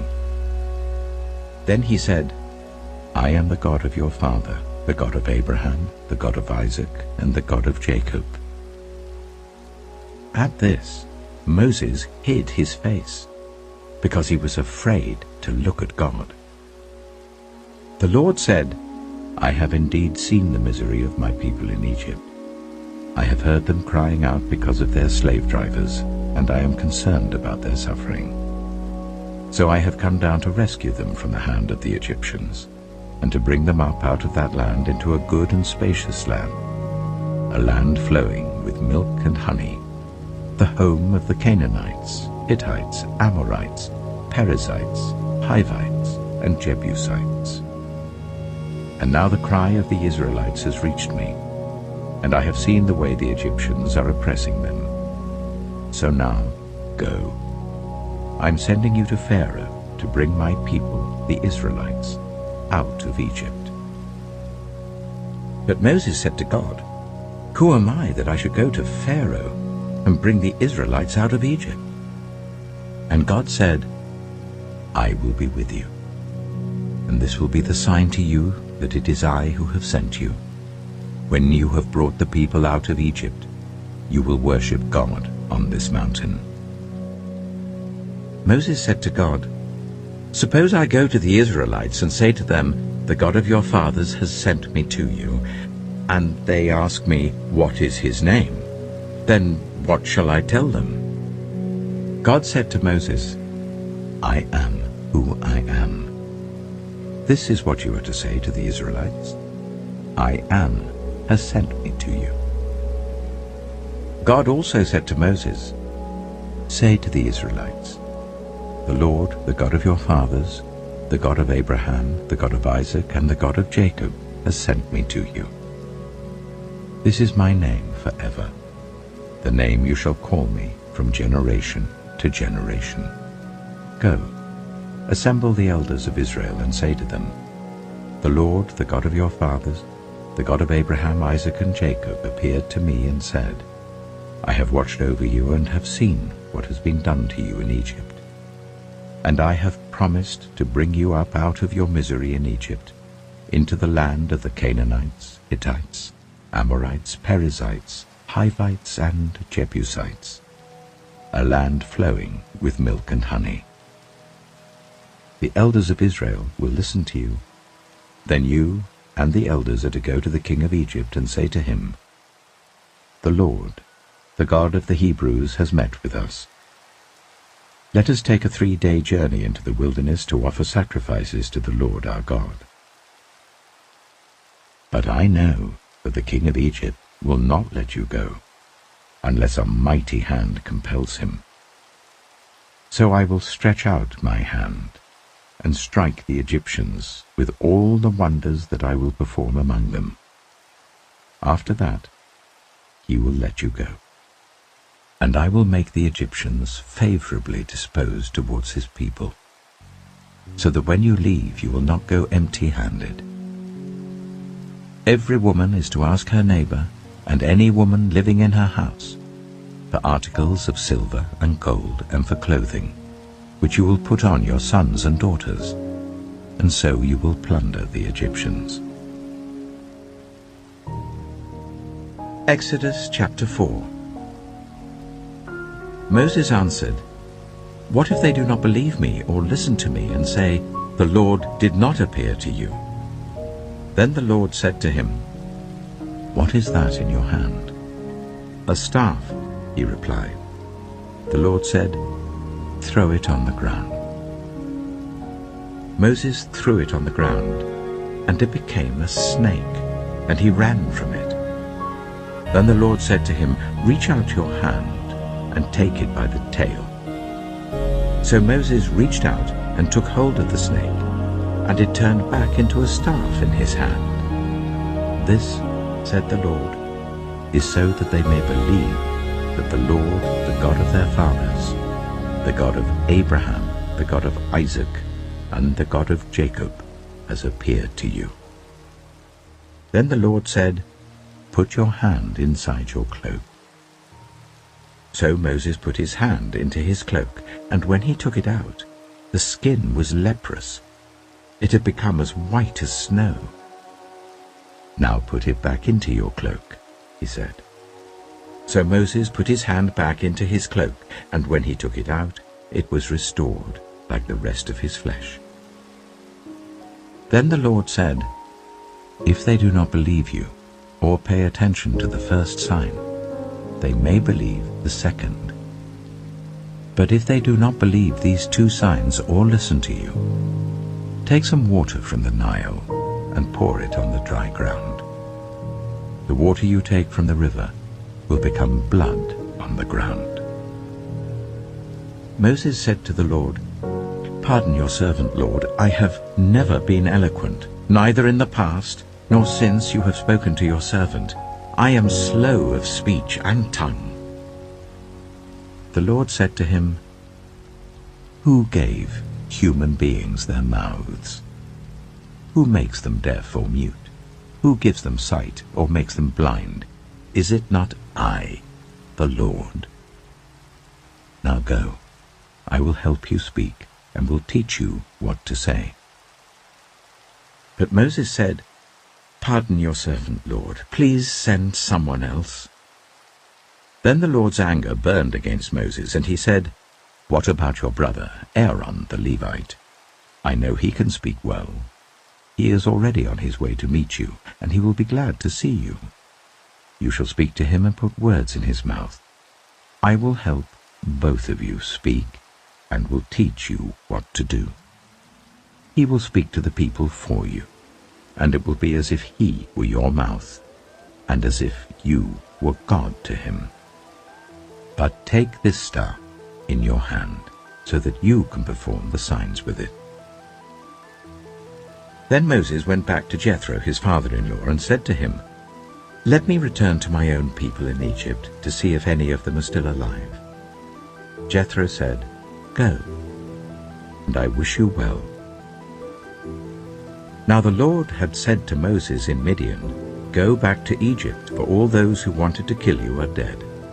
So Moses took his wife and sons, put them on a donkey, and started back to Egypt. And he took the staff of God in his hand. The Lord said to Moses, "When you return to Egypt, see that you perform before Pharaoh all the wonders I have given you the power to do. But I will harden his heart, so that he will not let the people go.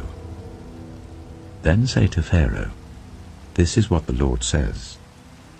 Israel is my firstborn son, and I told you, let my son go so that he may worship me. But you refused to let him go, so I will kill your firstborn son.'" At a lodging place on the way, the Lord met Moses and was about to kill him. But Zipporah took a flint knife, cut off her son's foreskin, and touched Moses' feet with it. "Surely you are a bridegroom of blood to me," she said. So the Lord let him alone. At that time she said bridegroom of blood, referring to circumcision. The Lord said to Aaron, "Go into the wilderness to meet Moses." So he met Moses at the mountain of God and kissed him. Then Moses told Aaron everything the Lord had sent him to say, and also about all the signs he had commanded him to perform. Moses and Aaron brought together all the elders of the Israelites, and Aaron told them everything the Lord had said to Moses. He also performed the signs before the people, and they believed. And when they heard that the Lord was concerned about them and had seen their misery, they bowed down and worshipped.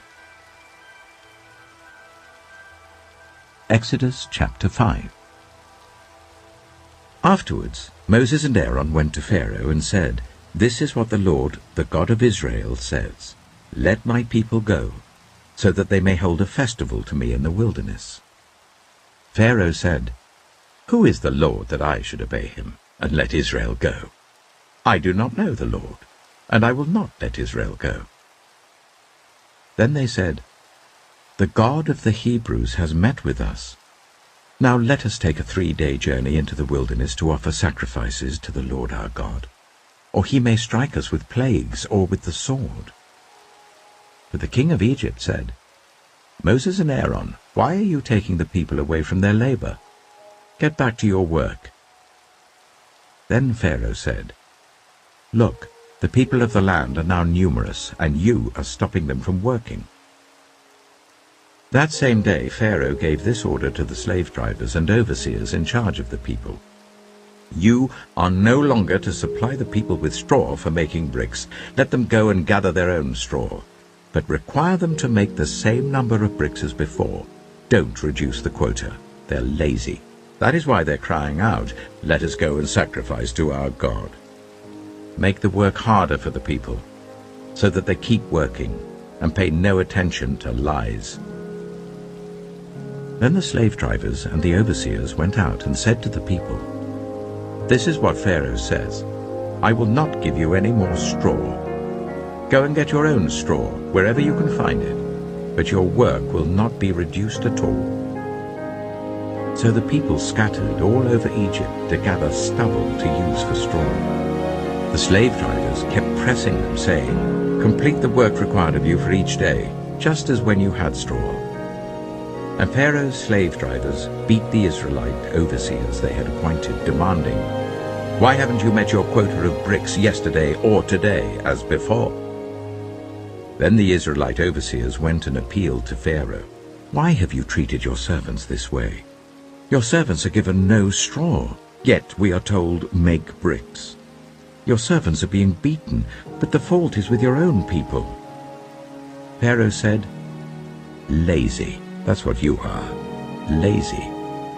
That is why you keep saying, 'Let us go and sacrifice to the Lord.' Now get to work. You will not be given any straw, yet you must produce your full quota of bricks." The Israelite overseers realized they were in trouble when they were told, You are not to reduce the number of bricks required of you for each day." When they left Pharaoh, they found Moses and Aaron waiting to meet them. And they said, "May the Lord look on you and judge you. You have made us obnoxious to Pharaoh and his officials, and have put a sword in their hand to kill us." Moses returned to the Lord and said, "Why, Lord? Why have you brought trouble on this people? Is this why you sent me? Ever since I went to Pharaoh to speak in your name, he has brought trouble on this people, and you have not rescued your people at all." Exodus chapter 6. Then the Lord said to Moses, "Now you will see what I will do to Pharaoh. Because of my mighty hand, he will let them go. Because of my mighty hand, he will drive them out of his country." God also said to Moses, "I am the Lord. I appeared to Abraham, to Isaac, and to Jacob as God Almighty, but by my name, the Lord, I did not make myself known to them. I also established my covenant with them to give them the land of Canaan, where they resided as foreigners. Moreover, I have heard the groaning of the Israelites, whom the Egyptians are enslaving, and I have remembered my covenant. Therefore say to the Israelites, I am the Lord, and I will bring you out from under the yoke of the Egyptians. I will free you from being slaves to them. I will redeem you with an outstretched arm and with mighty acts of judgment. I will take you as my own people, and I will be your God. Then you will know that I am the Lord your God, who has brought you out from under the yoke of the Egyptians, and I will bring you to the land I swore with uplifted hand to give to Abraham, to Isaac, and to Jacob. I will give it to you as a possession. I am the Lord."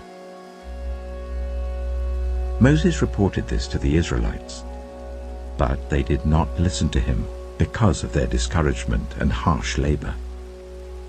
Then the Lord said to Moses, "Go, tell Pharaoh, king of Egypt, to let the Israelites go out of his country." But Moses said to the Lord, "If the Israelites will not listen to me, why would Pharaoh listen to me, since I speak with faltering lips?"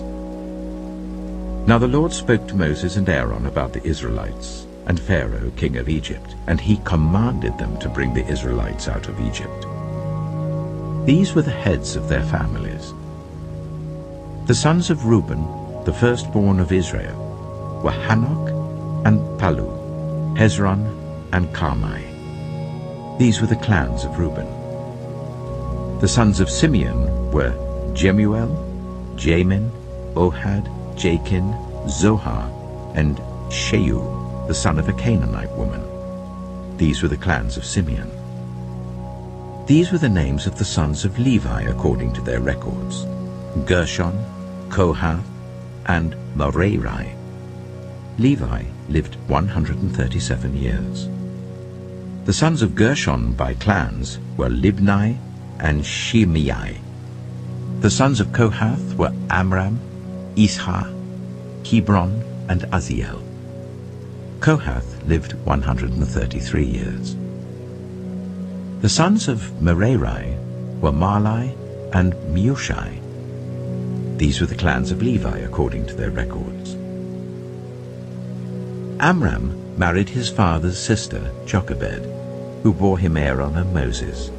Amram lived 137 years. The sons of Izhar were Korah, Nepheg, and Zikri. The sons of Uzziel were Mishael, Elzaphan, and Sithri. Aaron married Elisheba, daughter of Amminadab and sister of Nahshon, and she bore him Nadab and Abihu, Eleazar and Ithamar. The sons of Korah were Asa, Elkanah, and Abiasaph. These were the Koharite clans. Eleazar, son of Aaron, married one of the daughters of Putiel, and she bore him Phinehas. These were the heads of the Levite families, clan by clan.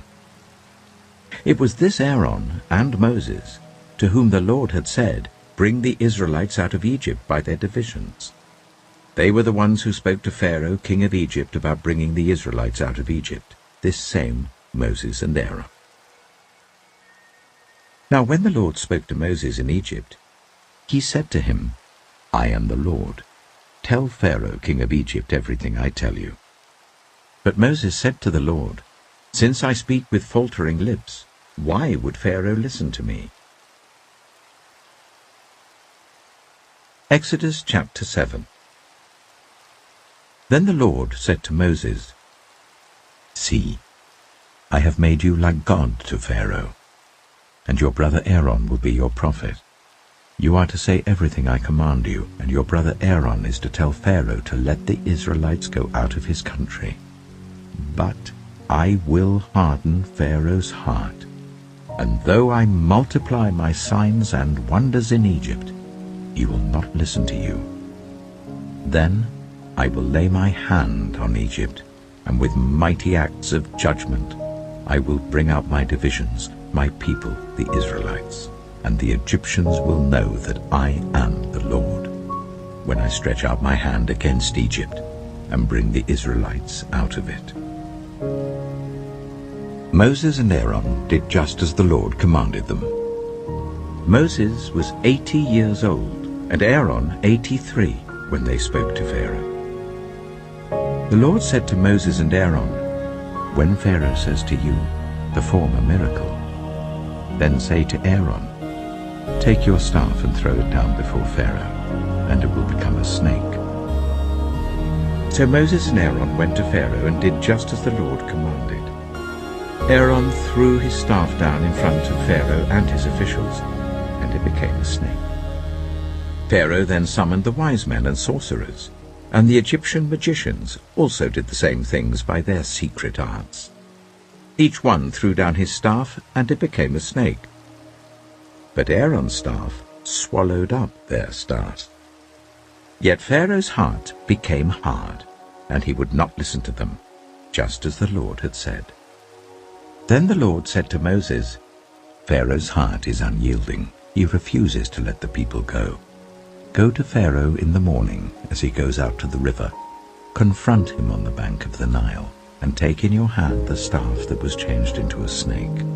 Then say to him, The Lord, the God of the Hebrews, has sent me to say to you, Let my people go, so that they may worship me in the wilderness. But until now you have not listened. This is what the Lord says, By this you will know that I am the Lord.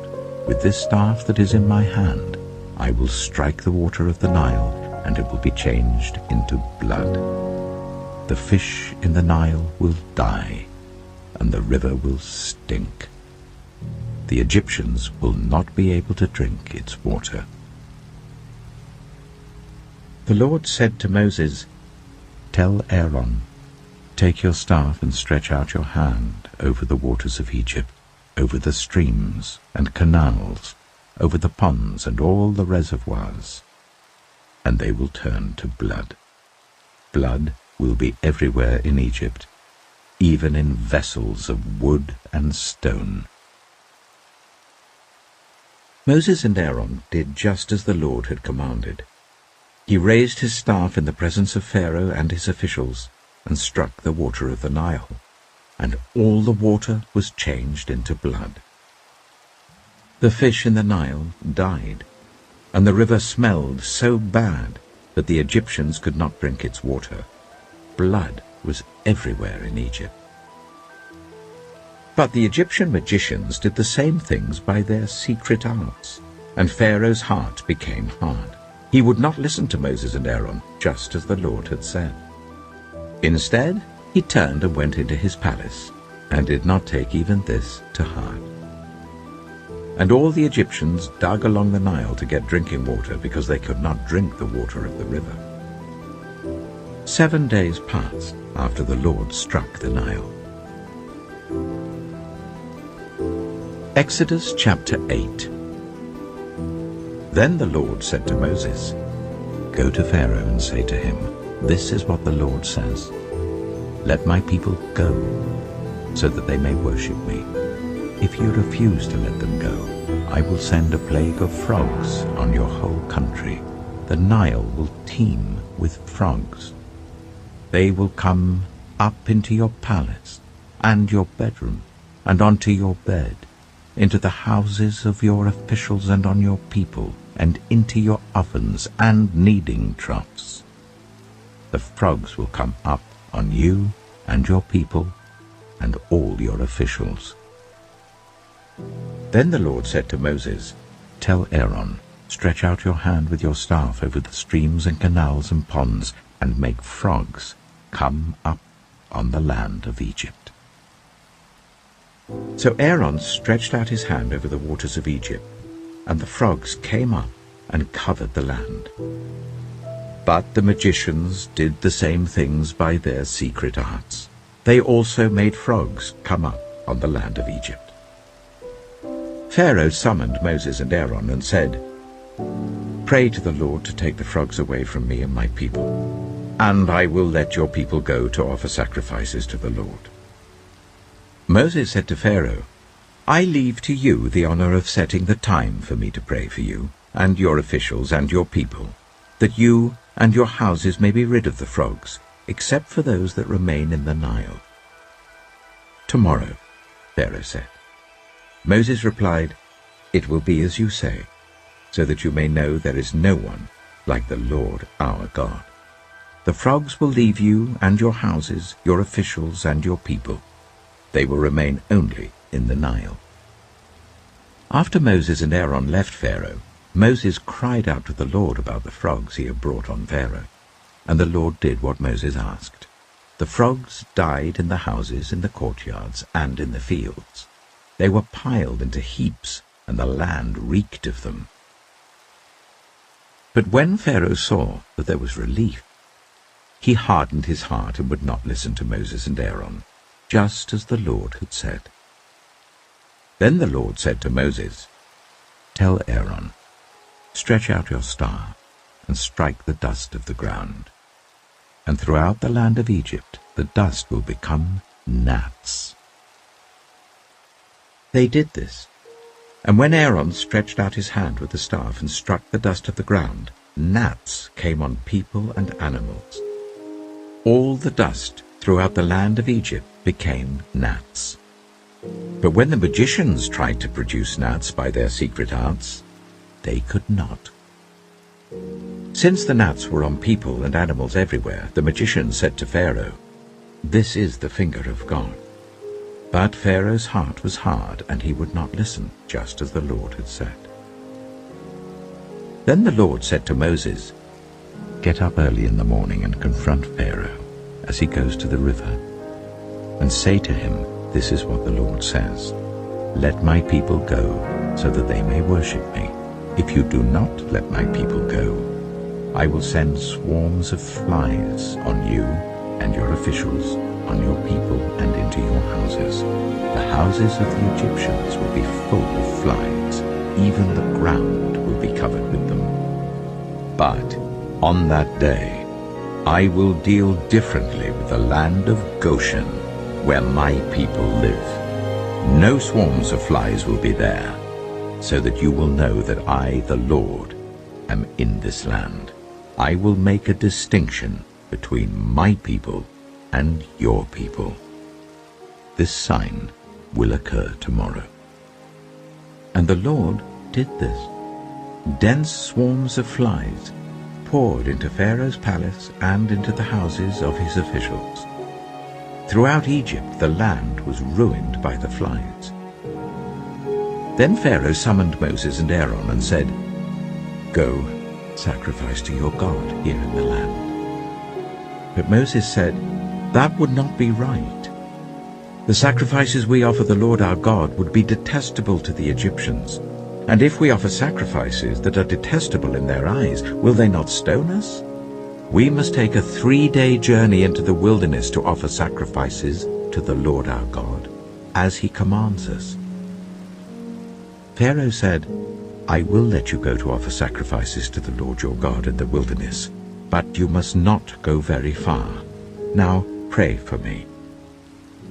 Moses answered, As soon as I leave you, I will pray to the Lord, and tomorrow the flies will leave Pharaoh and his officials and his people. Only let Pharaoh be sure that he does not act deceitfully again by not letting the people go to offer sacrifices to the Lord." Then Moses left Pharaoh and prayed to the Lord, and the Lord did what Moses asked. The flies left Pharaoh and his officials and his people. Not a fly remained. But this time also Pharaoh hardened his heart and would not let the people go. Exodus chapter 9. Then the Lord said to Moses, "Go to Pharaoh and say to him, 'This is what the Lord, the God of the Hebrews, says. Let my people go, so that they may worship me. If you refuse to let them go and continue to hold them back, the hand of the Lord will bring a terrible plague on your livestock in the field, on your horses, donkeys, and camels, and on your cattle, sheep, and goats. But the Lord will make a distinction between the livestock of Israel and that of Egypt, so that no animal belonging to the Israelites will die.'" The Lord set a time and said, "Tomorrow the Lord will do this in the land." And the next day the Lord did it. All the livestock of the Egyptians died, but not one animal belonging to the Israelites died. Pharaoh investigated and found that not even one of the animals of the Israelites had died. Yet his heart was unyielding, and he would not let the people go. Then the Lord said to Moses and Aaron, "Take handfuls of soot from a furnace, and let Moses toss it into the air in the presence of Pharaoh.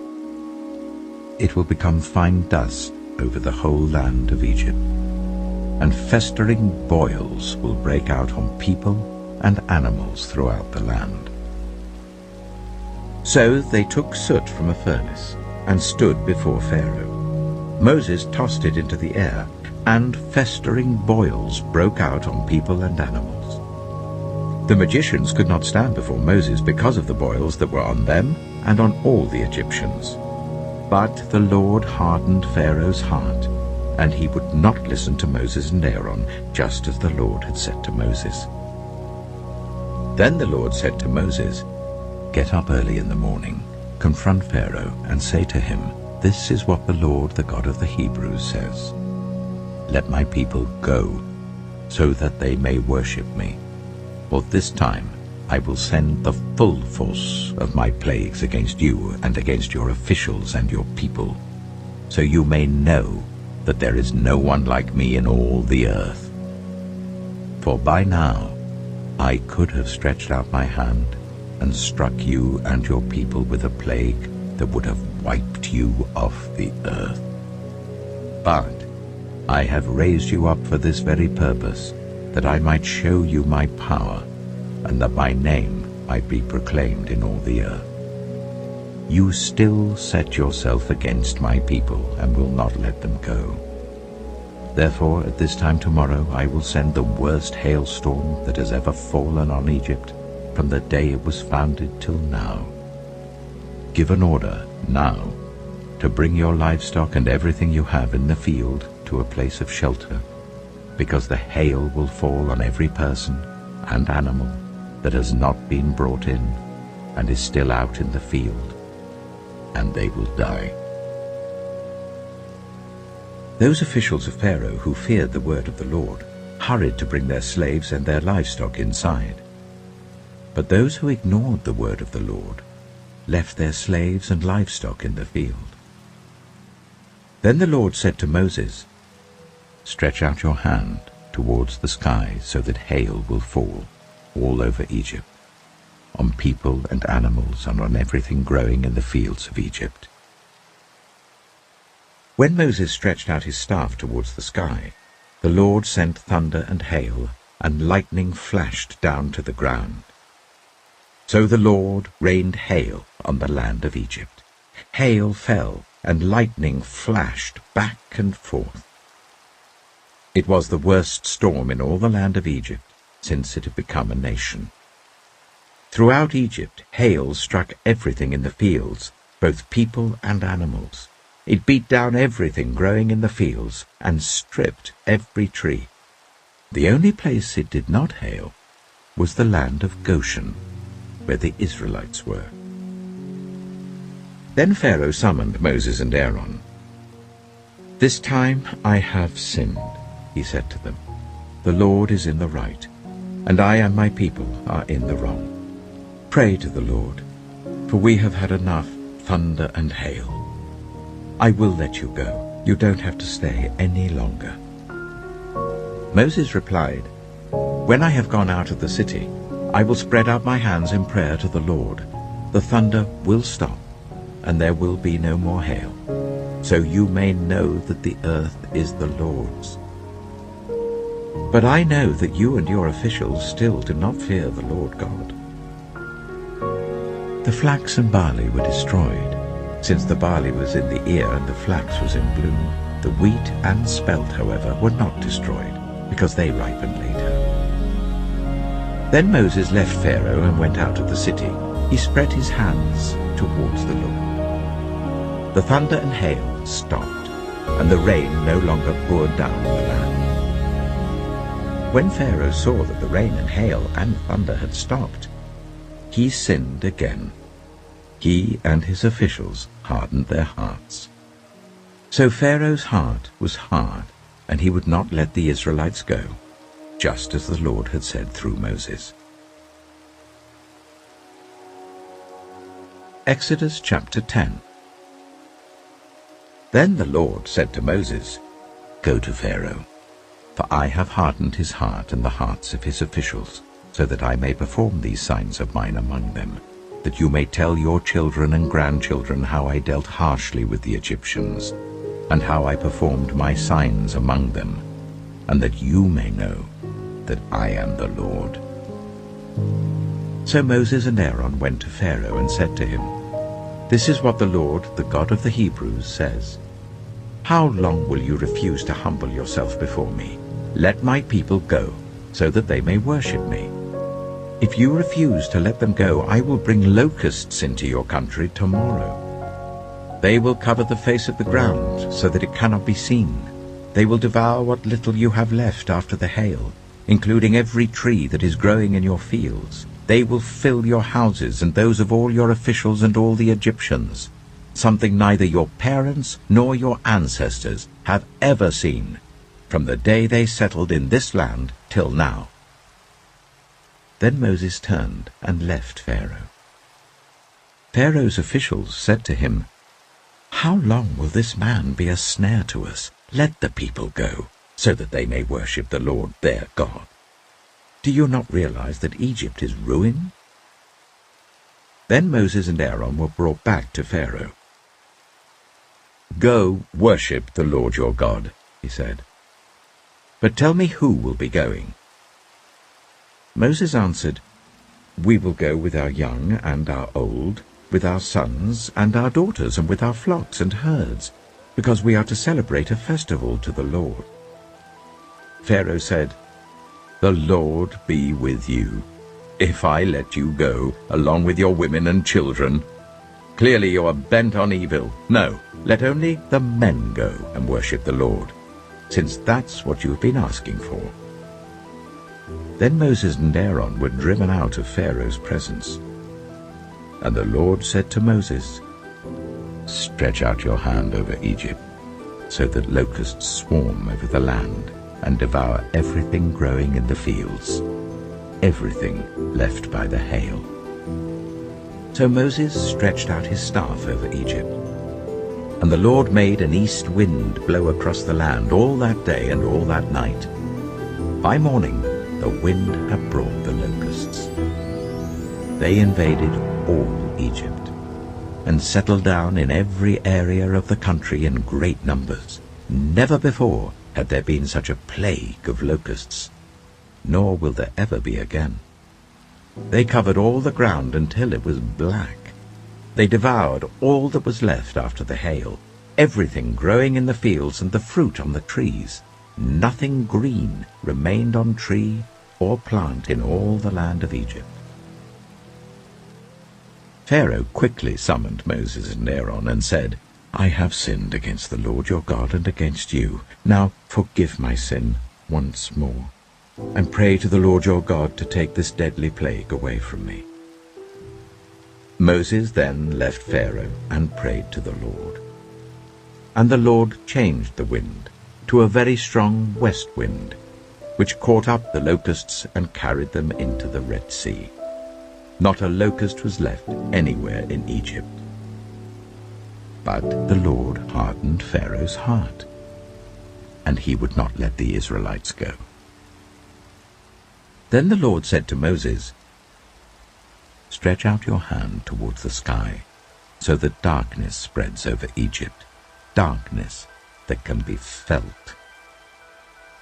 So Moses stretched out his hand towards the sky, and total darkness covered all Egypt for 3 days. No one could see anyone else or move about for 3 days. Yet all the Israelites had light in the places where they lived. Then Pharaoh summoned Moses and said, "Go worship the Lord. Even your women and children may go with you, only leave your flocks and herds behind." But Moses said, "You must allow us to have sacrifices and burnt offerings to present to the Lord our God. Our livestock, too, must go with us. Not a hoof is to be left behind. We have to use some of them in worshipping the Lord our God. And until we get there, we will not know what we are to use to worship the Lord." But the Lord hardened Pharaoh's heart, and he was not willing to let them go. Pharaoh said to Moses, "Get out of my sight. Make sure you do not appear before me again. The day you see my face, you will die." "Just as you say," Moses replied. "I will never appear before you again." Exodus chapter 11. Now the Lord said to Moses, "I will bring one more plague on Pharaoh and on Egypt. After that, he will let you go from here, and when he does, he will drive you out completely. Tell the people that men and women alike are to ask their neighbors for articles of silver and gold."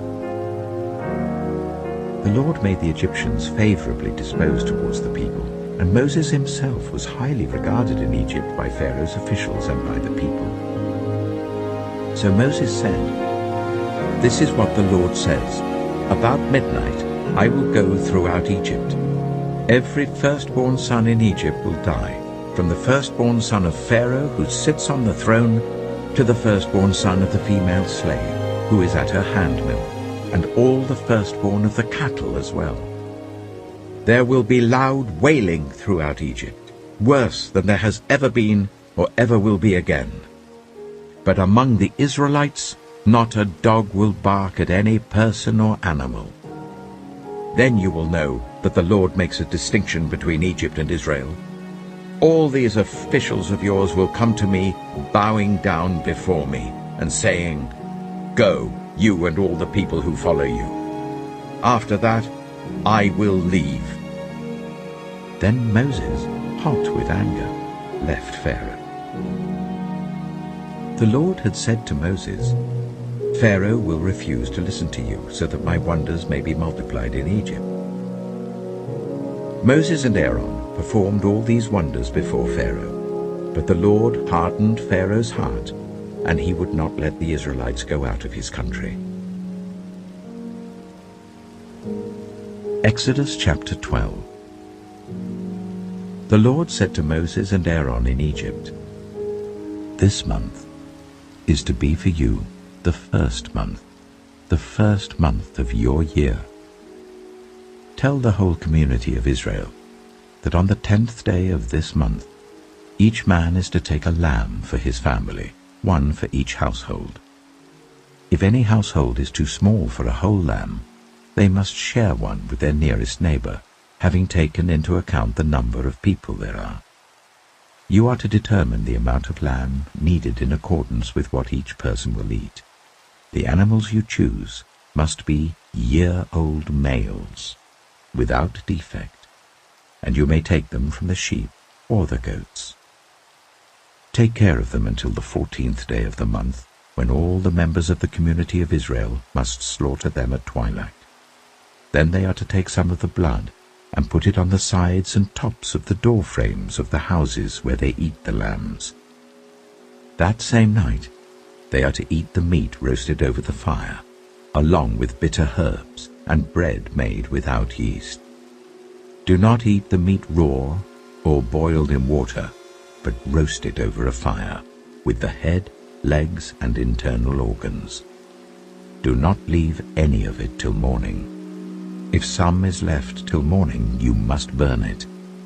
This is how you are to eat it, with your cloak tucked into your belt, your sandals on your feet, and your staff in your hand. Eat it in haste. It is the Lord's Passover. On that same night I will pass through Egypt, and strike down every firstborn of both people and animals, and I will bring judgment on all the gods of Egypt. I am the Lord. The blood will be a sign for you on the houses where you are, and when I see the blood, I will pass over you. No destructive plague will touch you when I strike Egypt. This is a day you are to commemorate. For the generations to come you shall celebrate it as a festival to the Lord, a lasting ordinance. For 7 days you are to eat bread made without yeast. On the first day remove the yeast from your houses, for whoever eats anything with yeast in it from the first day until the 7th must be cut off from Israel. On the first day hold a sacred assembly, and another one on the 7th day. Do no work at all on these days, except to prepare food for everyone to eat. That is all you may do.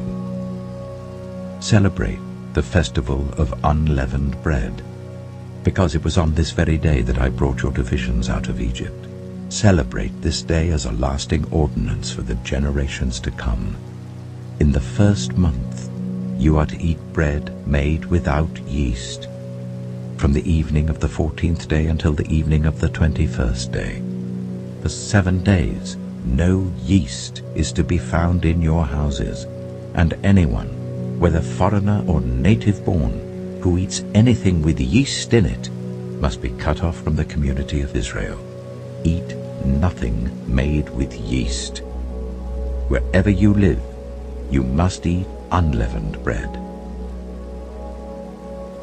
Then Moses summoned all the elders of Israel and said to them, Go at once and select the animals for your families and slaughter the Passover lamb. Take a bunch of hyssop, dip it into the blood in the basin, and put some of the blood on the top and on both sides of the doorframe. None of you shall go out of the door of your house until morning. When the Lord goes through the land to strike down the Egyptians, he will see the blood on the top and sides of the doorframe, and will pass over that doorway, and he will not permit the destroyer to enter your houses and strike you down. Obey these instructions as a lasting ordinance for you and your descendants. When you enter the land that the Lord will give you as he promised, observe this ceremony.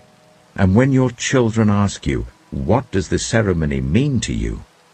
Then tell them, It is the Passover sacrifice to the Lord, who passed over the houses of the Israelites in Egypt and spared our homes when he struck down the Egyptians. Then the people bowed down and worshipped. The Israelites did just what the Lord commanded Moses and Aaron. At midnight, the Lord struck down all the firstborn in Egypt, from the firstborn of Pharaoh who sat on the throne, to the firstborn of the prisoner who was in the dungeon, and the firstborn of all the livestock as well. Pharaoh and all his officials and all the Egyptians got up during the night, and there was loud wailing in Egypt, for there was not a house without someone dead. During the night, Pharaoh summoned Moses and Aaron and said, Up, leave my people, you and the Israelites. Go worship the Lord as you have requested. Take your flocks and herds, as you have said, and go. And also bless me." The Egyptians urged the people to hurry and leave the country.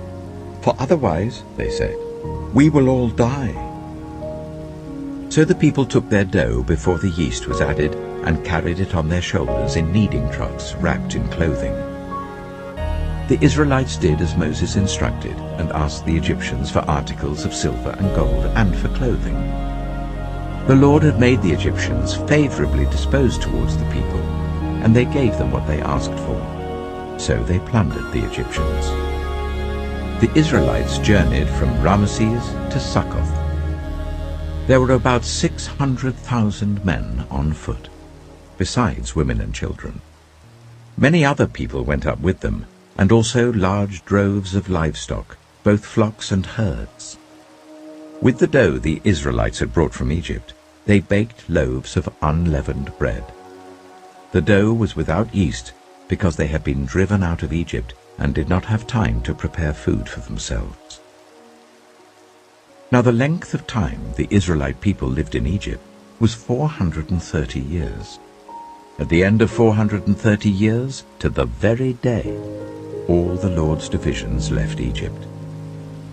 Because the Lord kept vigil that night to bring them out of Egypt, on this night all the Israelites are to keep vigil to honor the Lord for the generations to come. The Lord said to Moses and Aaron, "These are the regulations for the Passover meal. No foreigner may eat it. Any slave you have bought may eat it after you have circumcised him, but a temporary resident or a hired worker may not eat it. It must be eaten inside the house. Take none of the meat outside the house. Do not break any of the bones. The whole community of Israel must celebrate it." A foreigner residing among you who wants to celebrate the Lord's Passover must have all the males in his household circumcised. Then he may take part, like one born in the land. No uncircumcised male may eat it. The same law applies both to the native-born and to the foreigner residing among you. All the Israelites did just what the Lord had commanded Moses and Aaron, and on that very day the Lord brought the Israelites out of Egypt by their divisions. Exodus chapter 13. The Lord said to Moses, "Consecrate to me every firstborn male. The first offspring of every womb among the Israelites belongs to me, whether human or animal." Then Moses said to the people, "Commemorate this day, the day you came out of Egypt, out of the land of slavery, because the Lord brought you out of it with a mighty hand. Eat nothing containing yeast. Today, in the month of Aviv, you are leaving. When the Lord brings you into the land of the Canaanites, Hittites, Amorites, Hivites, and Jebusites, the land he swore to your ancestors to give you, a land flowing with milk and honey, you are to observe this ceremony in this month. For 7 days eat bread made without yeast, and on the 7th day hold a festival to the Lord. Eat unleavened bread during those 7 days. Nothing with yeast in it is to be seen among you, nor shall any yeast be seen anywhere within your borders. On that day tell your son, I do this because of what the Lord did for me when I came out of Egypt. This observance will be for you like a sign on your hand and a reminder on your forehead that this law of the Lord is to be on your lips. For the Lord brought you out of Egypt with his mighty hand. You must keep this ordinance at the appointed time, year after year. After the Lord brings you into the land of the Canaanites and gives it to you, as he promised on oath to you and your ancestors, you are to give over to the Lord the first offspring of every womb. All the firstborn males of your livestock belong to the Lord. Redeem with a lamb every firstborn donkey. But if you do not redeem it, break its neck. Redeem every firstborn among your sons. In the days to come, when your son asks you, "What does this mean?" say to him, "With a mighty hand the Lord brought us out of Egypt, out of the land of slavery. When Pharaoh stubbornly refused to let us go, the Lord killed the firstborn of both people and animals in Egypt. This is why I sacrifice to the Lord the first male offspring of every womb, and redeem each of my firstborn son. And it will be like a sign on your hand, and a symbol on your forehead, that the Lord brought us out of Egypt with his mighty hand." When Pharaoh let the people go, God did not lead them on the road through the Philistine country, though that was shorter. For God said, if they face war, they might change their minds and return to Egypt. So God led the people around by the desert road towards the Red Sea. The Israelites went up out of Egypt ready for battle. Moses took the bones of Joseph with him, because Joseph had made the Israelites swear an oath. He had said, "God will surely come to your aid, and then you must carry my bones up with you from this place." After leaving Succoth, they camped at Etham on the edge of the desert. By day the Lord went ahead of them in a pillar of cloud to guide them on their way, and by night in a pillar of fire to give them light, so that they could travel by day or night. Neither the pillar of cloud by day nor the pillar of fire by night left its place in front of the people. Exodus chapter 14. Then the Lord said to Moses, "Tell the Israelites to turn back and camp near Pi-hahiroth, between Migdol and the sea. They are to camp by the sea, directly opposite Baal-zephon. Pharaoh will think, the Israelites are wandering around the land in confusion, hemmed in by the desert. And I will harden Pharaoh's heart, and he will pursue them. But I will gain glory for myself through Pharaoh and all his army, and the Egyptians will know that I am the Lord." So the Israelites did this. When the king of Egypt was told that the people had fled, Pharaoh and his officials changed their minds about them and said, "What have we done? We have let the Israelites go and have lost their services." So he had his chariot made ready and took his army with them. He took 600 of the best chariots, along with all the other chariots of Egypt, with officers over all of them. The Lord hardened the heart of Pharaoh, king of Egypt, so that he pursued the Israelites who were marching out boldly. The Egyptians, all Pharaoh's horses and chariots, horsemen and troops, pursued the Israelites and overtook them as they camped by the sea near Pi-hahiroth, opposite Baal-zephon. As Pharaoh approached, the Israelites looked up, and there were the Egyptians marching after them. They were terrified and cried out to the Lord. They said to Moses, "Was it because there were no graves in Egypt that you brought us to the desert to die? What have you done to us by bringing us out of Egypt? Didn't we say to you in Egypt, 'Leave us alone, let us serve the Egyptians'? It would have been better for us to serve the Egyptians than to die in the desert." Moses answered the people, "Do not be afraid. Stand firm, and you will see the deliverance the Lord will bring you today. The Egyptians you see today, you will never see again. The Lord will fight for you. You need only to be still." Then the Lord said to Moses, "Why are you crying out to me? Tell the Israelites to move on. Raise your staff and stretch out your hand over the sea to divide the water, so that the Israelites can go through the sea on dry ground. I will harden the hearts of the Egyptians, so that they will go in after them. And I will gain glory through Pharaoh and all his army, through his chariots and his horsemen.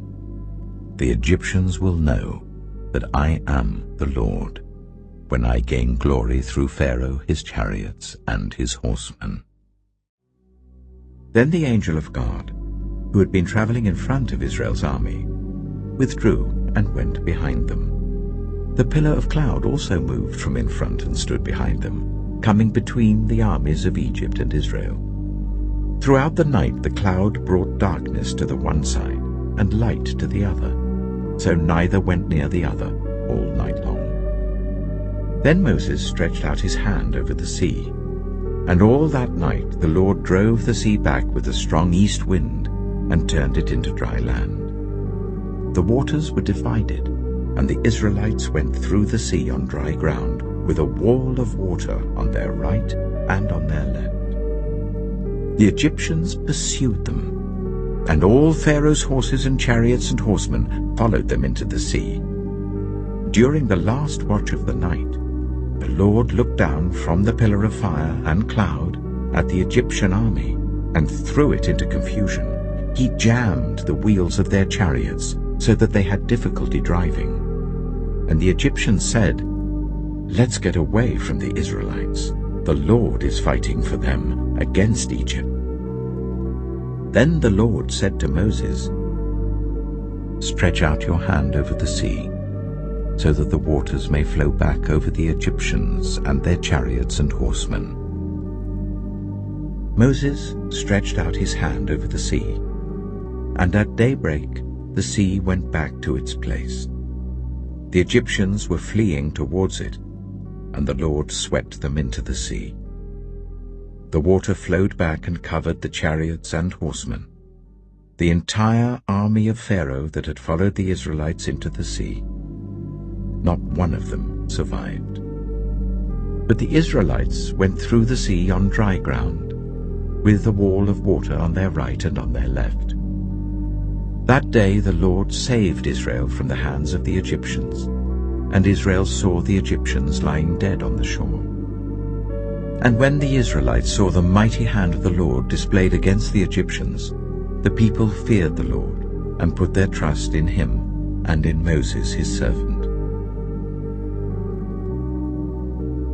Exodus chapter 15. Then Moses and the Israelites sang this song to the Lord. "I will sing to the Lord, for he is highly exalted. Both horse and driver he has hurled into the sea. The Lord is my strength and my defense. He has become my salvation. He is my God, and I will praise him, my father's God, and I will exalt him. The Lord is a warrior. The Lord is his name. Pharaoh's chariots and his army he has hurled into the sea. The best of Pharaoh's officers are drowned in the Red Sea. The deep waters have covered them. They sank to the depths like a stone. Your right hand, Lord, was majestic in power. Your right hand, Lord, shattered the enemy.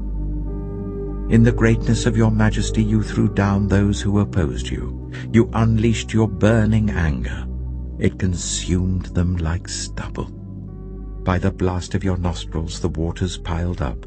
The surging waters stood up like a wall. The deep waters congealed in the heart of the sea. The enemy boasted, "I will pursue, I will overtake them, I will divide the spoils, I will gorge myself on them, I will draw my sword, and my hand will destroy them." But you blew with your breath, and the sea covered them. They sank like lead in the mighty waters. Who among the gods is like you, Lord? Who is like you, majestic in holiness, awesome in glory, working wonders? You stretch out your right hand, and the earth swallows your enemies. In your unfailing love you will lead the people you have redeemed. In your strength you will guide them to your holy dwelling. The nations will hear and tremble. Anguish will grip the people of Philistia. The chiefs of Edom will be terrified. The leaders of Moab will be seized with trembling. The people of Canaan will melt away. Terror and dread will fall on them. By the power of your arm, they will be as still as a stone, until your people pass by, Lord, until the people you bought pass by. You will bring them in and plant them on the mountain of your inheritance, the place, Lord, you made for your dwelling, the sanctuary, Lord, your hands established. The Lord reigns. forever and ever. When Pharaoh's horses, chariots, and horsemen went into the sea, the Lord brought the waters of the sea back over them, but the Israelites walked through the sea on dry ground. Then Miriam, the prophet, Aaron's sister, took a tambourine in her hand, and all the women followed her with tambourines and dancing. Miriam sang to them, "Sing to the Lord, for he is highly exalted. Both horse and driver he has hurled into the sea." Then Moses led Israel from the Red Sea, and they went into the desert of Shur. For 3 days they traveled in the desert without finding water. When they came to Marah, they could not drink its water because it was bitter. That is why the place is called Marah. So the people grumbled against Moses, saying, "What are we to drink?" Then Moses cried out to the Lord, and the Lord showed him a piece of wood. He threw it into the water, and the water became fit to drink. There the Lord issued a ruling and instruction for them and put them to the test. He said, "If you listen carefully to the Lord your God and do what is right in his eyes, if you pay attention to his commands and keep all his decrees, I will not bring on you any of the diseases I brought on the Egyptians, for I am the Lord who heals you." Then they came to Elim, where there were 12 springs and 70 palm trees, and they camped there near the water. Exodus chapter 16. The whole Israelite community set out from Elim and came to the desert of Sin, which is between Elim and Sinai, on the 15th day of the 2nd month after they had come out of Egypt. In the desert, the whole community grumbled against Moses and Aaron. The Israelites said to them, "If only we had died by the Lord's hand in Egypt. There we sat round pots of meat and ate all the food we wanted. But you have brought us out into this desert to starve this entire assembly to death." Then the Lord said to Moses, "I will rain down bread from heaven for you. The people are to go out each day and gather enough for that day. In this way I will test them and see whether they will follow my instructions. On the 6th day they are to prepare what they bring in, and that is to be twice as much as they gather on the other days." So Moses and Aaron said to all the Israelites, "In the evening you will know that it was the Lord who brought you out of Egypt. And in the morning you will see the glory of the Lord, because he has heard your grumbling against him. Who are we that you should grumble against us?" Moses also said, "You will know that it was the Lord when he gives you meat to eat in the evening and all the bread you want in the morning, because he has heard your grumbling against him. Who are we? You are not grumbling against us, but against the Lord." Then Moses told Aaron, "Say to the entire Israelite community, 'Come before the Lord, for he has heard your grumbling.'" While Aaron was speaking to the whole Israelite community, they looked towards the desert, and there was the glory of the Lord appearing in the cloud. The Lord said to Moses, "I have heard the grumbling of the Israelites.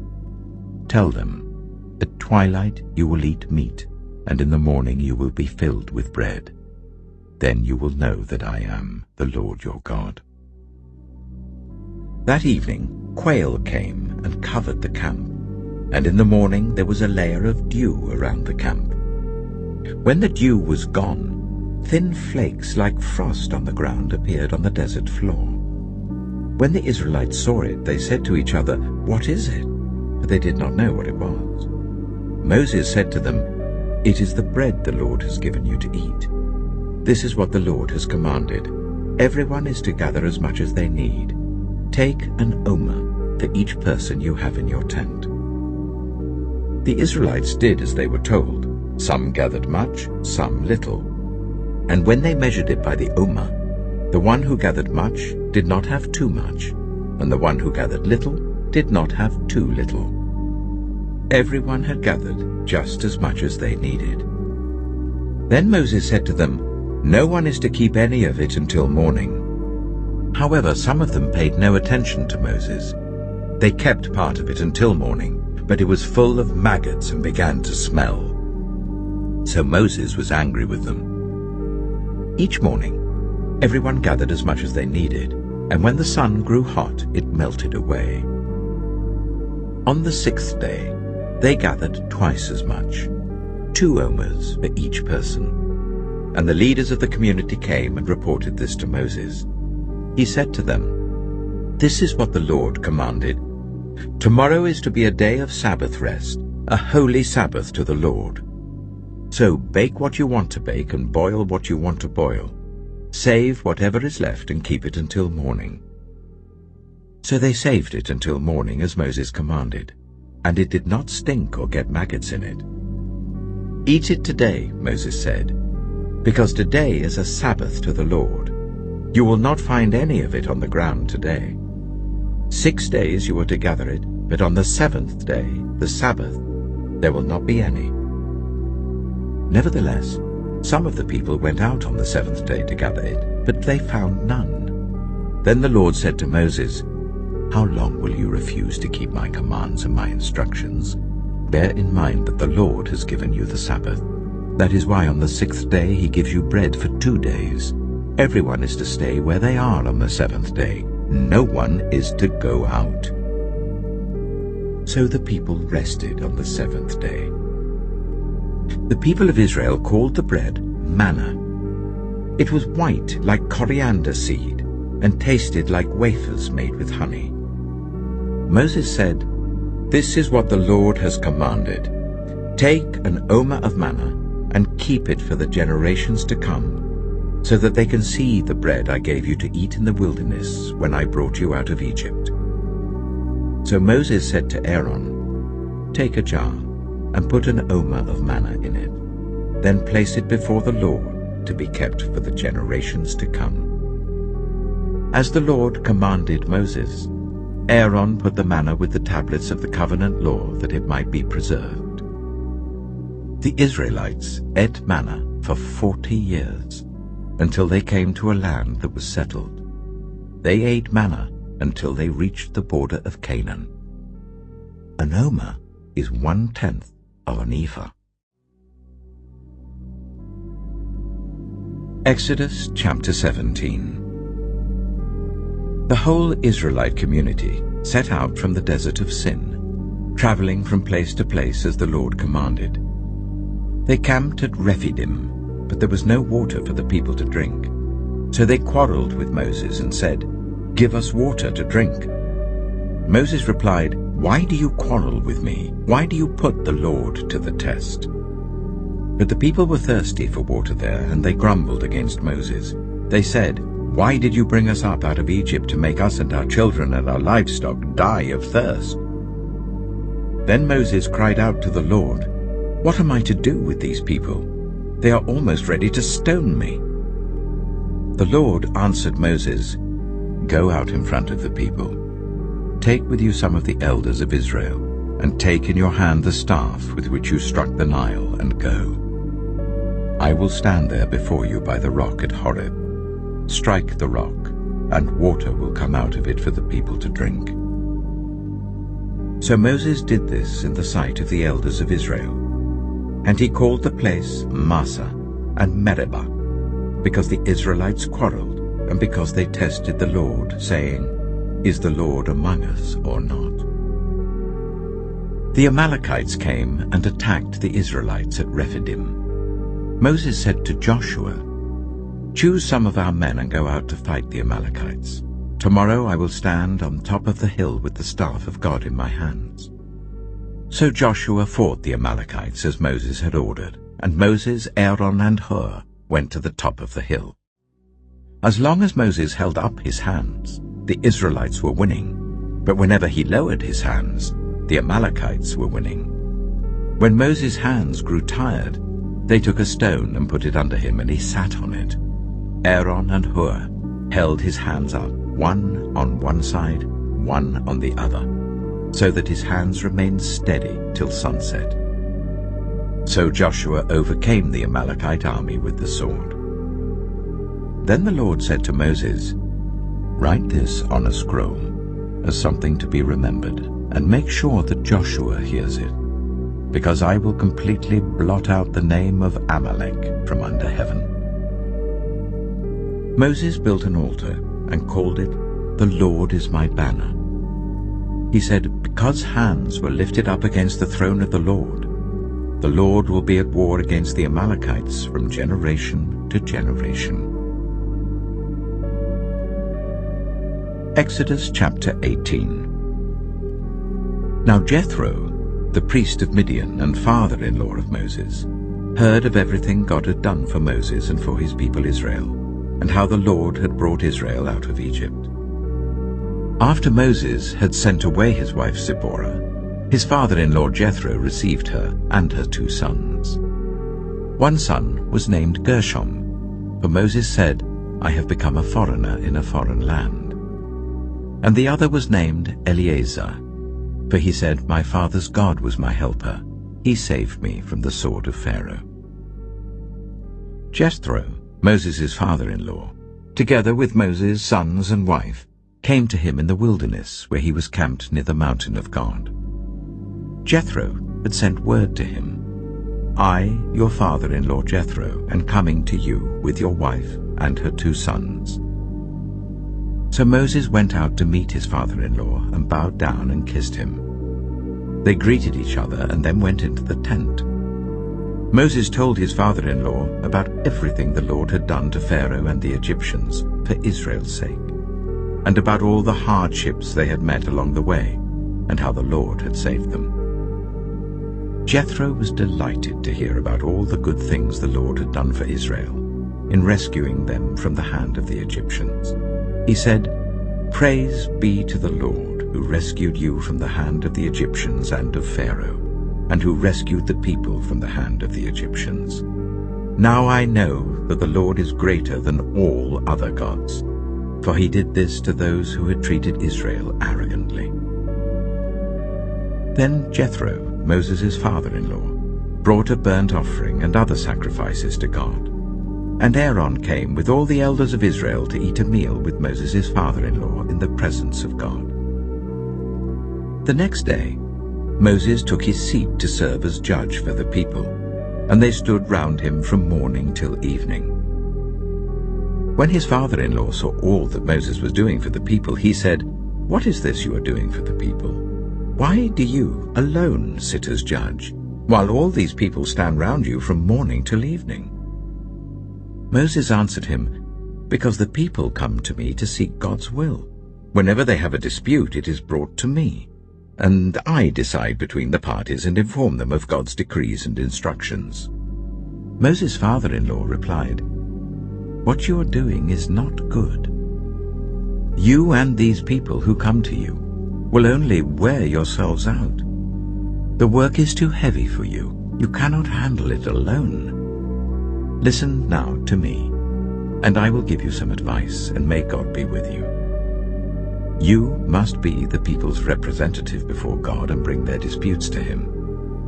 Teach them his decrees and instructions, and show them the way they are to live and how they are to behave.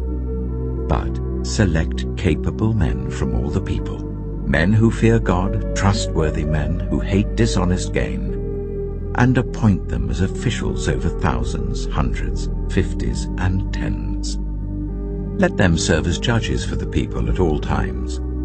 But let them bring every difficult case to you. The simple cases they can decide themselves. That will make your load lighter, because they will share it with you. If you do this, and God so command, you will be able to stand the strain, and all these people will go home satisfied." Moses listened to his father-in-law and did everything he said. He chose capable men from all Israel and made them leaders of the people, officials over thousands, hundreds, 50s, and 10s. They served as judges for the people at all times. The difficult cases they brought to Moses, but the simple ones they decided themselves. Then Moses sent his father-in-law on his way, and Jethro returned to his own country.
Exodus chapter 19.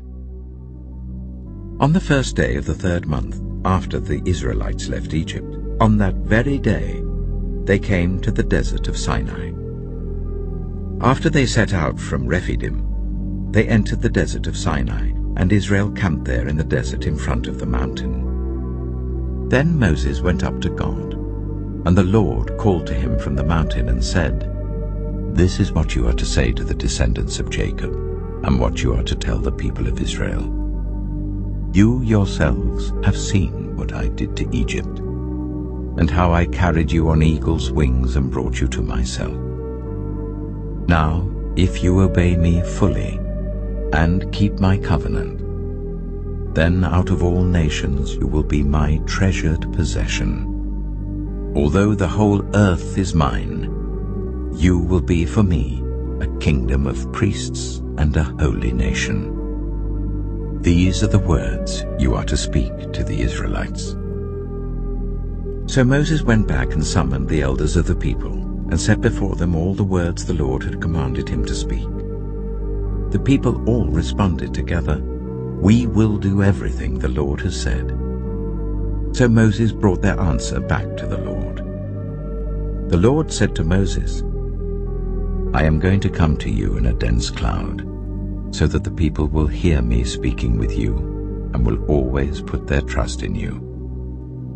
Then Moses told the Lord what the people had said, and the Lord said to Moses, "Go to the people and consecrate them today and tomorrow. Make them wash their clothes and be ready by the 3rd day, because on that day the Lord will come down on Mount Sinai in the sight of all the people. Put limits for the people around the mountain and tell them, 'Be careful that you do not approach the mountain or touch the foot of it. Whoever touches the mountain is to be put to death. They are to be stoned or shot with arrows. Not a hand is to be laid on them. No person or animal shall be permitted to live. Only when the ram's horn sounds a long blast may they approach the mountain." After Moses had gone down the mountain to the people, he consecrated them, and they washed their clothes. Then he said to the people, "Prepare yourselves for the 3rd day. Abstain from sexual relations." On the morning of the 3rd day, there was thunder and lightning, with a thick cloud over the mountain, and a very loud trumpet blast. Everyone in the camp trembled. Then Moses led the people out of the camp to meet with God, and they stood at the foot of the mountain. Mount Sinai was covered with smoke, because the Lord descended on it in fire. The smoke billowed up from it like smoke from a furnace, and the whole mountain trembled violently. As the sound of the trumpet grew louder and louder, Moses spoke, and the voice of God answered him. The Lord descended to the top of Mount Sinai and called Moses to the top of the mountain. So Moses went up, and the Lord said to him, "Go down and warn the people, so they do not force their way through to see the Lord, and many of them perish. Even the priests who approach the Lord must consecrate themselves, or the Lord will break out against them." Moses said to the Lord, "The people cannot come up Mount Sinai because you yourself warned us. Put limits around the mountain and set it apart as holy." The Lord replied, "Go down and bring Aaron up with you, but the priests and the people must not force their way through to come up to the Lord, or he will break out against them." So Moses went down to the people and told them. Exodus chapter 20. And God spoke all these words, "I am the Lord your God, who brought you out of Egypt, out of the land of slavery. You shall have no other gods before me. You shall not make for yourself an image in the form of anything in heaven above, or on the earth beneath, or in the waters below. You shall not bow down to them or worship them. For I, the Lord your God, am a jealous God, punishing the children for the sin of the parents to the third and fourth generation of those who hate me, but showing love to 1,000 generations of those who love me and keep my commandments. You shall not misuse the name of the Lord your God, for the Lord will not hold anyone guiltless who misuses his name. Remember the Sabbath day by keeping it holy. 6 days you shall labor and do all your work, but the seventh day is a Sabbath to the Lord your God. On it you shall not do any work, neither you, nor your son or daughter, nor your male or female servant, nor your animals, nor any foreigner residing in your towns. For in 6 days the Lord made the heavens and the earth, the sea, and all that is in them, but he rested on the seventh day. Therefore the Lord blessed the Sabbath day and made it holy. Honor your father and your mother, so that you may live long in the land the Lord your God is giving you. You shall not murder. You shall not commit adultery. You shall not steal. You shall not give false testimony against your neighbor. You shall not covet your neighbor's house. You shall not covet your neighbor's wife, or his male or female servant, his ox or donkey, or anything that belongs to your neighbor. When the people saw the thunder and lightning and heard the trumpet and saw the mountain in smoke, they trembled with fear. They stayed at a distance and said to Moses, "Speak to us yourself and we will listen, but do not let God speak to us or we will die." Moses said to the people, "Do not be afraid. God has come to test you, so that the fear of God will be with you, to keep you from sinning." The people remained at a distance, while Moses approached the thick darkness where God was. Then the Lord said to Moses, "Tell the Israelites this. You have seen for yourselves that I have spoken to you from heaven. Do not make any gods to be alongside me. Do not make for yourselves gods of silver or gods of gold. Make an altar of earth for me, and sacrifice on it your burnt offerings and fellowship offerings, your sheep and goats and your cattle.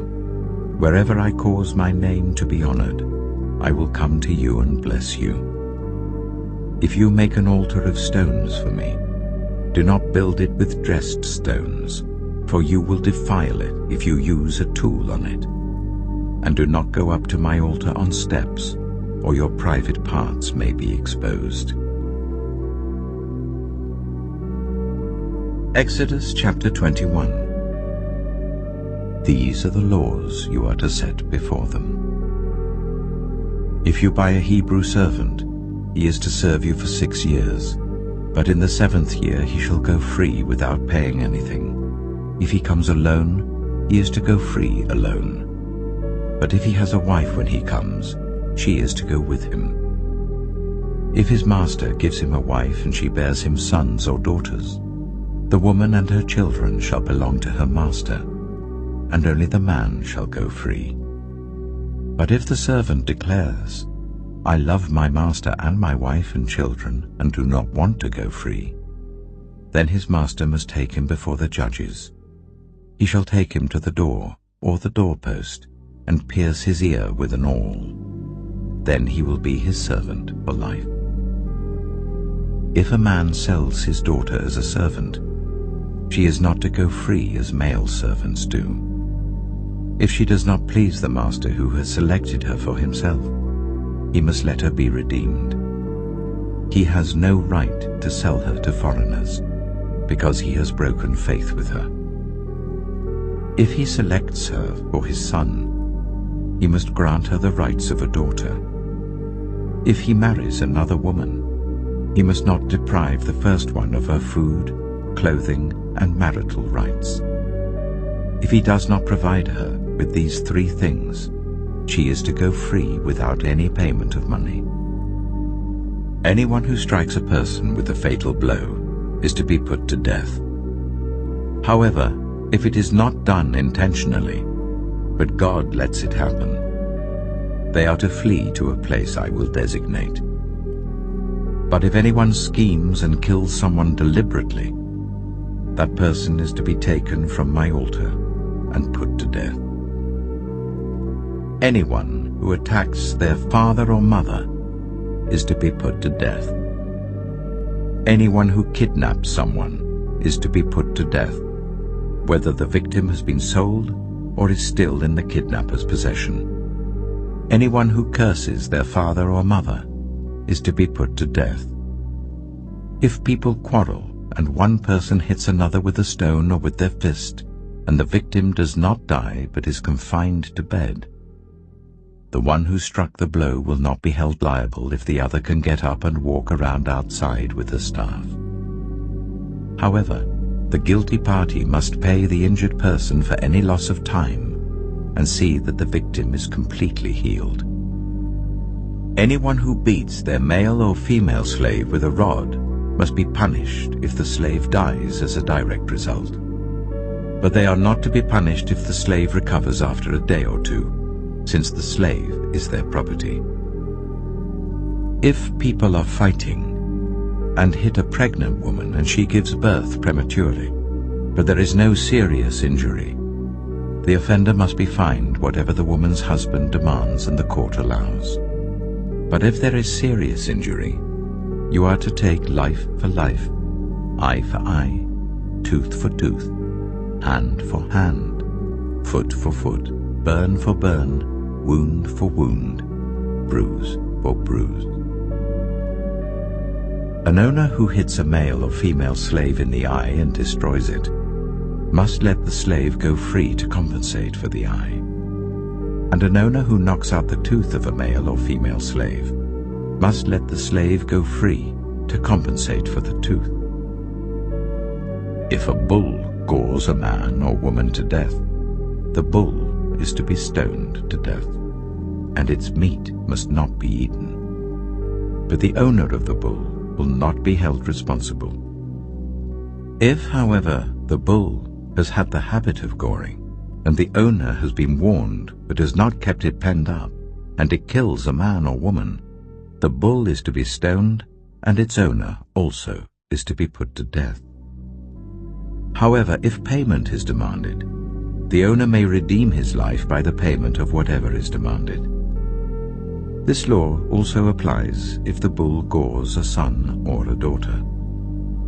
If the bull gores a male or female slave, the owner must pay 30 shekels of silver to the master of the slave, and the bull is to be stoned to death. If anyone uncovers a pit, or digs one and fails to cover it, and an ox or donkey falls into it, the one who opened the pit must pay the owner for the loss and take the dead animal in exchange. If anyone's bull injures someone else's bull and it dies, the two parties are to sell the live one and divide both the money and the dead animal equally. However, if it was known that the bull had the habit of goring, yet the owner did not keep it penned up, the owner must pay animal for animal and take the dead animal in exchange. Exodus chapter 22. Whoever steals an ox or a sheep and slaughters it, or sells it, must pay back 5 head of cattle for the ox and 4 sheep for the sheep. If a thief is caught breaking in at night and is struck a fatal blow, the defender is not guilty of bloodshed. But if it happens after sunrise, the defender is guilty of bloodshed. Anyone who steals must certainly make restitution. But if they have nothing, they must be sold to pay for their theft. If the stolen animal is found alive in their possession, whether ox or donkey or sheep, they must pay back double. If anyone grazes their livestock in a field or vineyard and lets them stray and they graze in someone else's field, the offender must make restitution from the best of their own field or vineyard. If a fire breaks out and spreads into thorn bushes, so that it burns sheaves of corn or standing corn or the whole field, the one who started the fire must make restitution. If anyone gives a neighbor silver or goods for safekeeping, and they are stolen from the neighbor's house, the thief, if caught, must pay back double. But if the thief is not found, the owner of the house must appear before the judges, and they must determine whether the owner of the house has laid hands on the other person's property. In all cases of illegal possession of an ox, a donkey, a sheep, a garment, or any other lost property about which somebody says, "This is mine," both parties are to bring their cases before the judges. The one whom the judges declare guilty must pay back double to the other. If anyone gives a donkey, an ox, a sheep, or any other animal to their neighbor for safekeeping, and it dies, or is injured, or is taken away while no one is looking, the issue between them will be settled by the taking of an oath before the Lord, that the neighbor did not lay hands on the other person's property. The owner is to accept this, and no restitution is required. But if the animal was stolen from the neighbor, restitution must be made to the owner. If it was torn to pieces by a wild animal, the neighbor shall bring in the remains as evidence, and shall not be required to pay for the torn animal. If anyone borrows an animal from their neighbor, and it is injured or dies while the owner is not present, they must make restitution. But if the owner is with the animal, the borrower will not have to pay. If the animal was hired, the money paid for the hire covers the loss. If a man seduces a virgin who is not pledged to be married and sleeps with her, he must pay the bride price, and she shall be his wife. If her father absolutely refuses to give her to him, he must still pay the bride price for virgins. Do not allow a sorceress to live. Anyone who has sexual relations with an animal is to be put to death. Whoever sacrifices to any god other than the Lord must be destroyed. Do not ill-treat or oppress a foreigner, for you were foreigners in Egypt. Do not take advantage of the widow or the fatherless. If you do, and they cry out to me, I will certainly hear their cry. My anger will be aroused, and I will kill you with the sword. Your wives will become widows, and your children fatherless. If you lend money to one of my people among you who is needy, do not treat it like a business deal. Charge no interest. If you take your neighbor's cloak as a pledge, return it by sunset, because that cloak is the only covering your neighbor has. What else can they sleep in? When they cry out to me, I will hear, for I am compassionate. Do not blaspheme God or curse the ruler of your people. Do not hold back offerings from your granaries or your vats. You must give me the firstborn of your sons. Do the same with your cattle and your sheep. Let them stay with their mothers for 7 days, but give them to me on the 8th day. You are to be my holy people. So do not eat the meat of an animal torn by wild beasts. Throw it to the dogs. Exodus chapter 23. Do not spread false reports. Do not help a guilty person by being a malicious witness. Do not follow the crowd in doing wrong. When you give testimony in a lawsuit, do not pervert justice by siding with the crowd, and do not show favoritism to a poor person in a lawsuit. If you come across your enemy's ox or donkey wandering off, be sure to return it. If you see the donkey of someone who hates you fallen down under its load, do not leave it there. Be sure you help them with it.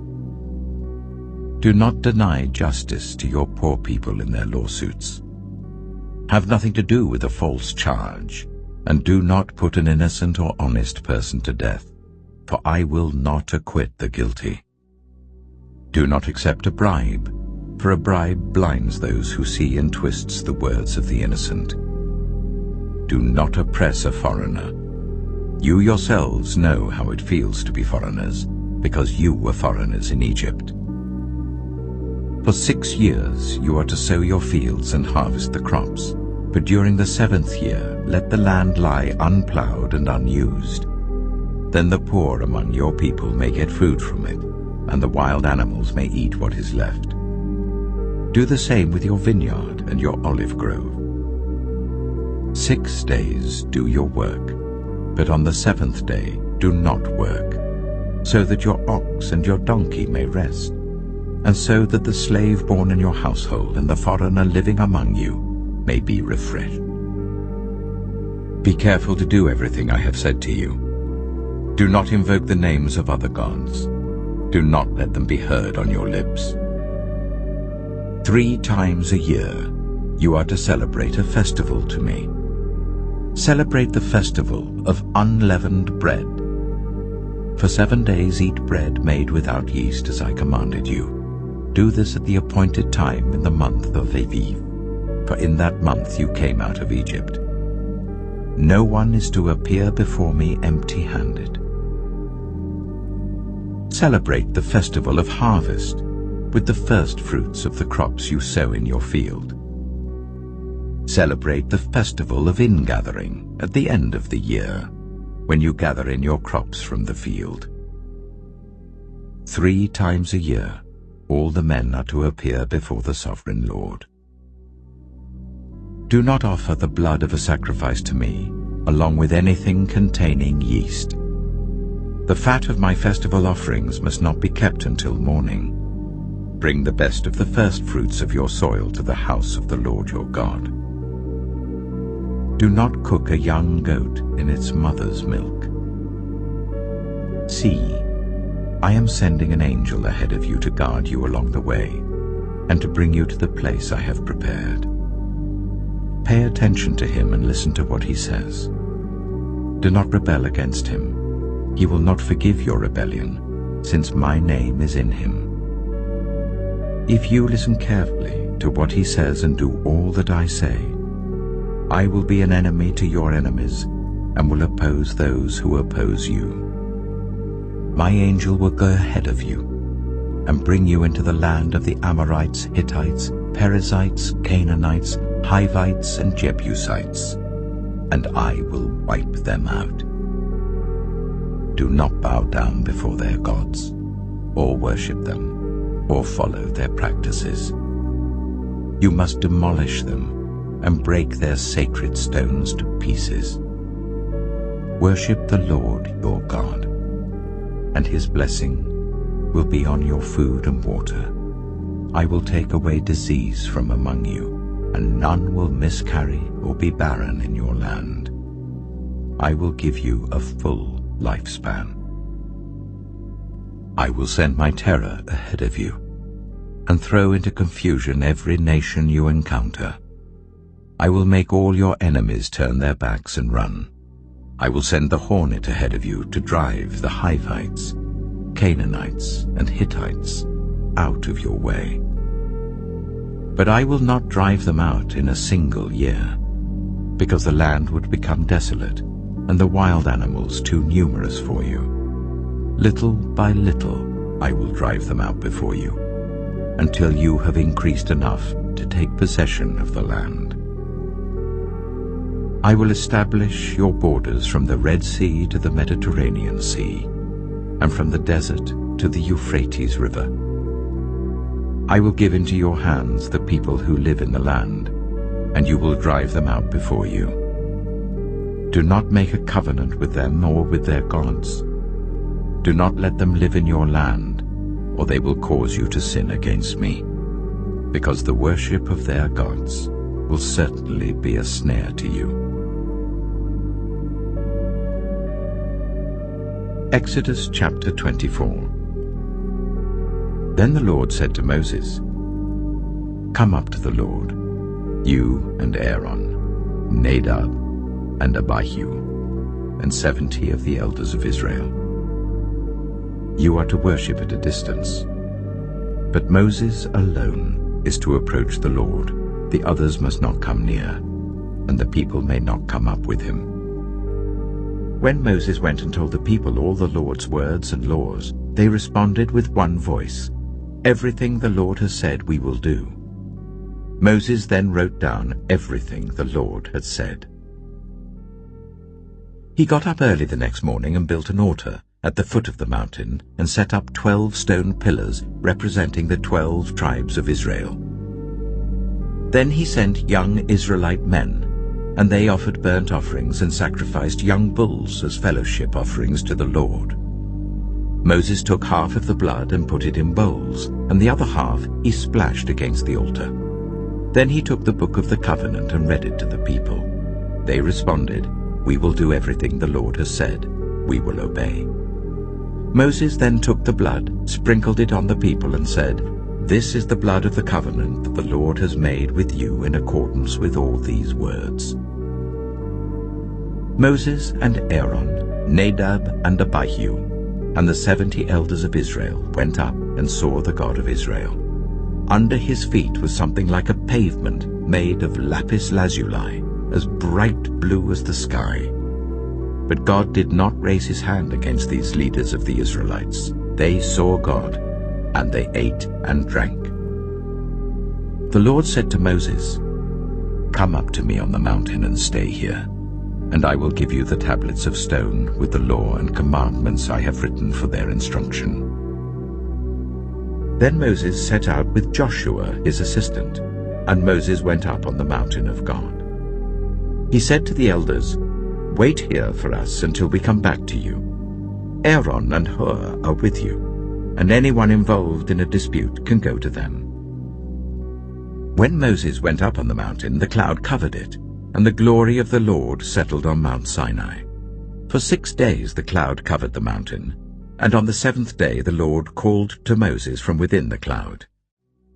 To the Israelites, the glory of the Lord looked like a consuming fire on top of the mountain.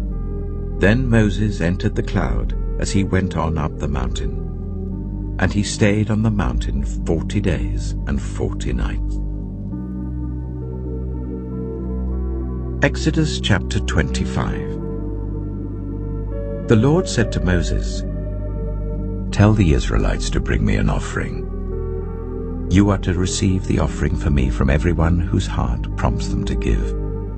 These are the offerings you are to receive from them: gold, silver and bronze, blue, purple and scarlet yarn, and fine linen, goat hair, ram skins dyed red, and another type of durable leather, acacia wood, olive oil for the light, spices for the anointing oil and for the fragrant incense, and onyx stones and other gems to be mounted on the ephod and breastpiece. Then let them make a sanctuary for me, and I will dwell among them. Make this tabernacle and all its furnishings exactly like the pattern I will show you. Let them make an ark of acacia wood, 2.5 cubits long, 1.5 cubits wide, and 1.5 cubits high. Overlay it with pure gold both inside and out, and make a gold molding around it. Cast 4 gold rings for it, and fasten them to its 4 feet, with 2 rings on one side and 2 rings on the other. Then make poles of acacia wood and overlay them with gold. Insert the poles into the rings on the sides of the ark to carry it. The poles are to remain in the rings of this ark. They are not to be removed. Then put in the ark the tablets of the covenant law which I will give you. Make an atonement cover of pure gold, 2.5 cubits long and 1.5 cubits wide, and make 2 cherubim out of hammered gold at the ends of the cover. Make 1 cherub on one end and the 2nd cherub on the other. Make the cherubim of one piece with the cover at the 2 ends. The cherubim are to have their wings spread upwards, overshadowing the cover with them. The cherubim are to face each other, looking towards the cover. Place the cover on top of the ark and put in the ark the tablets of the covenant law that I will give you. There, above the cover, between the two cherubim that are over the ark of the covenant law, I will meet with you and give you all my commands for the Israelites. Make a table of acacia wood, 2 cubits long, a cubit wide, and a cubit and a half high. Overlay it with pure gold and make a gold molding around it. Also make around it a rim, a handbreadth wide, and put a gold molding on the rim. Make 4 gold rings for the table and fasten them to the 4 corners where the 4 legs are. The rings are to be close to the rim to hold the poles used in carrying the table. Make the poles of acacia wood, overlay them with gold, and carry the table with them. And make its plates and dishes of pure gold, as well as its pitchers and bowls for the pouring out of offerings. Put the bread of the presence on this table, to be before me at all times. Make a lampstand of pure gold. Hammer out its base and shaft, and make its flower-like cups, buds, and blossoms of one piece with them. 6 branches are to extend from the sides of the lampstand, 3 on one side and 3 on the other. 3 cups, shaped like almond flowers with buds and blossoms, are to be on one branch, 3 on the next branch, and the same for all 6 branches extending from the lampstand. And on the lampstand there are to be 4 cups shaped like almond flowers with buds and blossoms. 1 bud shall be under the first pair of branches, extending from the lampstand, a 2nd bud under the 2nd pair, and a 3rd bud under the 3rd pair. 6 branches in all. The buds and branches shall all be of one piece with the lampstand hammered out of pure gold. Then make it 7 lamps, and set them up on it, so that they light the space in front of it. Its wick trimmers and trays are to be of pure gold. A talent of pure gold is to be used for the lampstand and all these accessories. See that you make them according to the pattern shown you on the mountain. Exodus chapter 26. Make the tabernacle with 10 curtains of finely twisted linen and blue, purple, and scarlet yarn, with cherubim woven into them by a skilled worker. All the curtains are to be the same size, 28 cubits long and 4 cubits wide. Join 5 of the curtains together and do the same with the other 5.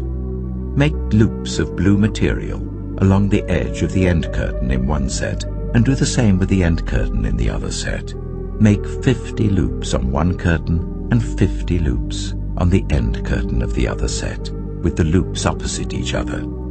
Then make 50 gold clasps and use them to fasten the curtains together, so that the tabernacle is a unit. Make curtains of goat hair for the tent over the tabernacle, 11 altogether.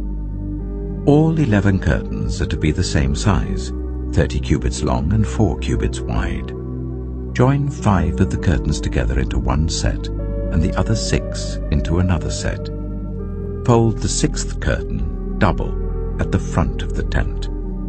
Make 50 loops along the edge of the end curtain in one set, and also along the edge of the end curtain in the other set. Then make 50 bronze clasps, and put them in the loops to fasten the tent together as a unit. As for the additional length of the tent curtains, the half curtain that is left over is to hang down at the rear of the tabernacle. The tent curtains will be a cubit longer on both sides. What is left will hang over the sides of the tabernacle so as to cover it. Make for the tent a covering of ram skins dyed red, and over that a covering of other durable leather. Make upright frames of acacia wood for the tabernacle. Each frame is to be 10 cubits long and a cubit and a half wide, with 2 projections set parallel to each other. Make all the frames of the tabernacle in this way. Make 20 frames for the south side of the tabernacle, and make 40 silver bases to go under them, 2 bases for each frame, 1 under each projection. For the other side, the north side of the tabernacle, make 20 frames and 40 silver bases, 2 under each frame. Make 6 frames for the far end, that is the west end of the tabernacle, and make 2 frames for the corners at the far end. At these 2 corners, they must be double from the bottom all the way to the top and fitted into a single ring. Both shall be like that. So there will be 8 frames and 16 silver bases, 2 under each frame. Also, make crossbars of acacia wood, 5 for the frames on one side of the tabernacle, 5 for those on the other side, and 5 for the frames on the west at the far end of the tabernacle. The center crossbar is to extend from end to end at the middle of the frames. Overlay the frames with gold and make gold rings to hold the crossbars. Also, overlay the crossbars with gold. Set up the tabernacle according to the plan shown you on the mountain. Make a curtain of blue, purple, and scarlet yarn and finely twisted linen, with cherubim woven into it by a skilled worker. Hang it with gold hooks on 4 posts of acacia wood, overlaid with gold and standing on 4 silver bases. Hang the curtain from the clasps and place the Ark of the Covenant Law behind the curtain. The curtain will separate the holy place from the most holy place. Put the atonement cover on the Ark of the Covenant Law in the most holy place. Place the table outside the curtain on the north side of the tabernacle, and put the lampstand opposite it on the south side. For the entrance to the tent, make a curtain of blue, purple, and scarlet yarn and finely twisted linen, the work of an embroiderer. Make gold hooks for this curtain, and 5 posts of acacia wood overlaid with gold, and cast 5 bronze bases for them. Exodus chapter 27. Build an altar of acacia wood, 3 cubits high. It is to be square, 5 cubits long and 5 cubits wide. Make a horn at each of the 4 corners, so that the horns and the altar are of one piece, and overlay the altar with bronze. Make all its utensils of bronze, its pots to remove the ashes, and its shovels, sprinkling bowls, meat forks, and fire pans. Make a grating for it, a bronze network, and make a bronze ring at each of the 4 corners of the network. Put it under the ledge of the altar, so that it is halfway up the altar. Make poles of acacia wood for the altar and overlay them with bronze. The poles are to be inserted into the rings, so they will be on 2 sides of the altar when it is carried. Make the altar hollow out of boards. It is to be made just as you were shown on the mountain. Make a courtyard for the tabernacle. The south side shall be 100 cubits long, and is to have curtains of finely twisted linen, with 20 posts and 20 bronze bases, with silver hooks and bands on the posts. The north side shall also be 100 cubits long, and is to have curtains with 20 posts and 20 bronze bases, and with silver hooks and bands on the posts. The west end of the courtyard shall be 50 cubits wide and have curtains with 10 posts and 10 bases. On the east end, towards the sunrise, the courtyard shall also be 50 cubits wide. Curtains 15 cubits long are to be on one side of the entrance with 3 posts and 3 bases, and curtains 15 cubits long are to be on the other side with 3 posts and 3 bases. For the entrance to the courtyard, provide a curtain 20 cubits long of blue, purple, and scarlet yarn, and finely twisted linen, the work of an embroiderer, with 4 posts and 4 bases. All the posts around the courtyard are to have silver bands and hooks and bronze bases. The courtyard shall be 100 cubits long and 50 cubits wide, with curtains of finely twisted linen 5 cubits high, and with bronze bases. All the other articles used in the service of the tabernacle, whatever their function, including all the tent pegs for it and those for the courtyard, are to be of bronze. Command the Israelites to bring you clear oil of pressed olives for the light, so that the lamps may be kept burning. In the tent of meeting outside the curtain that shields the ark of the covenant law, Aaron and his sons are to keep the lamps burning before the Lord from evening till morning. This is to be a lasting ordinance among the Israelites for the generations to come. Exodus chapter 28. Let Aaron your brother be brought to you from among the Israelites, with his sons Nadab and Abihu, Eleazar and Ithamar, so that they may serve me as priests. Make sacred garments for your brother Aaron to give him dignity and honor.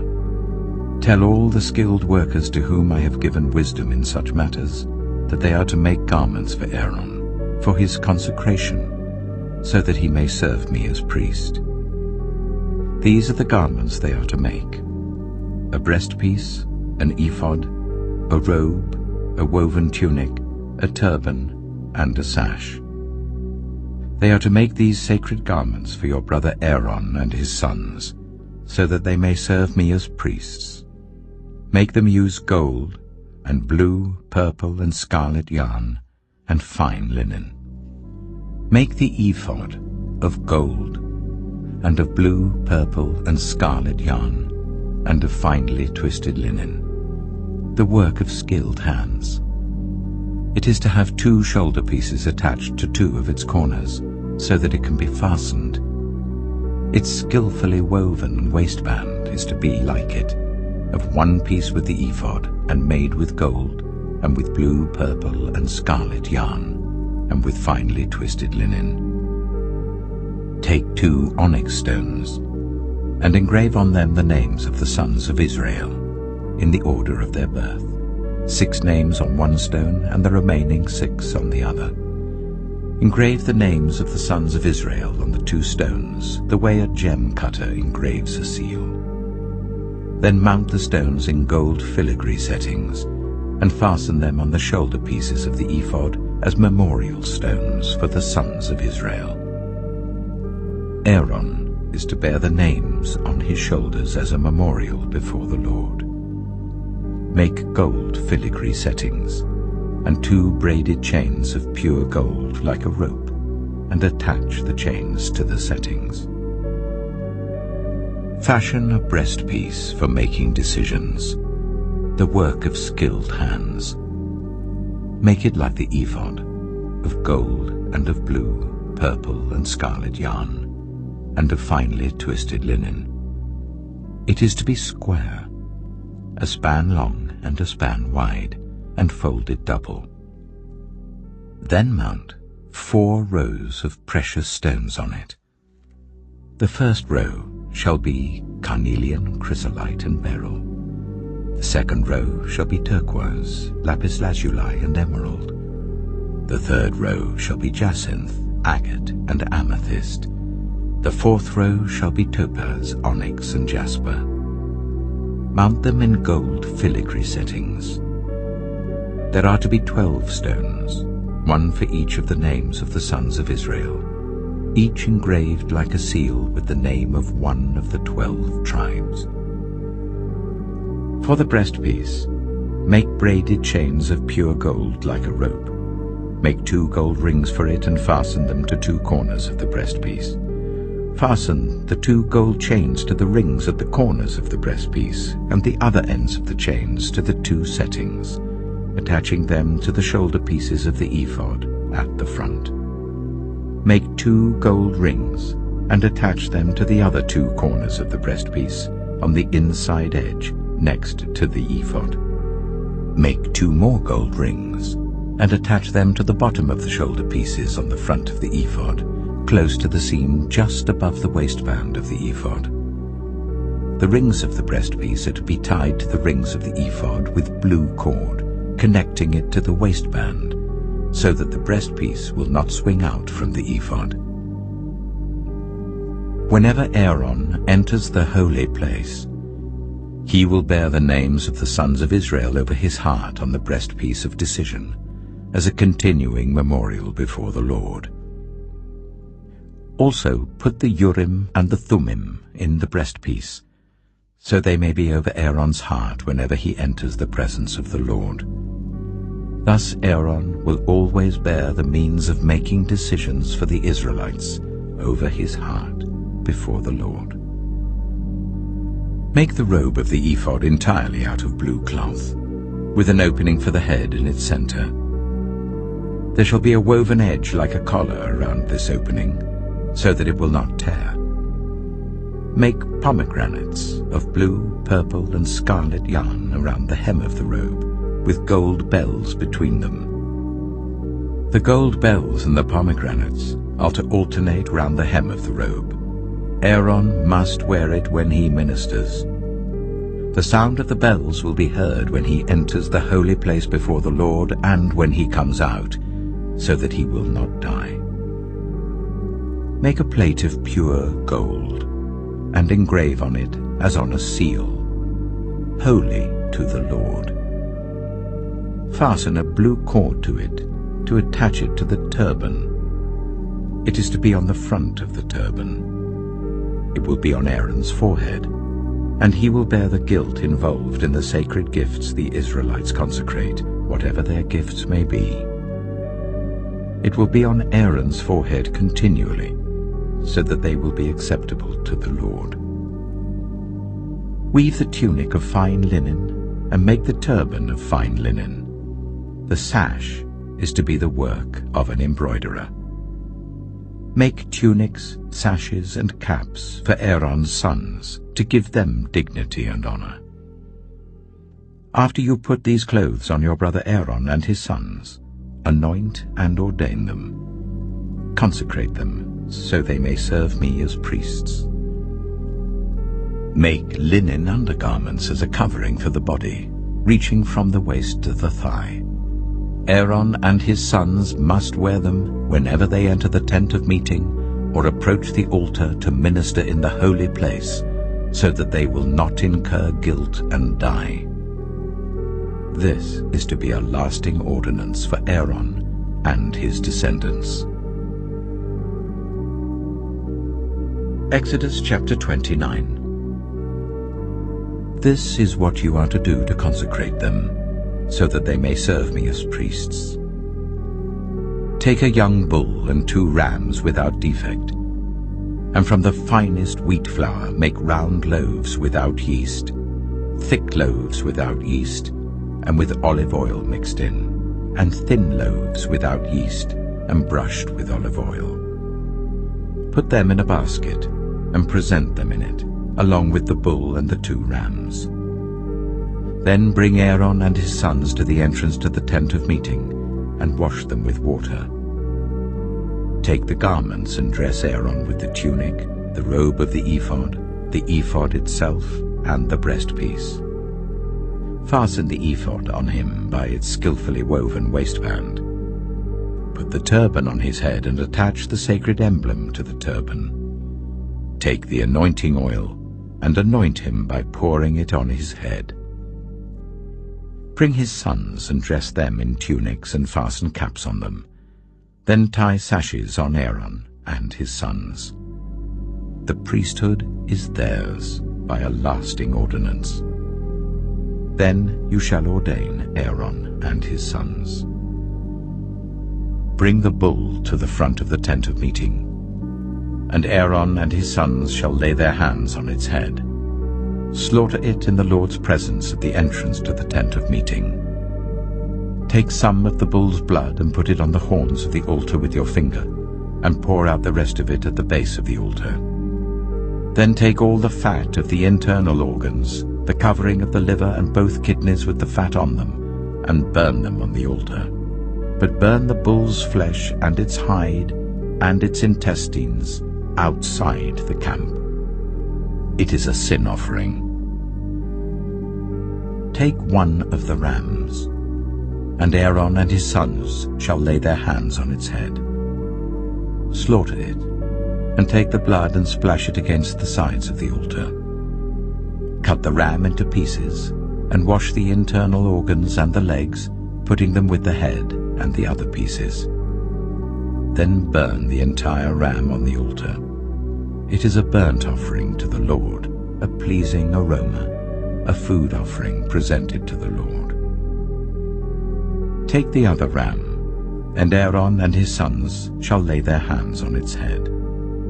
Slaughter it, take some of its blood, and put it on the lobes of the right ears of Aaron and his sons, on the thumbs of their right hands, and on the big toes of their right feet. Then splash blood against the sides of the altar. And take some of the blood on the altar and some of the anointing oil, and sprinkle it on Aaron and his garments, and on his sons and their garments. Then he and his sons and their garments will be consecrated. Take from this ram the fat tail, the fat on the internal organs, the covering of the liver, both kidneys with the fat on them, and the right thigh. This is the ram for the ordination. From the basket of bread made without yeast, which is before the Lord, take one round loaf, one thick loaf with olive oil mixed in, and one thin loaf. Put all these in the hands of Aaron and his sons, and wave them before the Lord, as a wave offering. Then take them from their hands, and burn them on the altar along with the burnt offering, for a pleasing aroma to the Lord, a food offering presented to the Lord. After you take the breast of the ram for Aaron's ordination, wave it before the Lord as a wave offering, and it will be your share. Consecrate those parts of the ordination ram that belong to Aaron and his sons, the breast that was waved and the thigh that was presented. This is always to be the regular share from the Israelites for Aaron and his sons. It is the contribution the Israelites are to make to the Lord from their fellowship offerings. Aaron's sacred garments will belong to his descendants, so that they can be anointed and ordained in them. The son who succeeds him as priest and comes to the tent of meeting to minister in the holy place is to wear them 7 days. Take the ram for the ordination and cook the meat in a sacred place. At the entrance to the tent of meeting, Aaron and his sons are to eat the meat of the ram and the bread that is in the basket. They are to eat these offerings by which atonement was made for their ordination and consecration. But no one else may eat them, because they are sacred. And if any of the meat of the ordination ram or any bread is left over till morning, burn it up. It must not be eaten, because it is sacred. Do for Aaron and his sons everything I have commanded you, taking 7 days to ordain them. Sacrifice a bull each day as a sin offering to make atonement. Purify the altar by making atonement for it and anoint it to consecrate it. For 7 days make atonement for the altar and consecrate it. Then the altar will be most holy, and whatever touches it will be holy.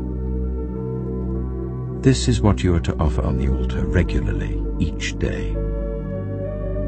2 lambs a year old. Offer one in the morning and the other at twilight. With the first lamb, offer 1/10 of an ephah of the finest flour, mixed with 1/4 of a hin of oil from pressed olives, and 1/4 of a hin of wine as a drink offering. Sacrifice the other lamb at twilight with the same grain offering and its drink offering as in the morning, a pleasing aroma, a food offering presented to the Lord. For the generations to come, this burnt offering is to be made regularly at the entrance to the tent of meeting before the Lord. There I will meet you and speak to you. There also I will meet with the Israelites, and the place will be consecrated by my glory. So I will consecrate the tent of meeting and the altar, and will consecrate Aaron and his sons to serve me as priests. Then I will dwell among the Israelites and be their God. They will know that I am the Lord their God, who brought them out of Egypt, so that I might dwell among them. I am the Lord their God. Exodus chapter 30. Make an altar of acacia wood for burning incense. It is to be square, a cubit long and a cubit wide and 2 cubits high, its horns of one piece with it. Overlay the top and all the sides and the horns with pure gold, and make a gold molding around it. Make 2 gold rings for the altar below the molding, 2 on each of the opposite sides to hold the poles used to carry it. Make the poles of acacia wood and overlay them with gold. Put the altar in front of the curtain that shields the ark of the covenant law, before the atonement cover that is over the tablets of the covenant law, where I will meet with you. Aaron must burn fragrant incense on the altar every morning when he tends the lamps. He must burn incense again when he lights the lamps at twilight, so that incense will burn regularly before the Lord for the generations to come. Do not offer on this altar any other incense or any burnt offering or grain offering, and do not pour a drink offering on it. Once a year Aaron shall make atonement on its horns. This annual atonement must be made with the blood of the atoning sin offering for the generations to come. It is most holy to the Lord. Then the Lord said to Moses, when you take a census of the Israelites to count them, each one must pay the Lord a ransom for his life at the time he is counted. Then no plague will come on them when you number them. Each one who crosses over to those already counted is to give a half shekel according to the sanctuary shekel, which weighs 20 gerams. This half shekel is an offering to the Lord. All who cross over, those 20 years old or more, are to give an offering to the Lord. The rich are not to give more than a half shekel, and the poor are not to give less when you make the offering to the Lord to atone for your lives. Receive the atonement money from the Israelites and use it for the service of the tent of meeting. It will be a memorial for the Israelites before the Lord, making atonement for your lives. Then the Lord said to Moses, make a bronze basin with its bronze stand for washing. Place it between the tent of meeting and the altar, and put water in it. Aaron and his sons are to wash their hands and feet with water from it. Whenever they enter the tent of meeting, they shall wash with water, so that they will not die. Also, when they approach the altar to minister by presenting a food offering to the Lord, they shall wash their hands and feet, so that they will not die. This is to be a lasting ordinance for Aaron and his descendants for the generations to come. Then the Lord said to Moses, take the following fine spices: 500 shekels of liquid myrrh, half as much, that is 250 shekels, of fragrant cinnamon, 250 shekels of fragrant calamus, 500 shekels of cassia, all according to the sanctuary shekel, and a hin of olive oil. Make these into a sacred anointing oil, a fragrant blend, the work of a perfumer. It will be the sacred anointing oil. Then use it to anoint the tent of meeting, the ark of the covenant law, the table and all its articles, the lampstand and its accessories, the altar of incense, the altar of burnt offering and all its utensils, and the basin with its stand. You shall consecrate them, so they will be most holy, and whatever touches them will be holy. Anoint Aaron and his sons and consecrate them, so they may serve me as priests. Say to the Israelites, this is to be my sacred anointing oil for the generations to come. Do not pour it on anyone else's body, and do not make any other oil using the same formula. It is sacred, and you are to consider it sacred. Whoever makes perfume like it and puts it on anyone other than a priest must be cut off from their people.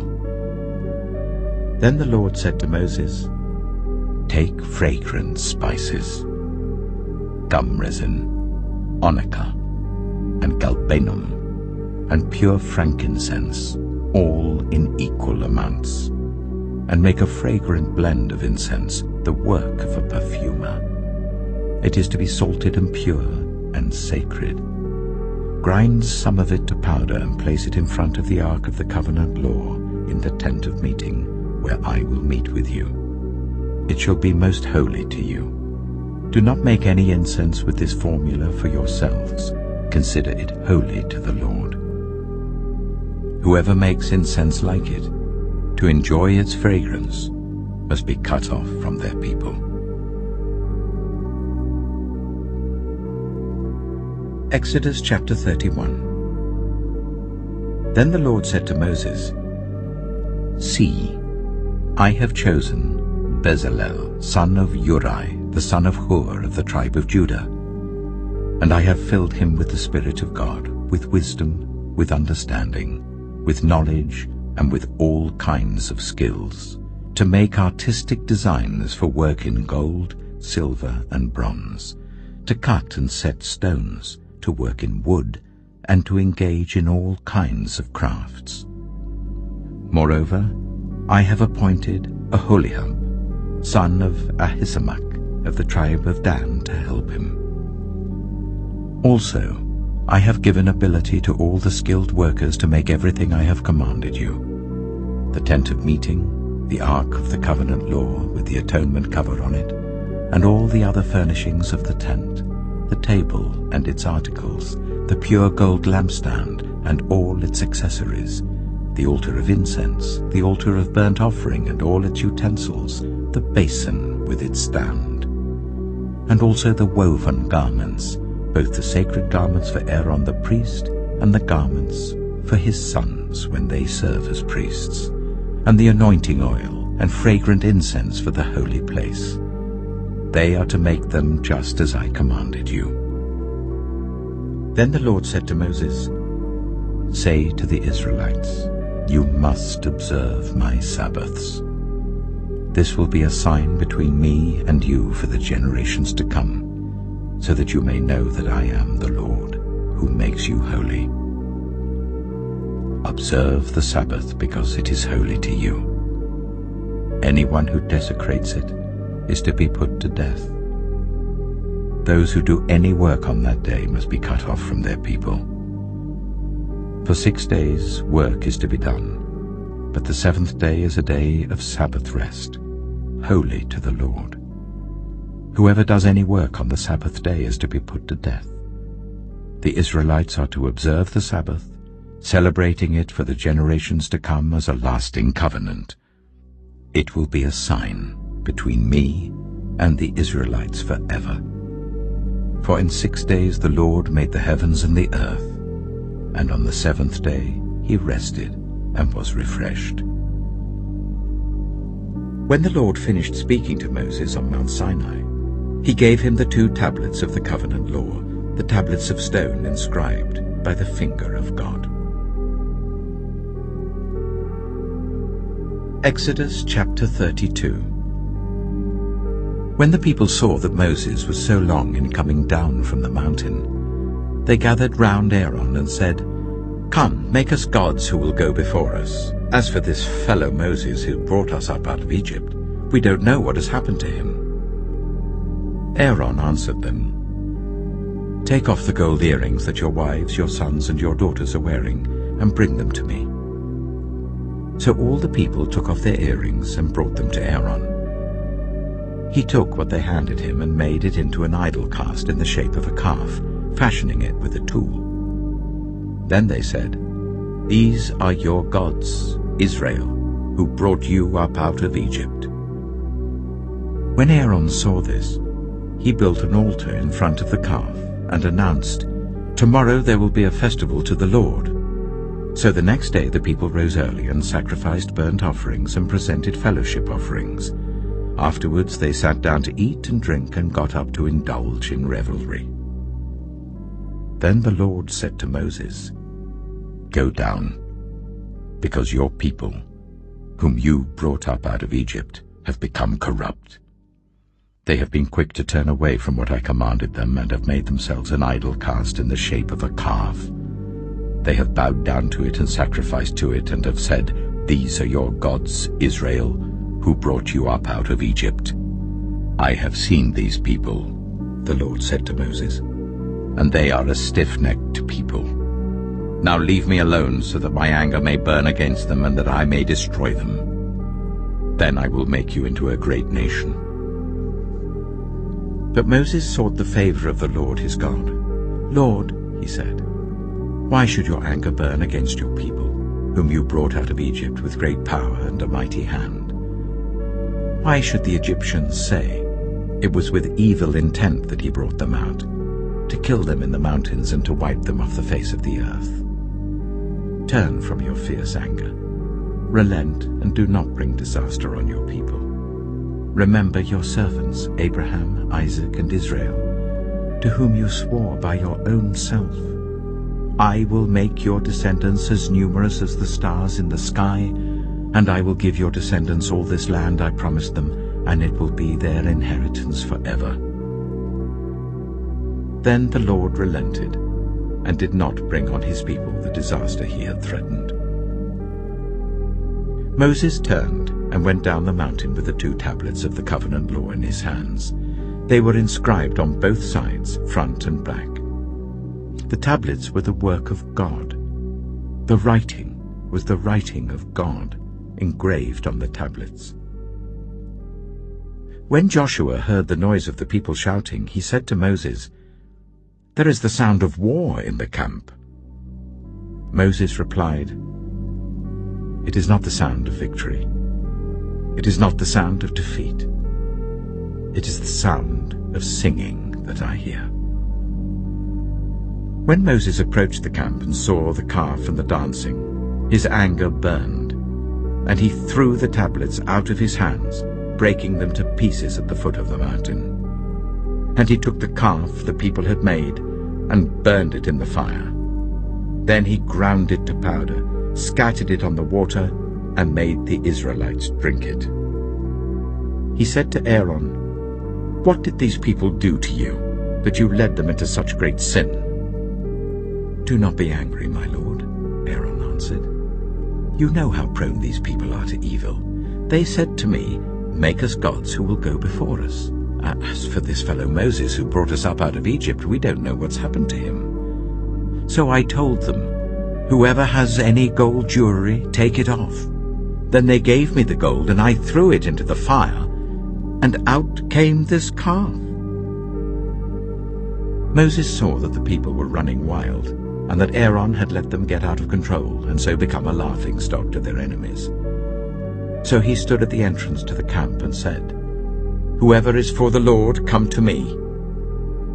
And all the Levites rallied to him. Then he said to them, "This is what the Lord, the God of Israel, says. Each man strap a sword to his side. Go back and forth through the camp from one end to the other, each killing his brother and friend and neighbor." The Levites did as Moses commanded, and that day about 3,000 of the people died. Then Moses said, "You have been set apart to the Lord today, for you were against your own sons and brothers, and he has blessed you this day."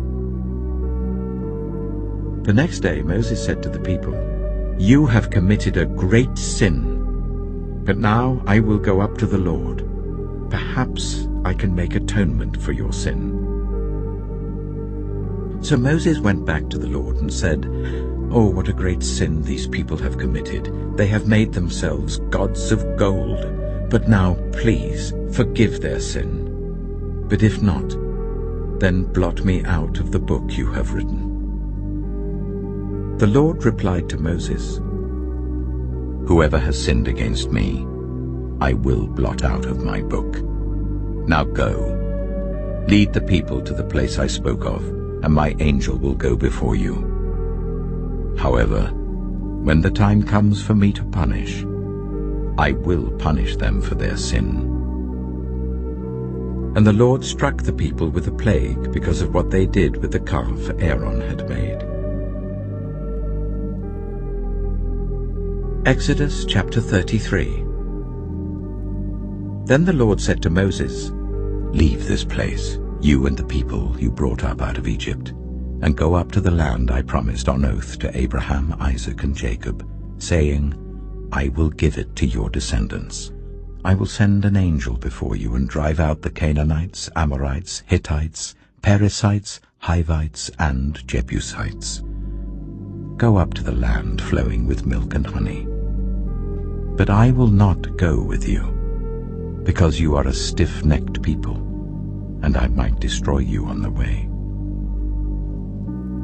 When the people heard these distressing words, they began to mourn, and no one put on any ornaments. For the Lord had said to Moses, "Tell the Israelites, you are a stiff-necked people. If I were to go with you even for a moment, I might destroy you. Now take off your ornaments, and I will decide what to do with you." So the Israelites stripped off their ornaments at Mount Horeb. Now Moses used to take a tent and pitch it outside the camp some distance away, calling it the tent of meeting. Anyone inquiring of the Lord would go to the tent of meeting outside the camp. And whenever Moses went out to the tent, all the people rose and stood at the entrances to their tents, watching Moses until he entered the tent. As Moses went into the tent, the pillar of cloud would come down and stay at the entrance while the Lord spoke with Moses. Whenever the people saw the pillar of cloud standing at the entrance to the tent, they all stood and worshipped, each at the entrance to their tent. The Lord would speak to Moses face to face, as one speaks to a friend. Then Moses would return to the camp, but his young assistant Joshua, son of Nun, did not leave the tent. Moses said to the Lord, "You have been telling me, 'Lead these people.' But you have not let me know whom you will send with me. You have said, 'I know you by name, and you have found favor with me.' If you are pleased with me, teach me your ways, so I may know you and continue to find favor with you. Remember that this nation is your people." The Lord replied, "My presence will go with you, and I will give you rest." Then Moses said to him, "If your presence does not go with us, do not send us up from here. How will anyone know that you are pleased with me and with your people unless you go with us? What else will distinguish me and your people from all the other people on the face of the earth?" And the Lord said to Moses, "I will do the very thing you have asked, because I am pleased with you, and I know you by name." Then Moses said, "Now show me your glory." And the Lord said, "I will cause all my goodness to pass in front of you, and I will proclaim my name, the Lord, in your presence. I will have mercy on whom I will have mercy, and I will have compassion on whom I will have compassion. But," he said, "you cannot see my face, for no one may see me and live." Then the Lord said, "There is a place near me where you may stand on a rock. When my glory passes by, I will put you in a cleft in the rock and cover you with my hand until I have passed by. Then I will remove my hand, and you will see my back, but my face must not be seen." Exodus chapter 34. The Lord said to Moses, "Chisel out 2 stone tablets like the first ones, and I will write on them the words that were on the first tablets which you broke. Be ready in the morning, and then come up on Mount Sinai.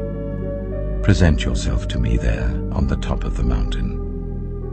No one is to come with you or be seen anywhere on the mountain.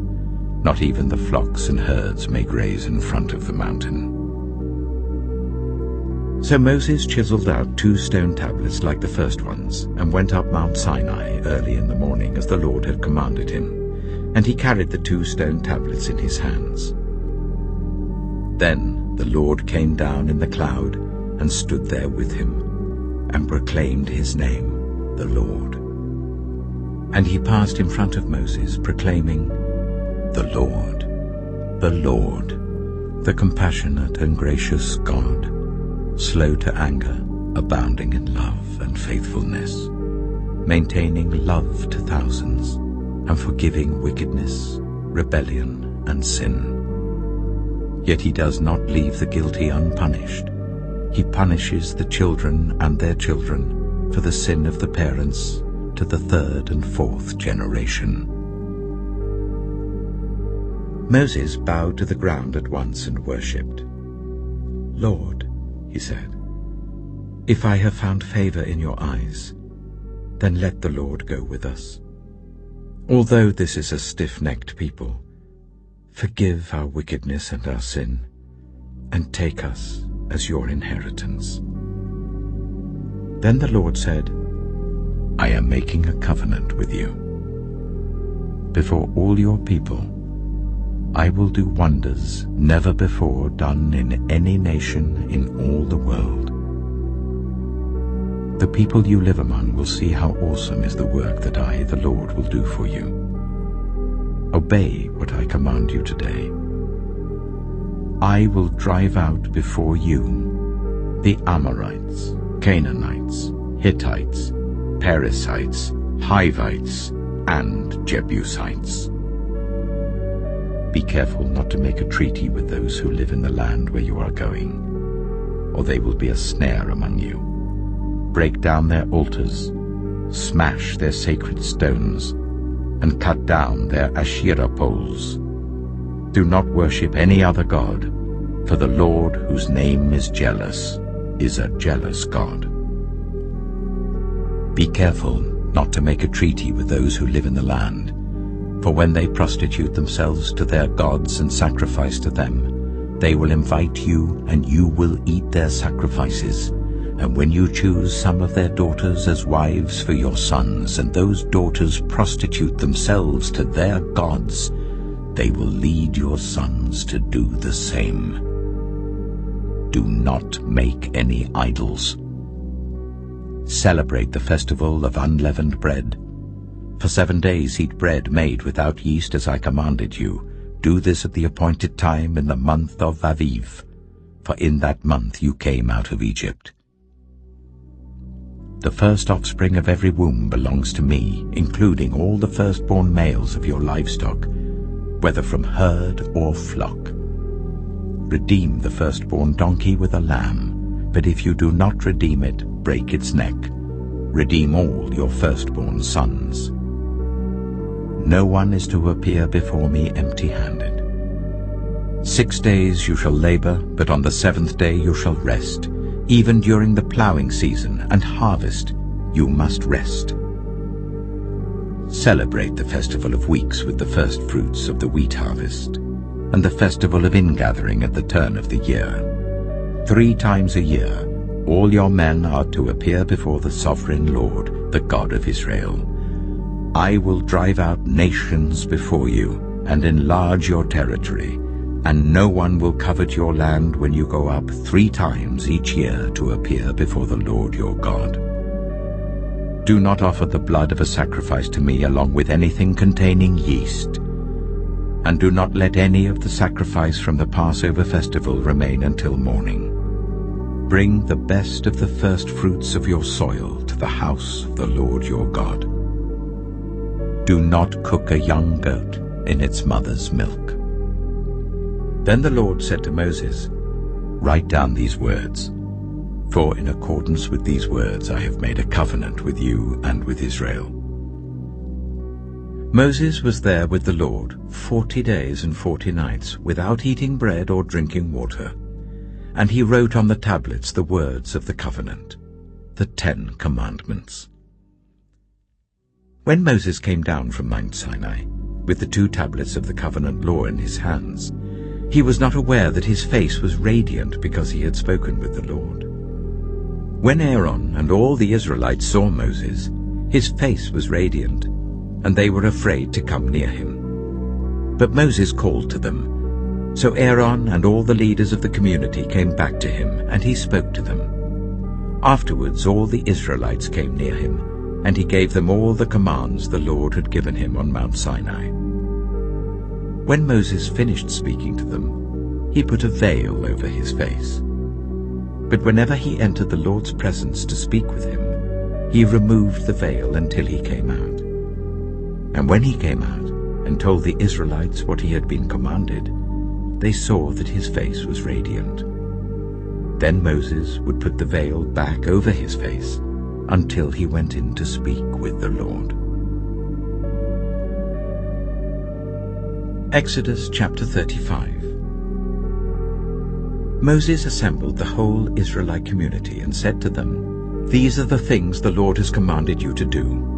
For 6 days work is to be done, but the 7th day shall be your holy day, a day of Sabbath rest to the Lord.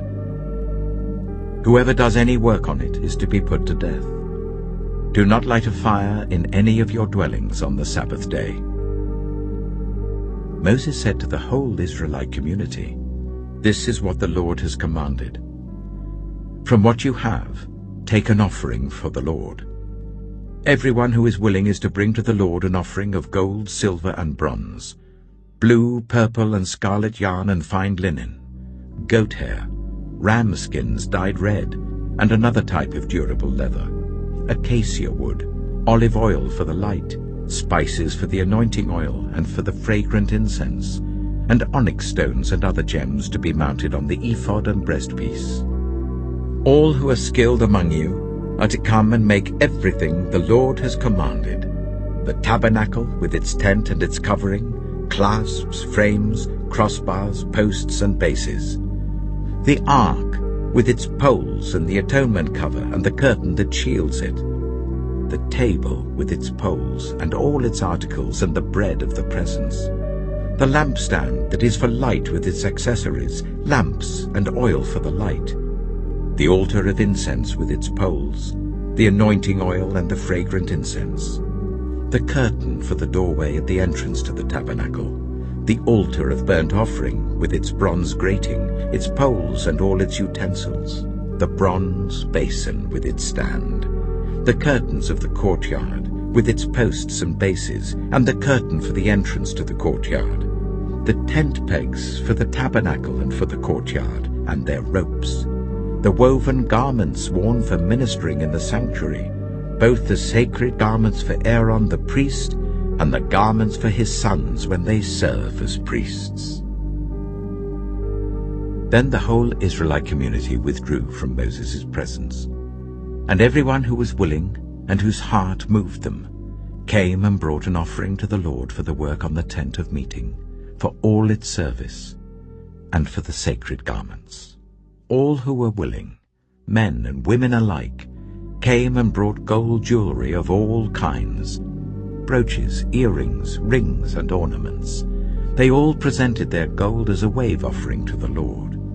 Everyone who had blue, purple, or scarlet yarn, or fine linen, or goat hair, ram skins dyed red, or other durable leather brought them. Those presenting an offering of silver or bronze brought it as an offering to the Lord, and everyone who had acacia wood for any part of the work brought it. Every skilled woman spun with her hands and brought what she had spun, blue, purple, or scarlet yarn, or fine linen. And all the women who were willing and had the skill spun the goat hair. The leaders brought onyx stones and other gems to be mounted on the ephod and breastpiece. They also brought spices and olive oil for the light, and for the anointing oil, and for the fragrant incense. All the Israelite men and women who were willing brought to the Lord free will offerings for all the work the Lord, through Moses, had commanded them to do. Then Moses said to the Israelites, "See, the Lord has chosen Bezalel, son of Uri, the son of Hur, of the tribe of Judah. And he has filled him with the Spirit of God, with wisdom, with understanding, with knowledge, and with all kinds of skills, to make artistic designs for work in gold, silver, and bronze, to cut and set stones, to work in wood, and to engage in all kinds of artistic crafts. And he has given both him and Aholiab, son of Ahisamach of the tribe of Dan, the ability to teach others. He has filled them with skill to do all kinds of work as engravers, designers, embroiderers in blue, purple, and scarlet yarn, and fine linen, and weavers, all of them skilled workers and designers." Exodus chapter 36. So Bezalel, Aholiab, and every skilled person to whom the Lord has given skill and ability, to know how to carry out all the work of constructing the sanctuary, are to do the work just as the Lord has commanded. Then Moses summoned Bezalel and Aholiab, and every skilled person to whom the Lord had given ability, and who was willing to come and do the work. They received from Moses all the offerings the Israelites had brought to carry out the work of constructing the sanctuary. And the people continued to bring free will offerings morning after morning. So all the skilled workers who were doing all the work on the sanctuary left what they were doing and said to Moses, "The people are bringing more than enough for doing the work the Lord commanded to be done." Then Moses gave an order, and they sent this word throughout the camp: "No man or woman is to make anything else as an offering for the sanctuary." And so the people were restrained from bringing more, because what they already had was more than enough to do all the work. All those who were skilled among the workers made the tabernacle with 10 curtains of finely twisted linen and blue, purple, and scarlet yarn, with cherubim woven into them by expert hands. All the curtains were the same size, 28 cubits long and 4 cubits wide. They joined 5 of the curtains together and did the same with the other 5. Then they made loops of blue material along the edge of the end curtain in one set, and the same was done with the end curtain in the other set. They also made 50 loops on one curtain and 50 loops on the end curtain of the other set, with the loops opposite each other. Then they made 50 gold clasps, and used them to fasten the 2 sets of curtains together, so that the tabernacle was a unit. They made curtains of goat hair for the tent over the tabernacle, 11 altogether. All 11 curtains were the same size, 30 cubits long and 4 cubits wide.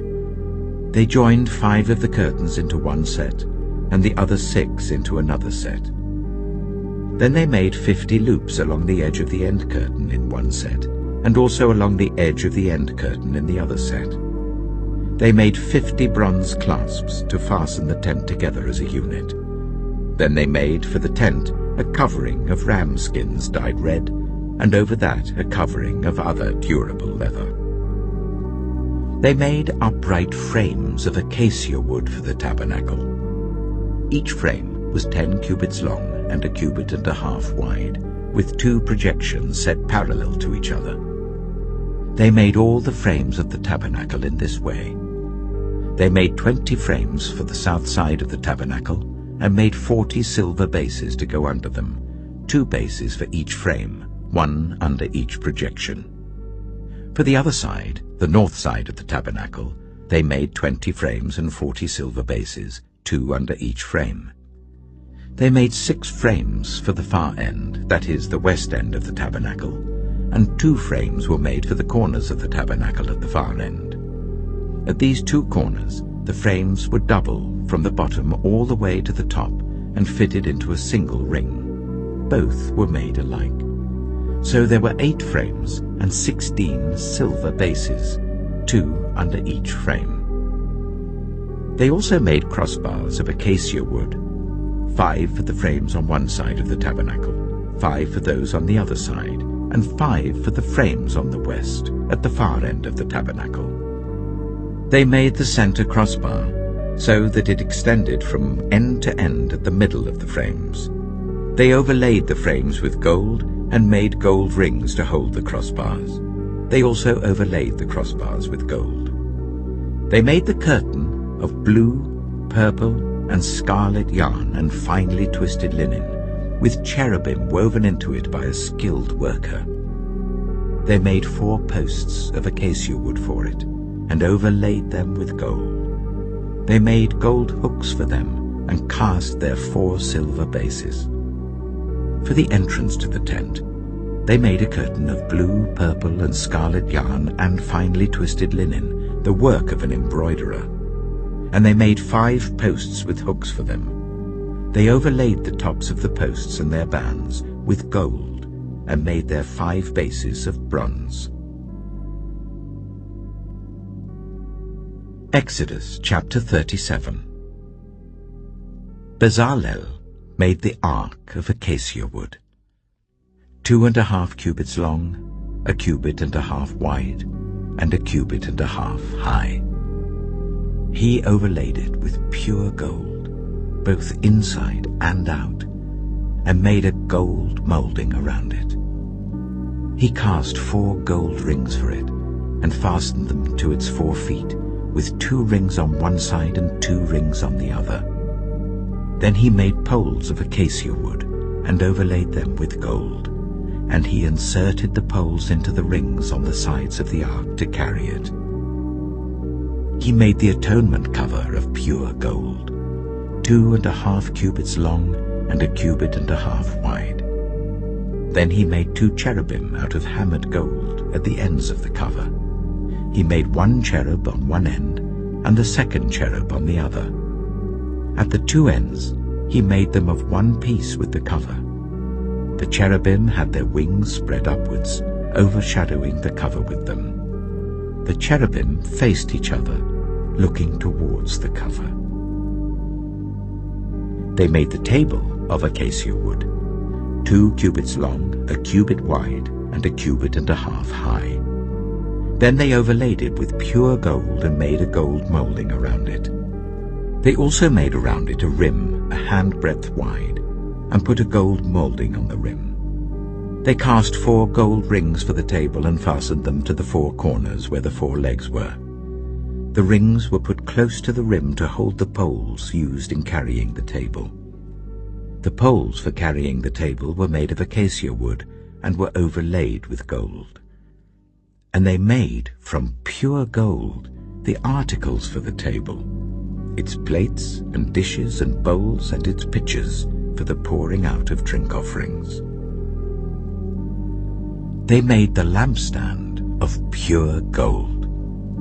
They hammered out its base and shaft, and made its flower-like cups, buds and blossoms of one piece with them. 6 branches extended from the sides of the lampstand, 3 on one side and 3 on the other.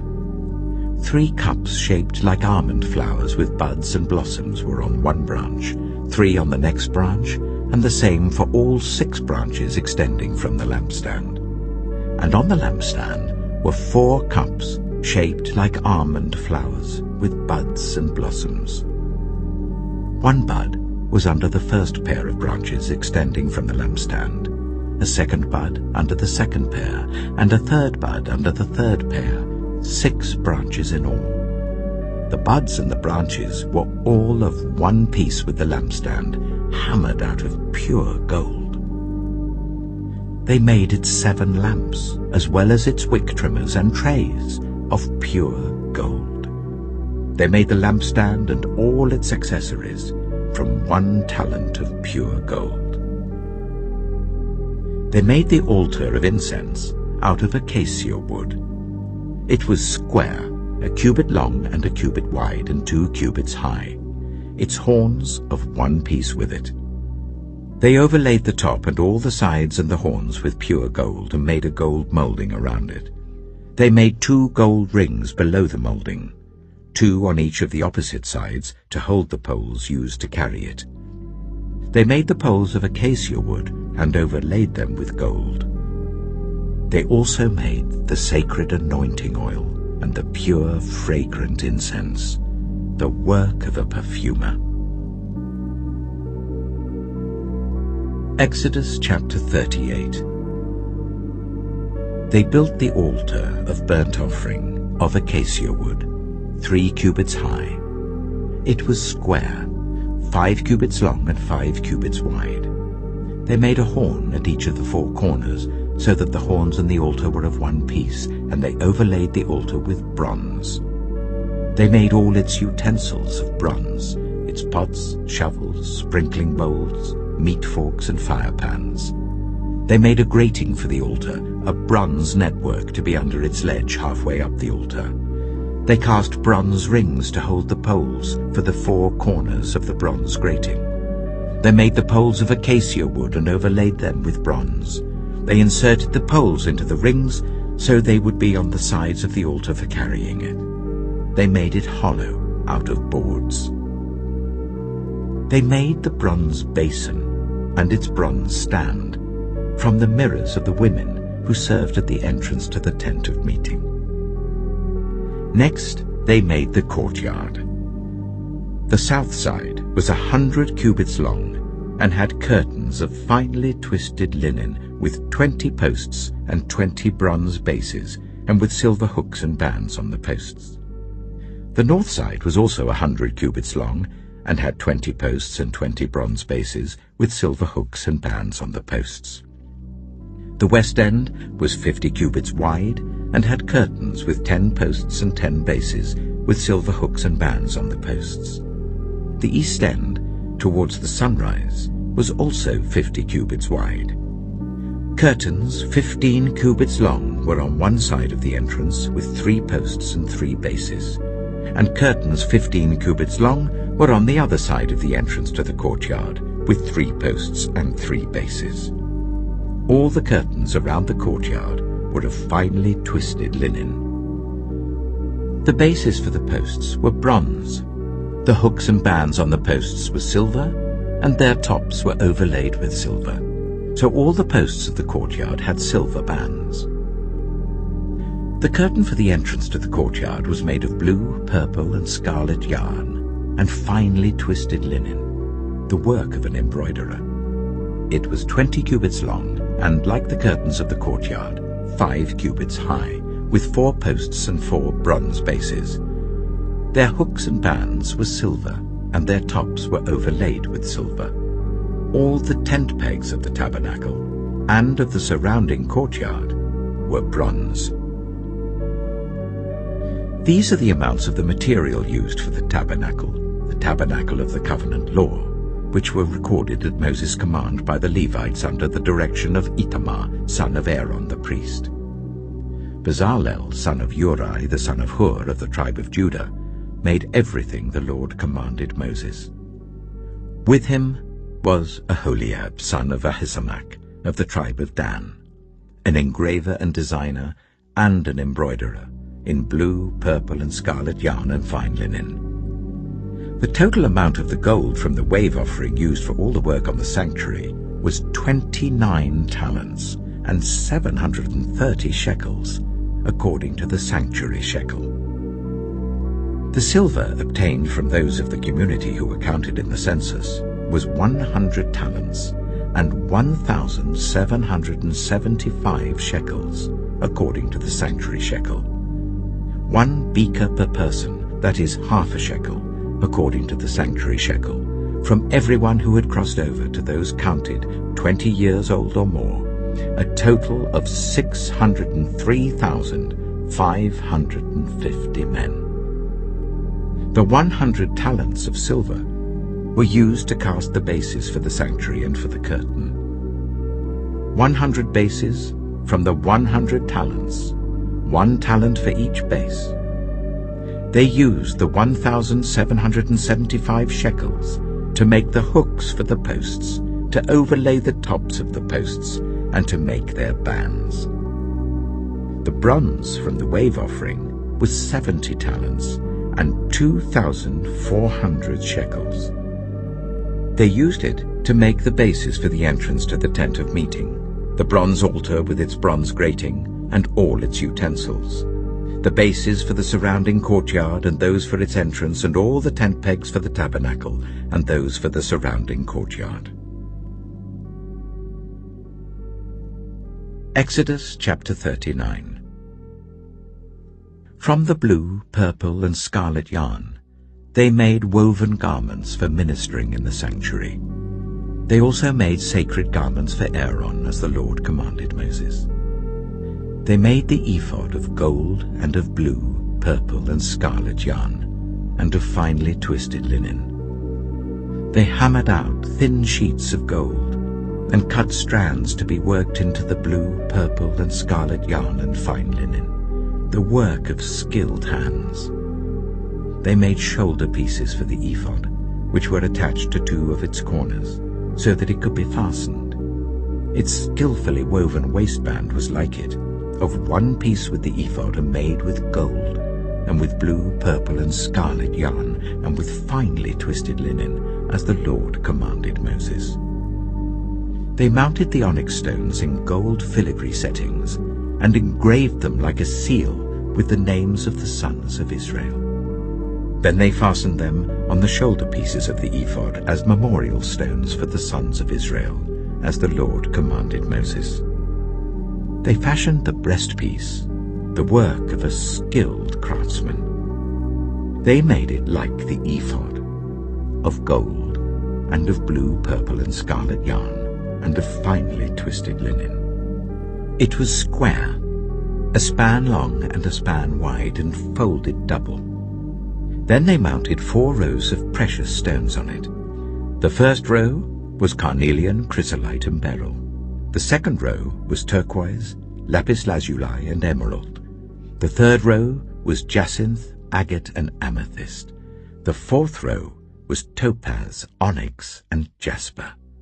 They were mounted in gold filigree settings. There were 12 stones, 1 for each of the names of the sons of Israel, each engraved like a seal with the name of 1 of the 12 tribes.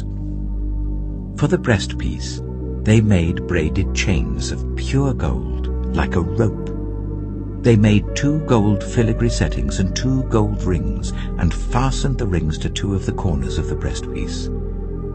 They fastened the 2 gold chains to the rings at the corners of the breastpiece, and the other ends of the chains to the 2 settings, attaching them to the shoulder pieces of the ephod at the front. They made 2 gold rings, and attached them to the other 2 corners of the breastpiece on the inside edge next to the ephod. Then they made 2 more gold rings, and attached them to the bottom of the shoulder pieces on the front of the ephod, close to the seam just above the waistband of the ephod. They tied the rings of the breastpiece to the rings of the ephod with blue cord, connecting it to the waistband, so that the breastpiece would not swing out from the ephod, as the Lord commanded Moses. They made the robe of the ephod entirely of blue cloth, the work of a weaver, with an opening in the center of the robe like the opening of a collar, and a band around this opening so that it would not tear. They made pomegranates of blue, purple, and scarlet yarn and finely twisted linen round the hem of the robe. And they made bells of pure gold, and attached them around the hem between the pomegranates. The bells and pomegranates alternated round the hem of the robe to be worn for ministering, as the Lord commanded Moses. For Aaron and his sons, they made tunics of fine linen, the work of a weaver, and the turban of fine linen, the linen caps and the undergarments of finely twisted linen. The sash was made of finely twisted linen and blue, purple, and scarlet yarn, the work of an embroiderer, as the Lord commanded Moses. They made the plate, the sacred emblem, out of pure gold, and engraved on it, like an inscription on a seal, "Holy to the Lord." Then they fastened a blue cord to it to attach it to the turban, as the Lord commanded Moses. So all the work on the tabernacle, the tent of meeting, was completed. The Israelites did everything just as the Lord commanded Moses. Then they brought the tabernacle to Moses, the tent and all its furnishings, its clasps, frames, crossbars, posts and bases, the covering of ram skins dyed red and the covering of another durable leather, and the shielding curtain, the ark of the covenant law with its poles and the atonement cover, the table with all its articles and the bread of the presence, the pure gold lampstand with its row of lamps and all its accessories, and the olive oil for the light, the gold altar, the anointing oil, the fragrant incense, and the curtain for the entrance to the tent, the bronze altar with its bronze grating, its poles and all its utensils, the basin with its stand, the curtains of the courtyard with its posts and bases, and the curtain for the entrance to the courtyard, the ropes and tent pegs for the courtyard, all the furnishings for the tabernacle, the tent of meeting, and the woven garments worn for ministering in the sanctuary, both the sacred garments for Aaron the priest and the garments for his sons when serving as priests. The Israelites had done all the work just as the Lord had commanded Moses. Moses inspected the work and saw that they had done it just as the Lord had commanded. So Moses blessed them. Exodus chapter 40. Then the Lord said to Moses, "Set up the tabernacle, the tent of meeting, on the first day of the first month. Place the ark of the covenant law in it, and shield the ark with the curtain. Bring in the table, and set out what belongs on it. Then bring in the lampstand and set up its lamps. Place the gold altar of incense in front of the ark of the covenant law, and put the curtain at the entrance to the tabernacle. Place the altar of burnt offering in front of the entrance to the tabernacle, the tent of meeting. Place the basin between the tent of meeting and the altar, and put water in it. Set up the courtyard around it, and put the curtain at the entrance to the courtyard. Take the anointing oil, and anoint the tabernacle and everything in it. Consecrate it and all its furnishings, and it will be holy. Then anoint the altar of burnt offering and all its utensils. Consecrate the altar, and it will be most holy.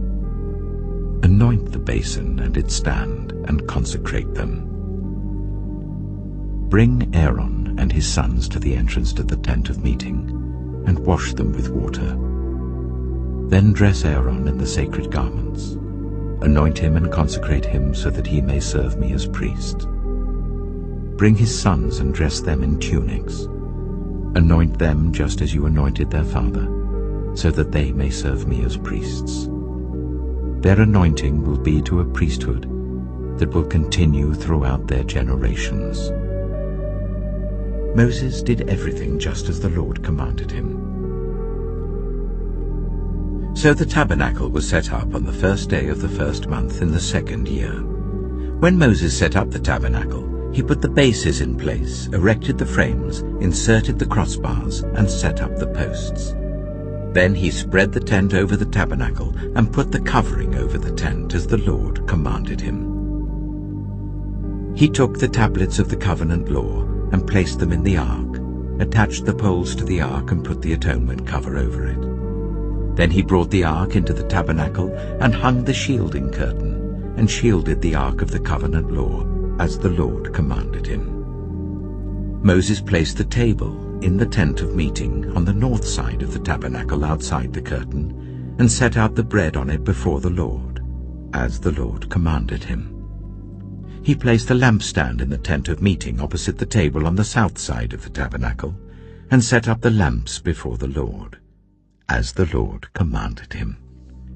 Moses placed the gold altar in the tent of meeting in front of the curtain and burned fragrant incense on it, as the Lord commanded him. Then he put up the curtain at the entrance to the tabernacle. He set the altar of burnt offering near the entrance to the tabernacle, the tent of meeting, and offered on it burnt offerings and grain offerings, as the Lord commanded him. He placed the basin between the tent of meeting and the altar and put water in it for washing, and Moses and Aaron and his sons used it to wash their hands and feet. They washed whenever they entered the tent of meeting or approached the altar, as the Lord commanded Moses. Then Moses set up the courtyard around the tabernacle and altar and put the curtain at the entrance to the courtyard. And so Moses finished the work. Then the cloud covered the tent of meeting, and the glory of the Lord filled the tabernacle. Moses could not enter the tent of meeting because the cloud had settled on it, and the glory of the Lord filled the tabernacle. In all the travels of the Israelites, whenever the cloud lifted from above the tabernacle, they would set out. But if the cloud did not lift, they did not set out until the day it lifted. So the cloud of the Lord was over the tabernacle by day, and fire was in the cloud by night, in the sight of all Israelites during their travels.